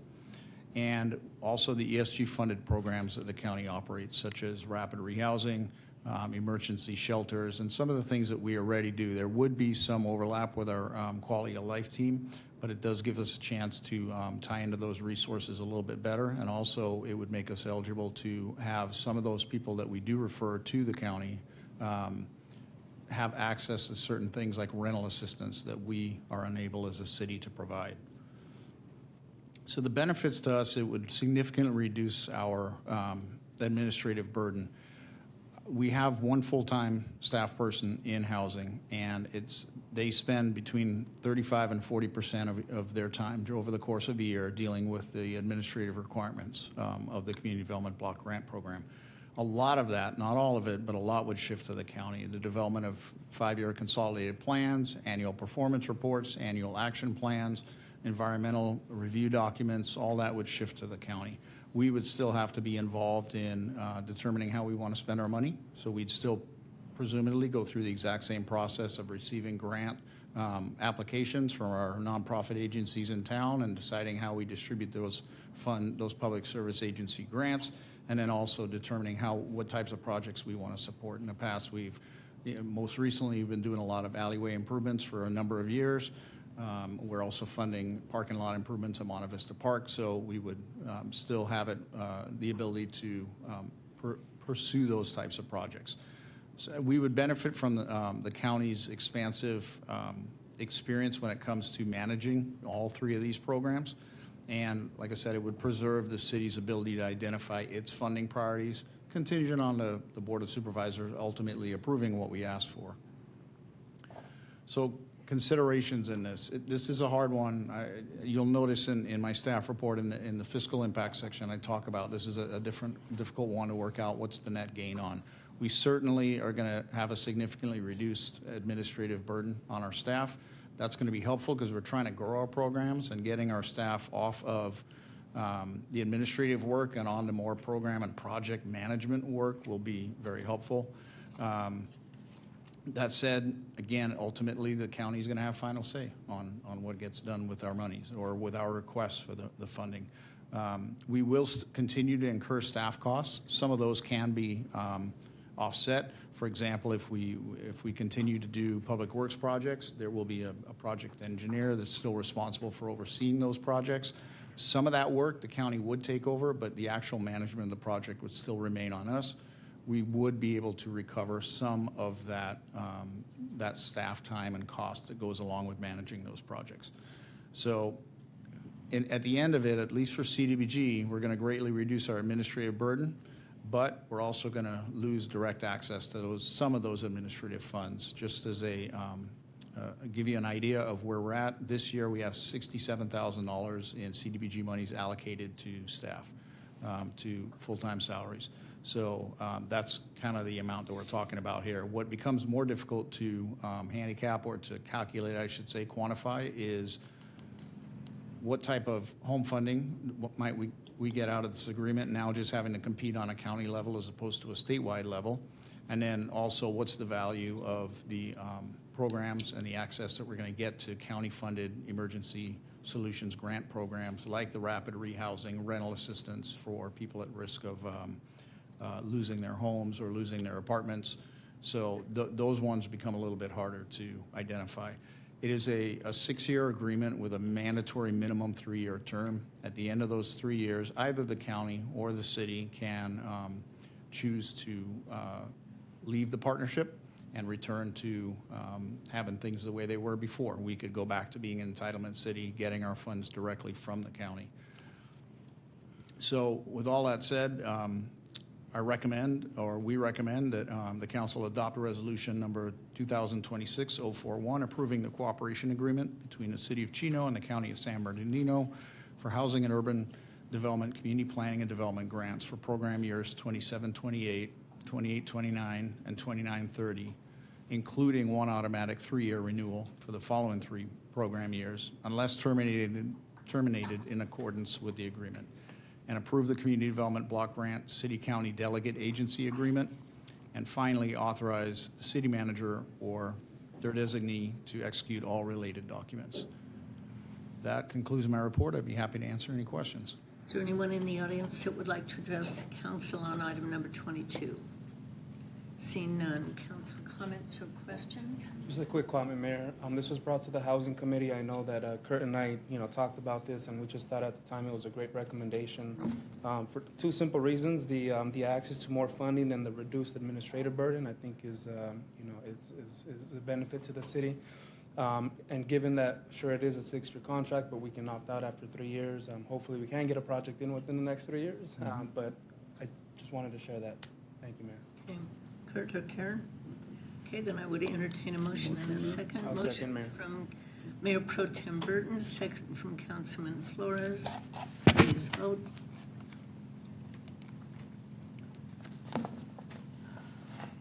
Item passes unanimously.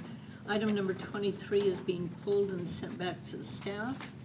Item number 24, establishment of a new capital improvement program project and award of professional services agreement to PBK Architects California for conceptual architectural design services for a Public Works Administration Operations building. Staff report this evening will be provided by our Director, Deputy Director of Public Works, City Engineer Albert Espinoza, and our Director of Public Works, Hajan Lee.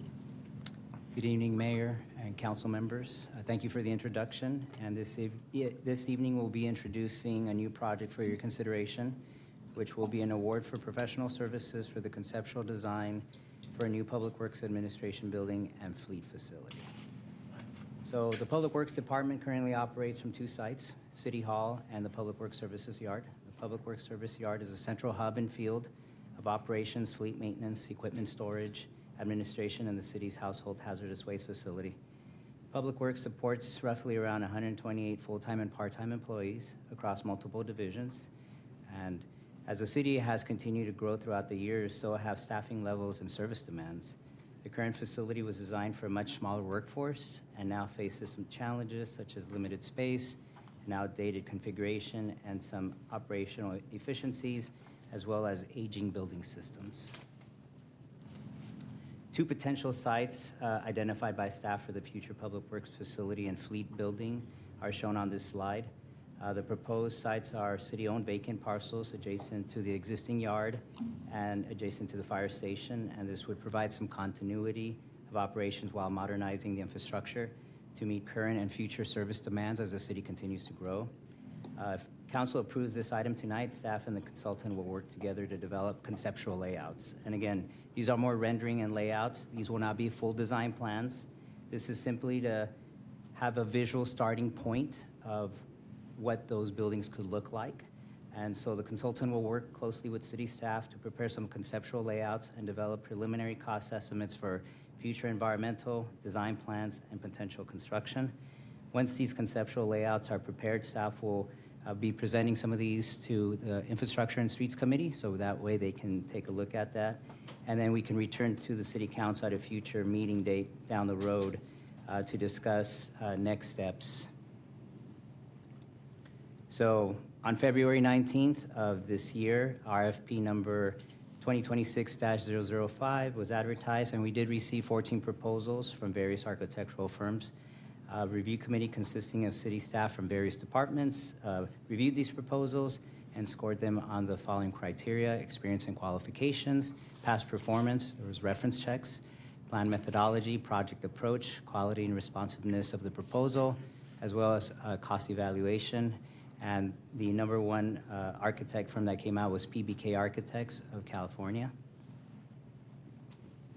So staff's, for council's consideration tonight, staff recommends the following actions: that we establish project PF273, the Public Works Administration Building and Fleet Facility, appropriate $94,180 from the Development Impact Fee General Facilities Fund, award a professional services agreement to PBK Architects of $94,180, and authorize the city manager to execute all necessary documents on the behalf of the city. Staff is here tonight to answer any questions the council or the community may have about this project, and this concludes the presentation. Does anyone in the audience want to address the council on item number 24? Seeing none. Council comments, questions? I have a comment, Mayor. Karen? I just want to thank Hajan and Albert for their leadership on this. I see Ben is still sitting here in the audience. This is exciting. This is how it starts, right? Conceptual design, right? And then how to fund it and how to construct it. So this is long overdue for our employees down there at the Public Works Service Yard. So thank you very much. Kurt? I would agree with Councilmember Comstock. Long overdue. When I started with the city back in the mid-'80s, those buildings were old then. And just the horrible condition that they're in now, again, long overdue. We should have been on this years ago. And I do appreciate you going forward, and city manager as well, getting the ball rolling on a new city yards. Quick question. What are you going to propose for the old yard? Once we bring the consultant on board, I think we're going to analyze the whole site as well and see what, again, there may be opportunities or where there could still be uses for it. I know we showed on the one slide the proposed fleet facility location. There might still be opportunities to continue using some of those facilities, but the main building across the street, just north of the fire station, would probably be our central hub, where again, we're taking staff from City Hall and Public Works all under one umbrella, so that way all of us can be there together and again, create that synergy between the departments. Again, I know Ben's here and he's excited about what can be, and again, these are those first steps. But again, I think that's all of the things that, as part of the RFP, we will analyze with the consultant to see what can we do with those aging infrastructures. That's a lot of, if you look at that whole old area, that's a large area. It's a large You area. do a lot of things with, if you move all administration to the other, on the right-hand side, On the at right. upper staff, that whole, because there's property there that's not even being utilized currently. Exactly. So that would be a very. One other challenge we have is since the workforce has been growing, we've been also purchasing additional vehicles. So our yard is packed Right. with vehicles and no place to park them. And we are also in the process of constructing EV charge stations because we are required to have zero emission vehicles. So all of those things combined, we will find definitely a use for the space. Most likely some of that metal shed will be demoed, and even the fleet building should be demoed because all those equipment is so old. I would not suggest that we repurpose them for any other reason. So most likely they will be demoed, and we would have more room for vehicles and service areas. Yeah, if you just rework all that property, it would be nice. Yes. Okay, with that, we need a motion and a second. I'll make the motion, Mayor. Motion, Councilman Flores, second, Councilman Lucio, please vote. Oops.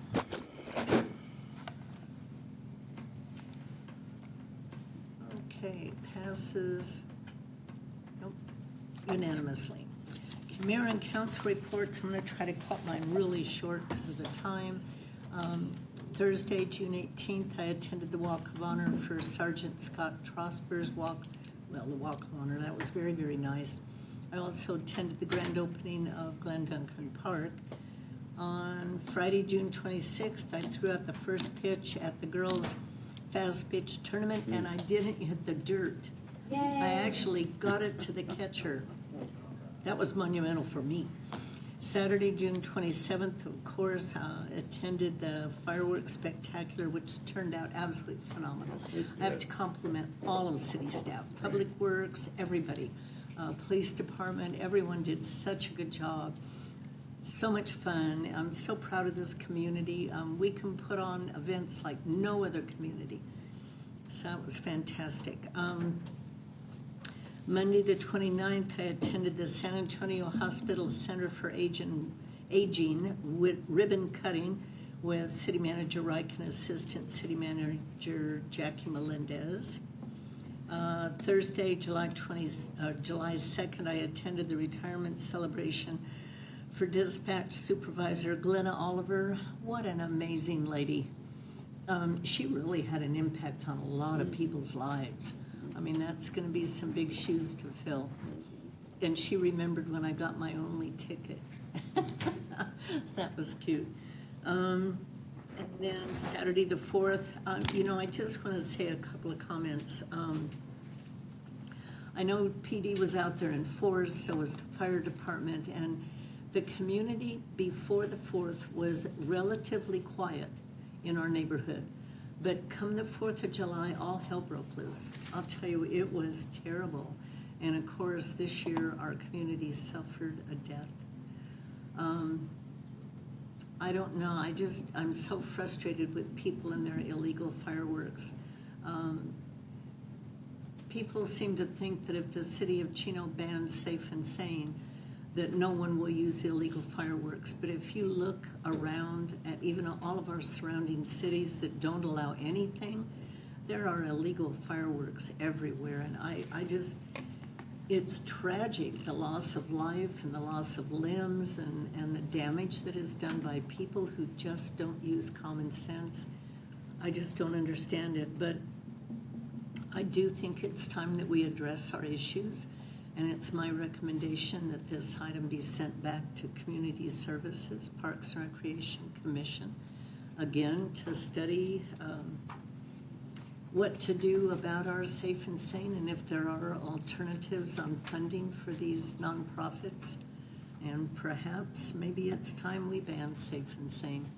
Although I have to say, it's impractical to think if we do that there will not be illegal fireworks, because that's just not the case. In fact, the use of them may even actually increase because people won't even have the Safe and Sane. But I think it is time that we revisit that whole issue. And I don't know, it'll be interesting to see the statistics coming back from PD on this year's fines.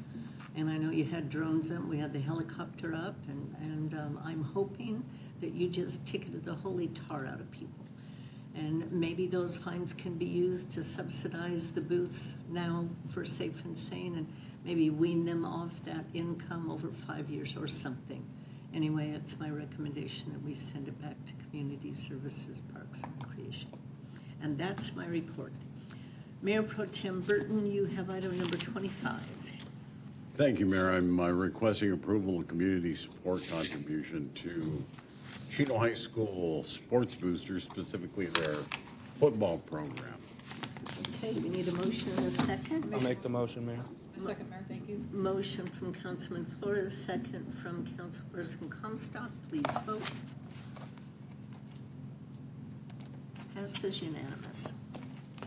Rest of your report. Thanks, Mayor. Just a couple of highlights. I also attended on the 18th of June, the Walk of Honor for Sergeant Scott Trosper.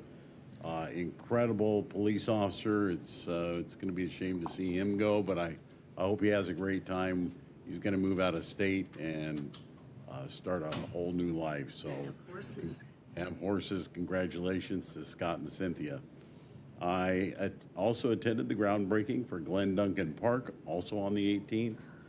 And then I attended on the 27th the fireworks spectacular down in Ayala Park. And Mayor, I'm in agreement with you that it was absolutely incredible. The amount of people down there was phenomenal. And it's so laughable to me when I read our local newspaper and they make comments that make absolute no sense. And I'm going to read a little snippet. Chino's fireworks display could have used some more oomph for their 250th birthday. Well, I think there was probably over 10,000 people that would disagree with that. It was awesome. And I don't think we had any problems at all down there. And I appreciate everybody that was out there working it. On the 7th, I had a meeting with a resident and then closed session today. Mayor, I'm in agreement with you. I think we need to revisit our fireworks policy. It's long overdue. We need to take a good, solid look at that. Yeah, there's going to be a lot of fireworks that still occur, but I think our police officers, knowing that safe and sane could be gone, it'll be easier to go out and pick these other people off because all fireworks are going to be illegal. But my condolences go out to the young lady who lost her life and the others that became injured as a result of the negligent use of those illegals, which is why they're illegal in the first place. Tragic. But that's my report. Thank you very much. Thank you. Councilman, wait a minute, I took it out of. Councilmember Comstock. Thank you, Mayor. I will also keep my report short tonight. I support the recommendation to send the review of fireworks and their use in the city moving forward. Most of us probably did get some emails from residents. So for those of you out there that did email us, we have read your emails. One of the things that does happen every year from the Community Services, Parks and Recreation Committee is there is an after-action report completed every year after fireworks sales. So this entire episode and the sales and everything else will be closely reviewed. It's been I was trying to reflect upon about 8 or 9 years since we have actually sort of polled the community temperature about whether or not to keep fireworks. I've been thinking about maybe innovative ways also for us to maybe change that direction, but I think we should poll the community, listen to both the commission and community input, and decide how to proceed from there. It is, I will say this, each year it gets, I would say, progressively worse just because of density and population. And, you know, to your point and everybody else's point, by eliminating safe and sane fireworks, we will certainly not prevent fireworks altogether. But it would be certainly a change in strategy and direction if we decided to do it, because we would no longer be the beacon of people coming to light fireworks in our community for the most part. That being said, we'll see what happens with the commission and the study. I support it. I would just also like to thank our staff, congratulate all the retirees from Glen Oliver, Scott Trosper, Captain Crowley. Thank our staff for the July 4th spectacular down at Ayala Park. It's always one of our largest and greatest events of the season and the year. And express my condolences to the family who lost their family member in Chino on the July 4th holiday, which is tragic. It's actually both sad and horrible. And my condolences and sympathy to the Viramontes and Dalma family. I know members from both of those families, certainly Mr. Viramontes and one of his daughters, and when Mrs. Dalma ran Chino Florist, it was, you know, just a great establishment. But I think she'd be happy to know that the young people running that establishment today are doing a great job, and I still shop for my flowers in that location. So that concludes my report tonight, Mayor. Thank you. Councilman Flores, you have item number 26. Yes, thank you, Mayor. She's asking for City Council approval for a contribution to the Chino Valley Chamber Foundation. I'll make the motion, Mayor. Motion from Councilmember Comstock, second from Mayor Pro Tem Burton. Please vote. Item passes unanimously. And thank you, Mayor. And I just want give my condolences to the Viramontes family. I had a chance to get to know them over the last 5 years, and they've been supportive of me and different things that I've done, and just a sad day.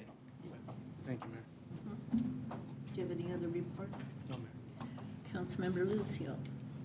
I just want to congratulate Captain Crowley on his retirement.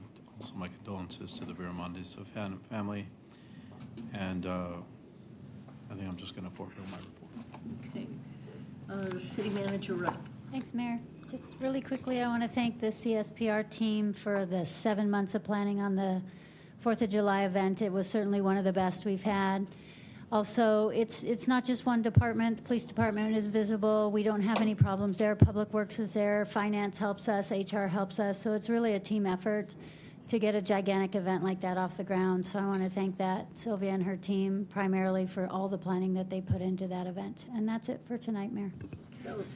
City Attorney Galante. No report, thank you. Do we have any director reports? Oh, no, not tonight. Well, it looks like the chief isn't here, so Nick, it's you. Well, good evening, Mayor, members of City Council. I know it's been a long council meeting, so I'll try to keep this short, but I too wanted to just take a moment to recognize our department personnel for their outstanding work on the 4th of July deployment. We had 65 department members working during that deployment, including patrol officers, dispatchers, our 4 drone teams, our helicopter unit, and our real-time crime center.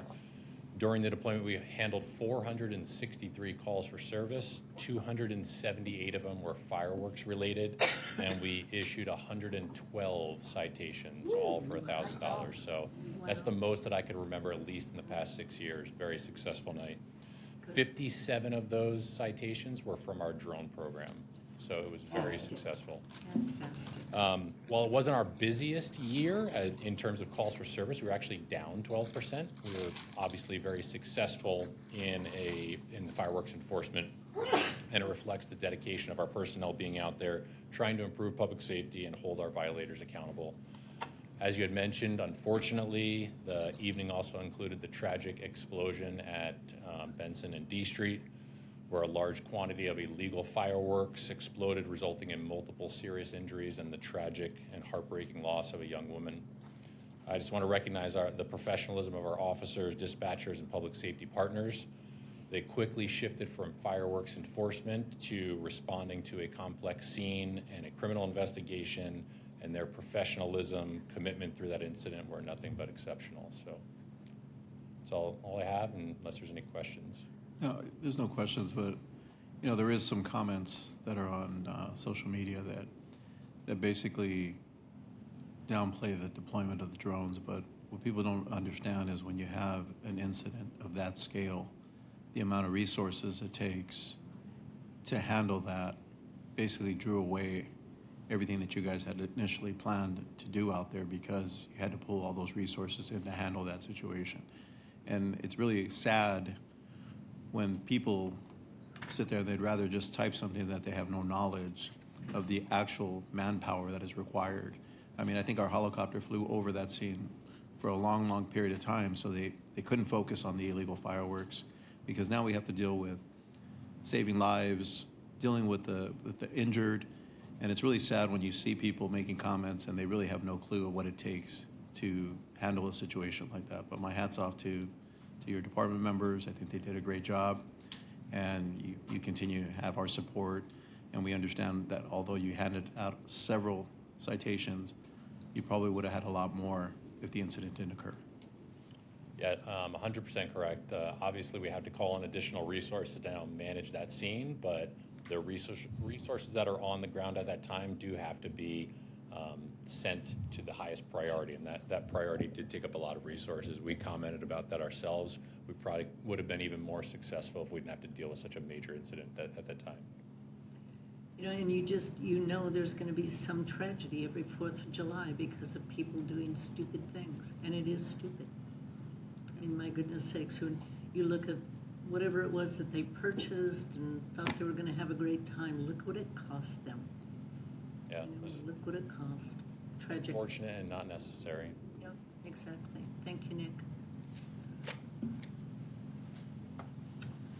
Well, it looks like the chief ducked out on you too, huh? Good evening, everybody. I'm here on behalf of Chief Williams, obviously. Similar to our law enforcement partners, over the holiday weekend, we had a busy holiday weekend.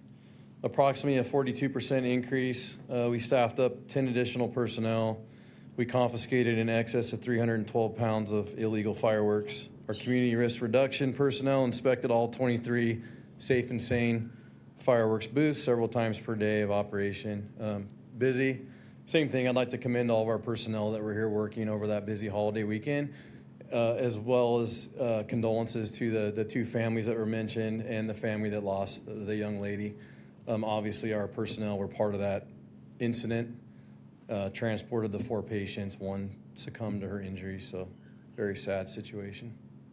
True. Any questions you may have, I'm here for those. Thank you very much, Greg. You're welcome. Have a good night.